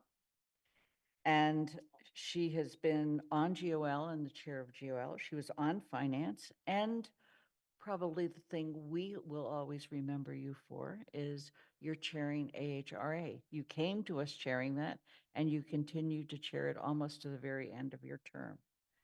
So to speak to Michelle, I've asked Andy and Alicia to make comments. Which one of you wants to go first? Alicia, your call. Andy, why don't you go first? Because I'm pulling up. Okay. Well, first of all, actually, thank you. I pulled a pat there. But in doing so, I guess I'm going to start by venturing off topic for just a second and say in the very first council meeting of this council, I recognized the fact that I was in a peculiar position of being the token male. And I recognized also that in reality, I think we saw it actually when we were looking at the Hanagasaki Council, that usually it's the other way around. And I therefore, in recognition of that, said that I was going to be honored to serve with the entire group of this council. And I have absolutely been honored to serve with all of you. But speaking to Michelle, Michelle is an exceptional person, and I really have enjoyed working with you. I first got to know you when I was serving on GOL back in 2020, and you came before GOL because you were presenting on behalf of an organization which I've never quite sure was more than the two of you who were presenting at the time, called Reparations for Amherst. But you were presenting a resolution for our consideration, and it was one of the longest worded titles of a resolution that I think I've experienced in all of my years on the council and even the select board. A resolution on behalf of reparations for Amherst, affirming the town of Amherst's commitment to end structural racism and achieve racial equity for Black residents. That was a heck of a title, but the passion and the experience and the wisdom that you brought to GOL and your willingness to work with us to fashion exact wording that really fit the intent of you as a community sponsor, and also address the needs that we had to make sure that it was something that was clear, consistent, and actionable, as you now know what that means. It was, I really appreciated it, because having a community sponsors which really didn't have active council sponsors in that one. It was really the community sponsors who were having to carry the show. You did a great job in representing the interests that you were presenting. So when Sarah Swartz decided not to run for the council as District 1 representative, and then I heard that you had decided to declare your candidacy and bring yourself to the voters. I was absolutely delighted because I already knew a lot about you and about your passion for what you do. And the first committee that you asked to be on was the Finance Committee. The Finance Committee is, as you know, is not simple because we're trying to deal with understanding what the needs and the priorities are in the council's mind for the town and how it expends its resources. But we also have to do so consistent with a lot of demands and a lot of requirements and a lot of barriers and borders, including the charter, excuse me for that, charter and state law. But you really dug in and you were a great member, and I was sorry that you decided you didn't want to do 2 years on the committee. But you had other things in mind, and I appreciated that. The other experience that I had working with you quite closely was when the council was all of a sudden confronted with the question of what was the right kind of surface to have on the playing fields that were going with the new track.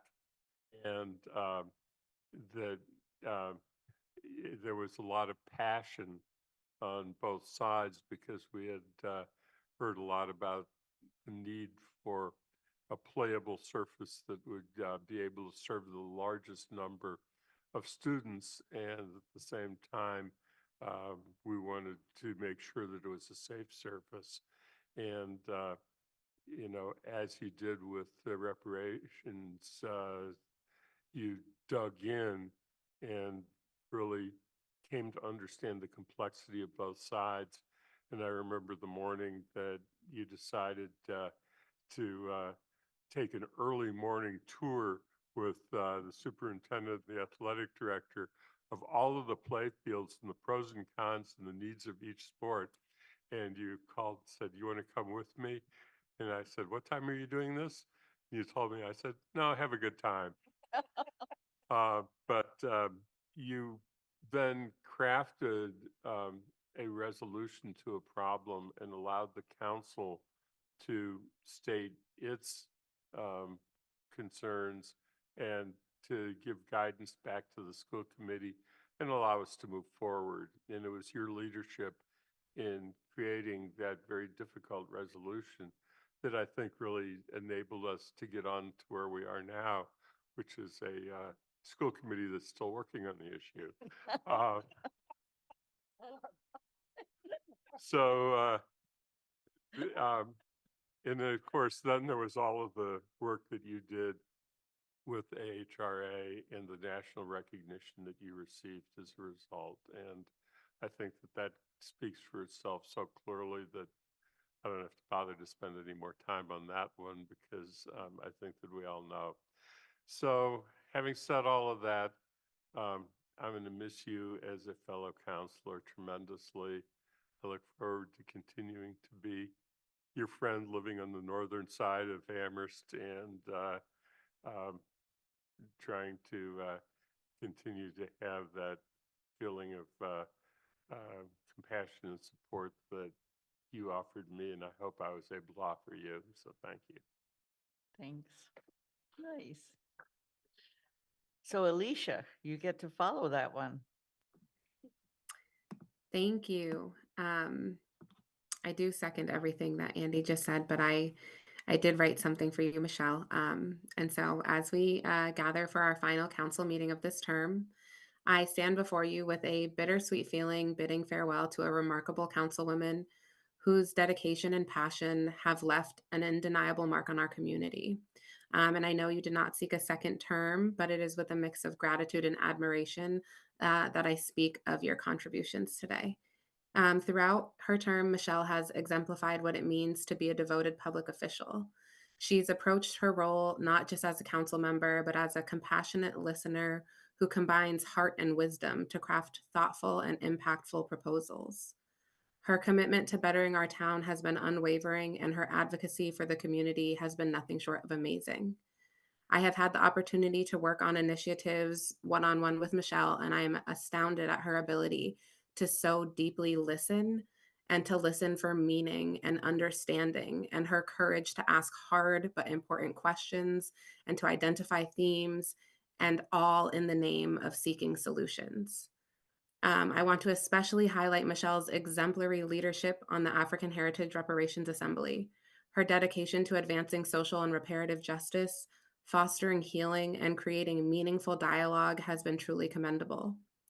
Michelle's efforts have not only sparked crucial conversations, but have also paved the way for tangible steps to be taken towards a more inclusive and equitable community. Her presence on this council has been invaluable, and she has been a beacon of guidance and insight during challenging council times, consistently advocating for and striving to build a more just society for all. Michelle's departure leaves a void, but I'm confident that her impact will endure far beyond her 2 years of council service. And as Michelle embarks on her next chapter, I have no doubt that her work will continue to positively influence the lives of our town residents and even the decisions that will be made by the next council. We are immensely fortunate to have had the opportunity to benefit from Michelle's leadership and to learn from her wisdom, and I eagerly await witnessing the continued positive impacts of her work, and I extend my heartfelt thanks for her invaluable contributions.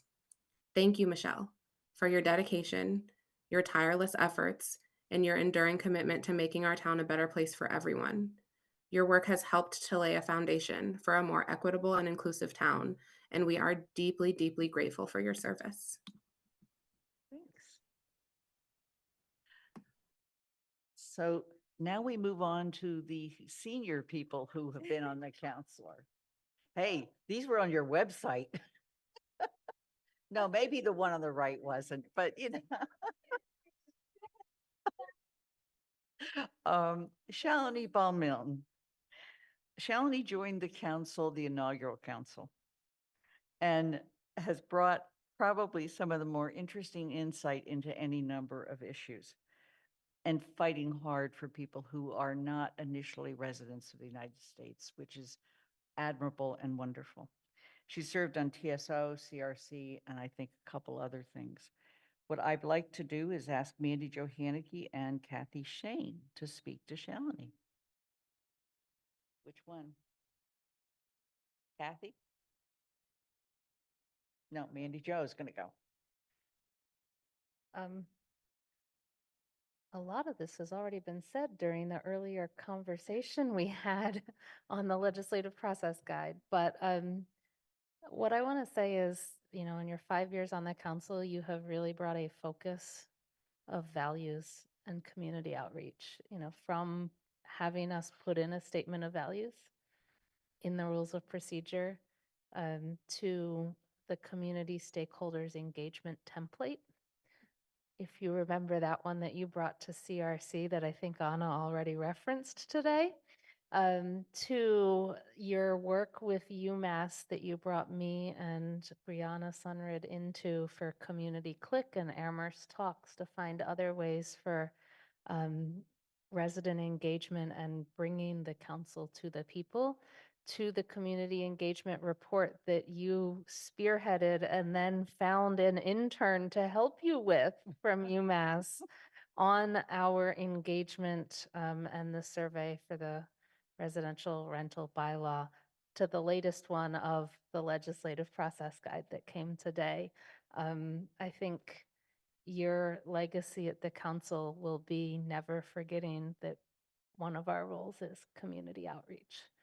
And it's sometimes easy to forget or ignore our need to do that because it is hard, and you never let us ignore that. And the mindfulness you bring to the council. I couldn't stop without mentioning that. I think one of the first district council meetings, District 5 meetings I went to was at, I think it was on Long Meadow Drive. It might have been on Long Meadow with Gazit Kaya and all, where you started with a mindfulness start and just bringing us all together and reminding us what we're there for and that we should have an open mind and a clear mind, and that we're all there for the good of the community. So with that, I'm just going to say we're going to miss you. Thanks. Kathy? So Mandy and I shared the experience with Shalini on the Rules Committee those many years ago. And it was, she said, shouldn't we have a values statement? And not just shouldn't we have, came with a thoughtful list and has brought that up multiple times. And it's been a foundation for all of us, and I think a very useful one. The other thing that you have done consistently, we saw tonight, is bring ideas or when I was at CRC this past week, you brought a look at how other communities had started to bring in inspections with a view toward how the tenants responded and worrying about people who lived in substandard housing. And it was a document that I wouldn't have known existed, and bringing it into the conversation brought a depth to a conversation that I think we don't often have. So I thank you for that. I knew Shalini before the council. And one of the other things that she has done that many have experienced is bring a love of living in the dance and ceremony, bringing costumes in to not just the council meeting, but realize that color is okay. Although when you look around us tonight, black seems to have been the theme. So I really thank you for it, Shalini, and for your gift. Mandy mentioned the mindfulness as a concept, but I went to a District 5 meeting when we were still meeting in person, and she had this little bell, and you would ring the bell because it was starting with a moment of silence, which those who've been to Quaker movements, it's like just take a moment, to regroup before we start. And I think it was just a healthy way to begin a meeting and think through. So I thank you very much, because it's certainly not a tradition that I grew up with. Thank you. Dorothy, thanks for rejoining us with your vision in front of us.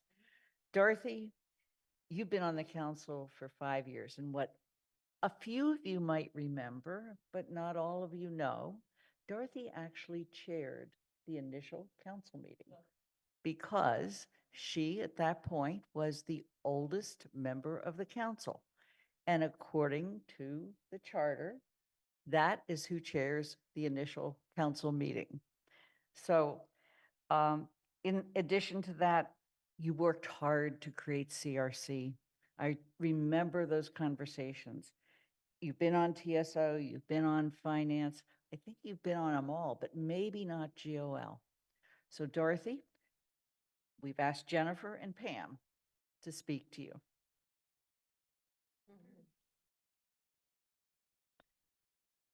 We all want to say, the new District 4 wants to say thank you to Dorothy. At her going away District 3 meeting, one of the cards that was attached to a gift was an acrostic of her name. So D stood for diligent, O for organized, R responsive, O opinionated, TH thoughtful, and Y your counselor for District 3. And I, as a newly merged district, look to Dorothy as sort of the consummate spokesperson for her constituents. She has advocated for their needs. She brought attention to the issues that they had, and it was truly in the spirit of what do these people need? What am I here for? Dorothy definitely brings a forthrightness to everything she does, and to the discussions. And I always appreciated the fact that she got right to the point. I said, Dorothy, how do you make these concise points? And she goes, I write them down. 3 points. That's the point you want to make. And I said, okay, yeah, we could all learn from you. We could all learn to emulate that. So I want to say personally, thank you to Dorothy for her support, and from the rest of the district, a thank you for the support and for helping bring the council to this point. Thank you. So I think of Dorothy as the conscience of the council. She speaks her mind, and eloquently so, and always remains true to her convictions, which are rooted in fairness, empathy, equity, and social justice. Dorothy cut her teeth in the women's movement and the civil rights movement of the 1960s and 70s, and she really epitomizes to me what's meant by walking the walk. As a town councilor, no one provides constituent services quite like Dorothy. She answers every single email, knows almost every resident in her district by name, advocates for her constituents' issues, and concerns, and follows through to make sure every request and concern is addressed. Dorothy is truly beloved and held in the highest esteem by her constituents. She and Bob regularly open their home and beautiful garden for neighborhood brunches, celebrations, and gatherings. I've been copied on many an email that Dorothy's written well past midnight, making sure she responds to her constituents in a timely manner. From her first day on the council, Dorothy was ahead of the curve, sounding the alarm for improved sidewalks and roads. Amity Street, a main thoroughfare in her district, has new sidewalks and a flashing traffic light thanks to Dorothy's perseverance. Dorothy successfully advocated for extended hours of supportive services at an affordable housing complex in her district and brought attention to the need for buried line coverage, my pet project, thanks to Dorothy, and has been a wonderful liaison to the CSSJC. On a personal note, Dorothy has been a mentor and inspiration since I first started down this path 2 years ago. I cannot imagine an Amherst Town Council without her.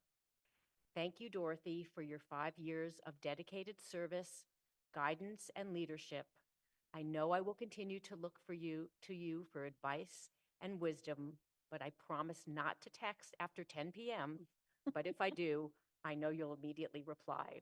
Recently, I woke up at 2 in the morning, glanced at my phone. There was a text that come in a couple of hours earlier from Dorothy, and I responded, thinking she'd see it the next morning. She texted back right away, and I'm embarrassed to say, for the next hour, we're texting till 3 a.m. So I think Dorothy's looking forward to retiring and and putting that behind her. I know your fellow counselors join me in wishing you all the very best in your post-council adventures. There'll be lots more time for baking delectable delights, reading great books, volunteering at the Amherst Women's Club, teaching and mentoring your students at Holyoke Community College, spending time with your children and grandchildren, and all the other many activities and causes in which you're involved. So thank you, Dorothy, for being such a compassionate colleague, gifted leader, and most importantly to me, a cherished friend and confidant. We will miss. Thanks.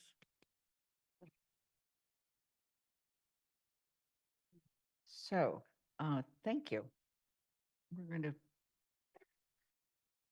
take down the slides, and we do have one more thing we need to do, and that is to go into executive session. And I'm going to make a motion to convene an executive session in accordance with Mass General Law, Chapter 30A, Paragraph 21A7, to comply with or act under the authority of any general or special law or federal grant in aid requirements to approve the release of the following executive session minutes.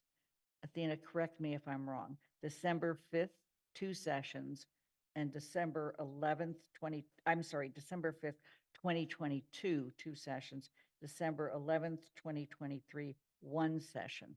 Is that correct? Yes. And the council will not return to open session following this executive session. Is there a second? I'll second, but I do have a question and point of order on that. Yeah.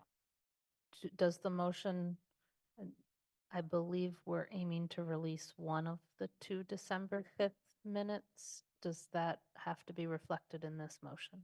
So after the council votes in executive session to approve and/or release the minutes, then at the next regular council meeting, you'll make an announcement letting the public know which have been approved and released. Oh, But I I guess, am asking that you approve the December 5th, both sets of minutes, the December 11th minutes, and release one set of the December 5th minutes and the December 11th minutes, and retain for future release the other set of December 5th minutes. Does that address your concern that we will actually have in the meeting? yeah, no, it's just this motion says to approve and release the following, It does, thank which you. is And why there, I wanted that and there was clarification. a exchange back and forth.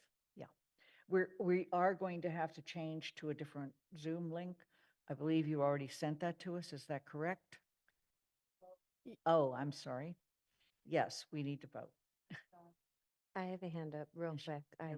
do not want to extend this any longer, but I don't feel we can leave without thanking you, Lynn. Oh. Maybe somebody already did and I missed it, but I just want you to hear this, that your service and your leadership has been and is extraordinary. I know that, it hasn't always been easy or felt, great, but we've had quite a journey, and I've gotten to know you to be a remarkable person who I really care about and will miss. And so, thank you. Thank you. Appreciate that. Jennifer? No. I was just going to say, when you were talking about the hours that committee chairs devote, which is quite a lot, but you are multiple, thank you for all the time. Thank you. Thanks. Okay, we're going to the vote. I'm not good at this, so let's just move on. I think we're starting with Michelle Miller Aye. to vote to go into executive session. Aye. Dorothy Pam? Yes. Pam Rooney? Yes. Kathy Shane? Yes. Andy Steinberg? Yes. Jennifer Taub? Yes. Elisha Walker? Yes. I promise, this is almost over. Shalini Baumil? Yes. Pat DeAngelis? Aye. Anna Devlin Gothier? Aye. Lynn Griesmer, and I, Mandy Jo Haneke. Aye. Anika Lopes. Aye. It's unanimous. We're going on to we're going off of this link and on to a new link. I do. I got them from Dorothy when I first started on the council. So from members of the public, the council is going into an executive session and will not return to this open session. Good night.